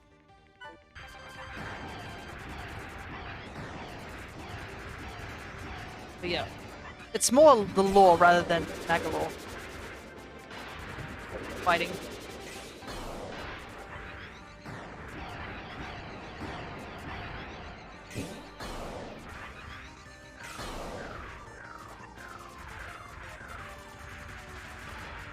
So this ship is literally using the very thing that we basically fixed it with against us. Ow. It's suddenly become a Toho game. A bit of healing.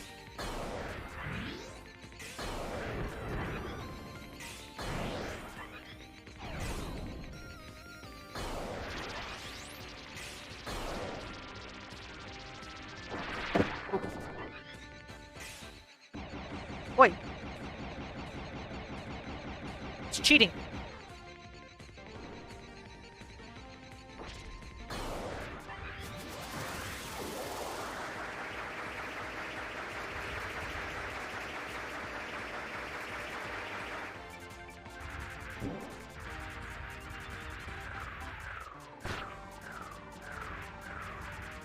Almost there. Mash that button.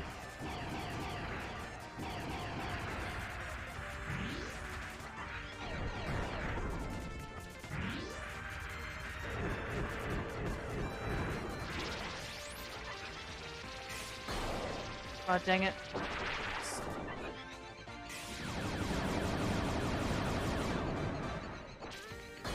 Take that. I can see myself getting Law mixed up with Law a lot. Okay, we'll call it Star Cutter. Right, off we go.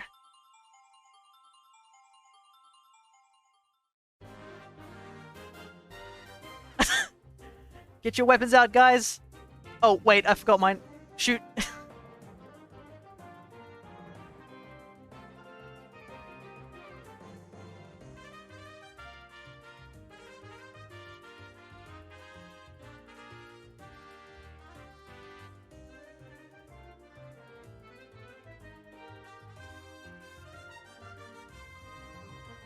No, DDD! Bandanity and Meta Knight.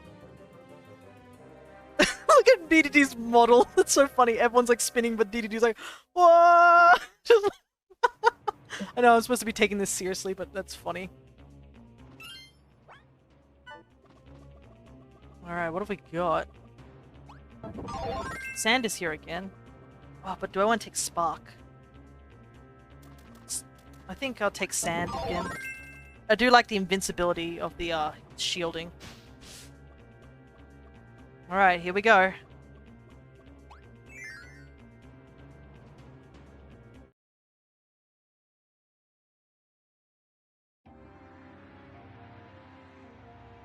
Ugh, I hate how it wiggles. It's almost like it's alive.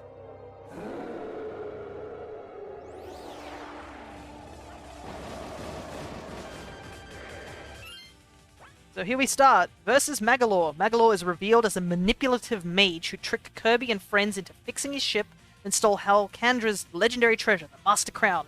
It's up to Kirby to save the universe.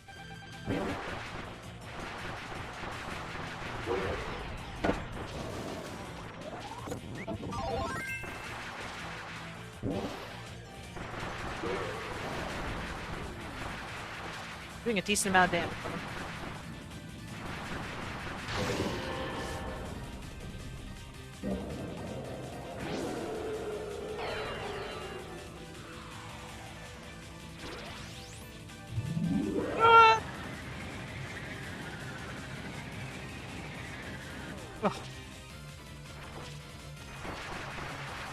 Not a Kirby final boss if they can't teleport.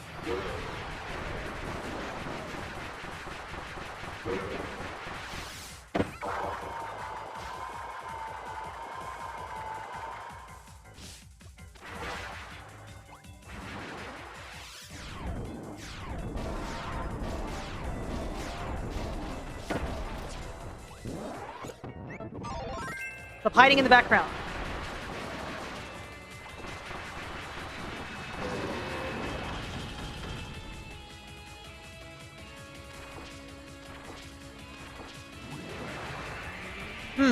I wonder what this is a hint towards.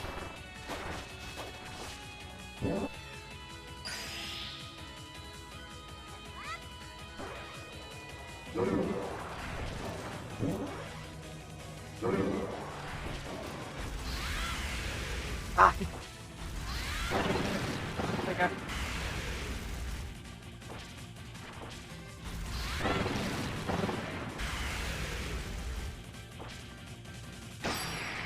Ow. Oh, we also don't have any copy abilities anymore.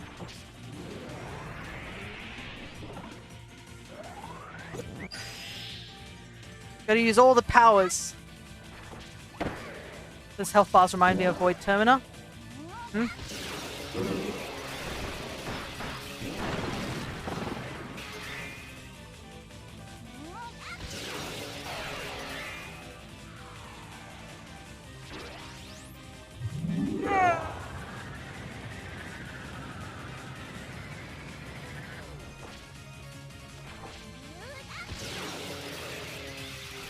Stay still.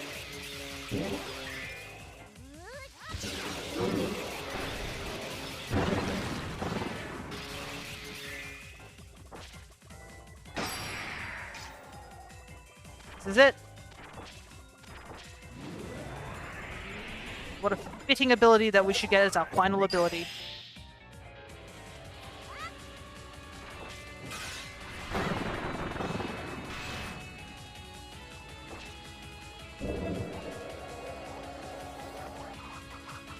This is it.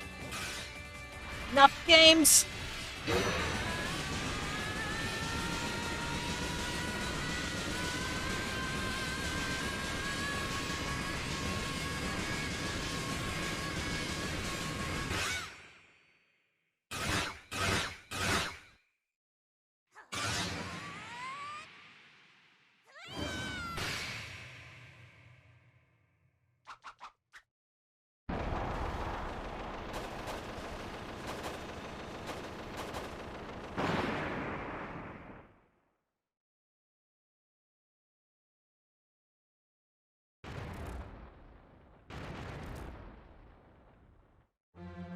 Oh, you thought we were done.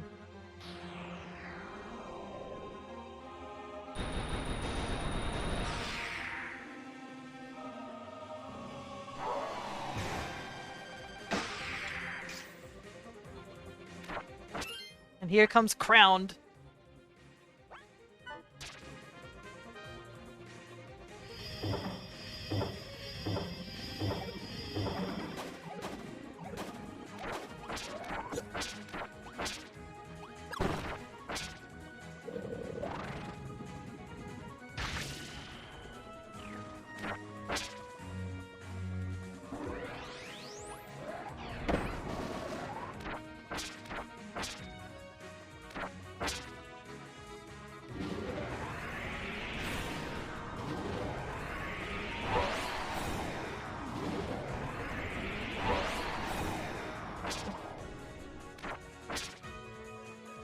Really need an ability here.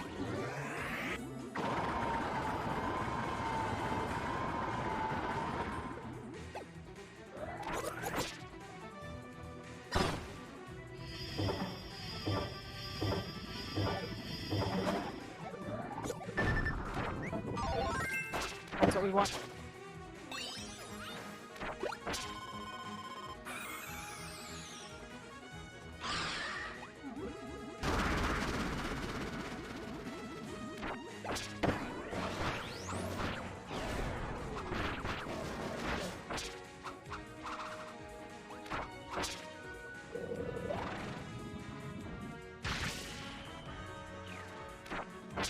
Teleporting.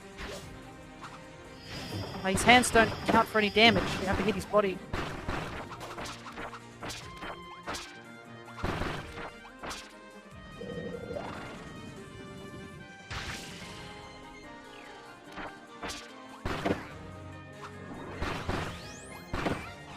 And you take so much damage.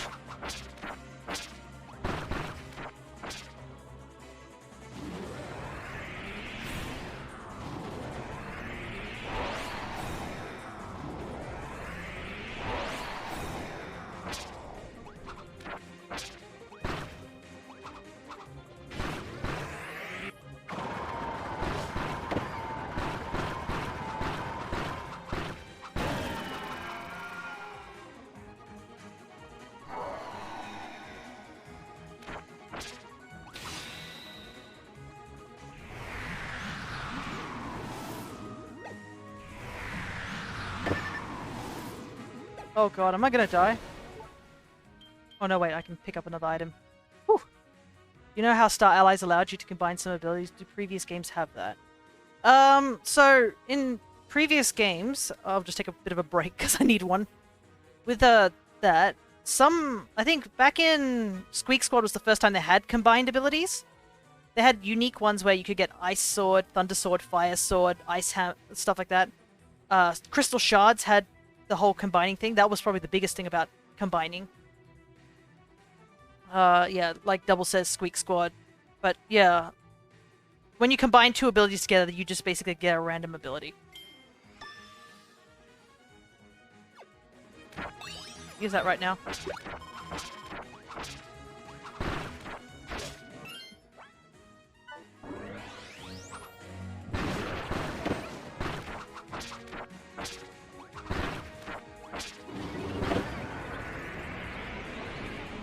I don't know what this does. Oh, now I remember. Far out!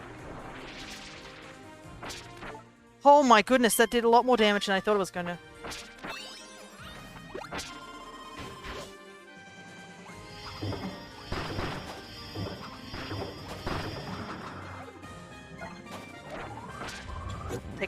Taking Spear. I think Spear is a better option here.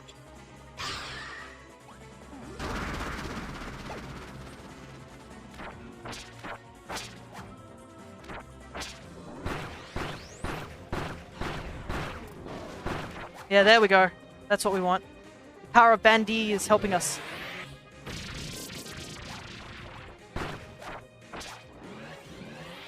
Whoa! Whoa!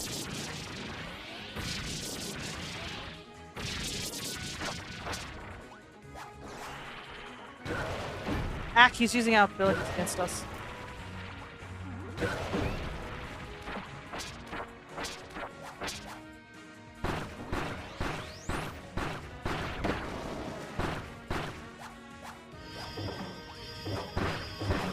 Get him!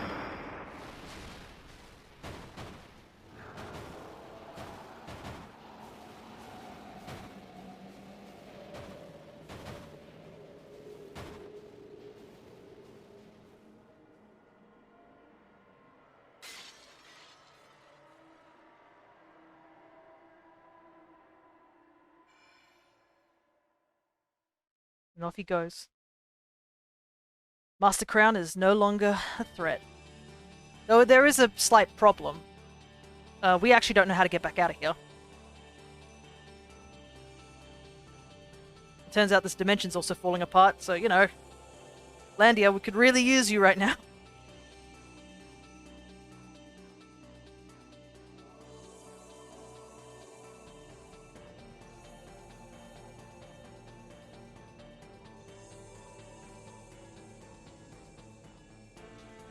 But look who's come. It's the Law Starcutter. It's come to rescue us.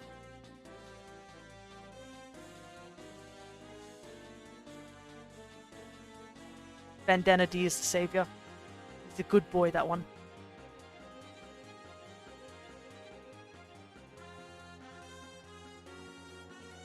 I need to escape, and yet they're saying that. Look, it's shock and exhaustion. Believe me, I ate too many tomatoes on that fight too. And also, we don't have a way to travel to other dimensions. Only the Law Starcutter does. As you can see here.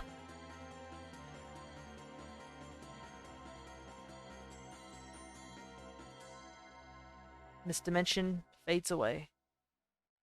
What does it fade away into? Who knows? But that doesn't matter right now. All that matters is the looping rainbow in the sky. And a certain somebody coming to visit us.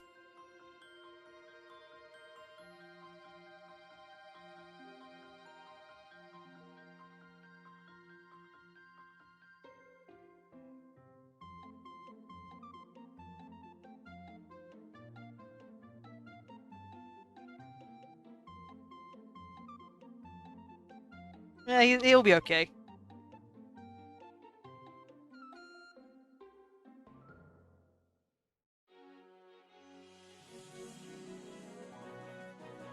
I love how everyone's laughing, even the cool dude. Off they go, back to where they came from.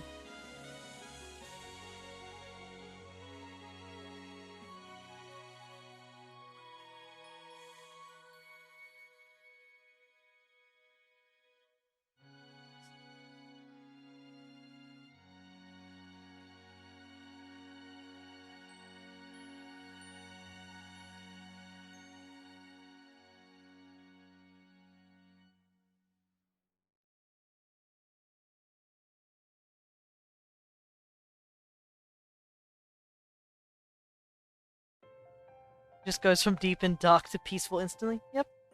Just the end of the nightmare and back into the dream.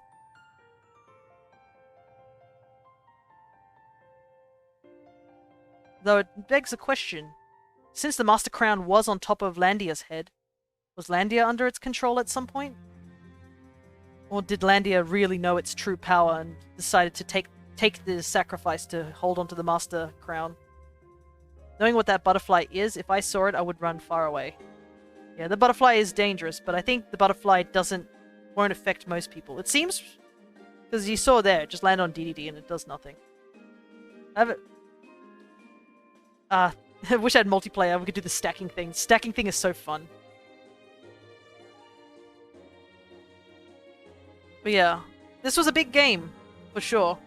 It was the first 3D modeled Kirby game. It introduced a whole bunch of mechanics that would later pop up, like the existence of another dimension. That was what this game was from, was the idea of extra dimensions existing in the world of Kirby was from here, this game. And it also introduced us to backstabbery in the Kirby universe. Like, this guy scarred... Well, there was a previous game, which I won't mention who did it, but like... Didn't Crystal Shards have 3D? Yeah, it did too, but I guess it's also a big difference from, like, the Nintendo 64 and then all the way to the Wii. Like, a huge gap. Even I think Kirby's Air Rider was a 3D model game, but it was like a big thing because Kirby was in the pixel art for the longest time. Oh, and I guess another big thing is that we get to play as these four. You get to play as DDD and Bandana D, I believe, for the first time. Meta Knight you could play in Superstar Ultra, I believe. And he has a special mode called Meta Nightmare. that mode actually does have lore as well hidden in it. But yeah, I think this was the first time we could play as DDD, and especially Bandana D. This was like the big thing for Bandana D. He only showed up in Superstar Ultra, and then he got his own playable role in this game. And from ever since this game, he's been a mainstay, and we love him for that. Just, there's always something great about the insignificant, weak enemy, you know, moving up the ranks and being something so much cooler. Oh, and there's one of the Howl rooms that we will have to go find eventually, because there's a certain somebody who said there's music tracks tied to it to get the full 100%.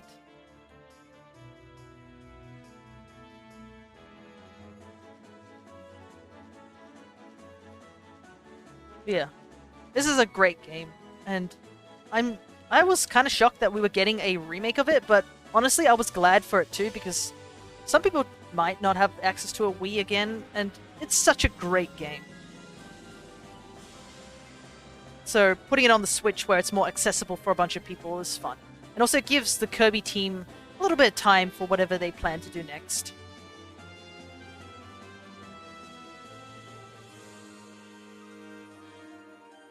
Oh, we didn't really get to see the little eyeball. Yeah, the Megalore form, that one has an eyeball sticking in its mouth.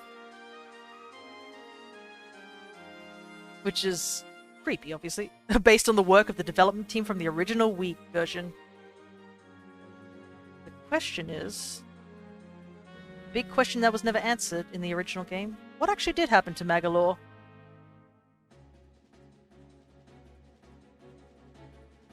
Because he does show up in spin-offs and such, and a lot of the spin-offs are based technically in another dimension, like another world with another Kirby.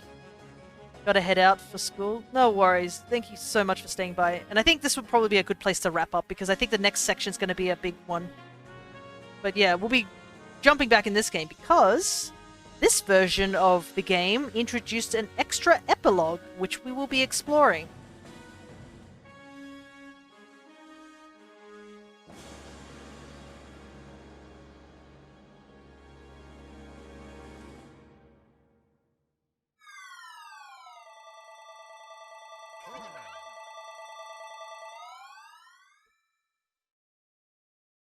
Because there's more. There always is more.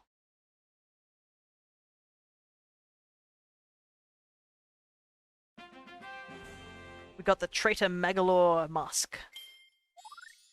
And an extra mode. A whole new adventure awaits.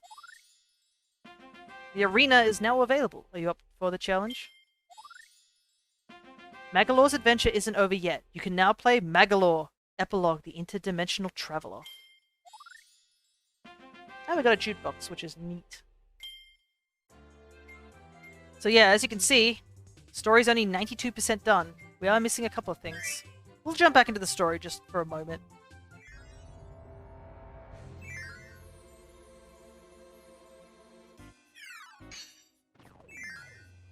Obviously, those 92% is to get the last few of those Howl rooms.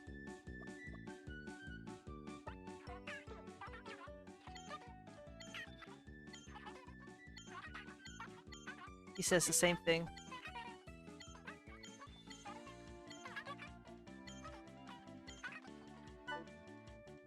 Is an extra mode the main game just hard mode? I believe it is. I believe you basically have half HP, if I remember rightly. Let's head to the mode selection real quick. And obviously we have the arena.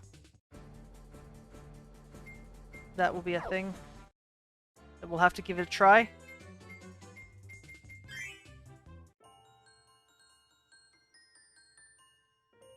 Yep, it's the opening again. We'll just skip this real quickly.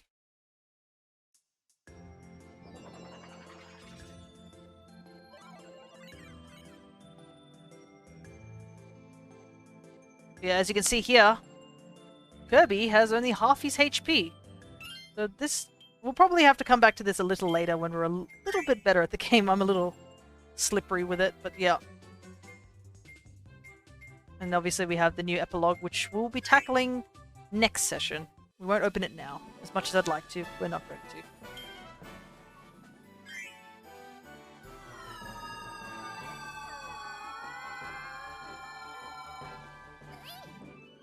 Let's use up these tickets. And if you look up there, Landia has come to play. And we get a dress-up mask of Landia.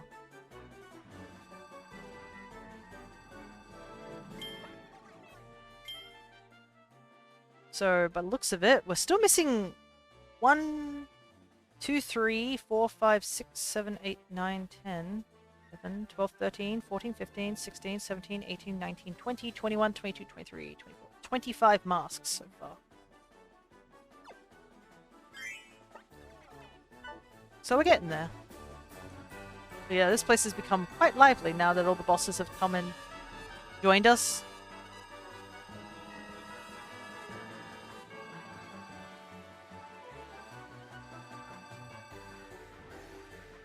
I guess that will be where we wrap it up. So, I guess on Saturday, if you guys are interested in joining by, we'll be doing the Decidui raid. And we'll do it for a little while. And if we grow tired of it, or we got enough of the raid points and stuff like that, we'll be continuing on with the Pokemon Silver Nuzlocke that we started on Monday. And then it will be more Amiibos on Monday as well. But thank you guys all for joining me on this, the run-through of the main story. And it's time to, I guess, tackle the extra mode and find out what's happening in the epilogue. So, till next time, which won't be too long, I'll see you guys all later.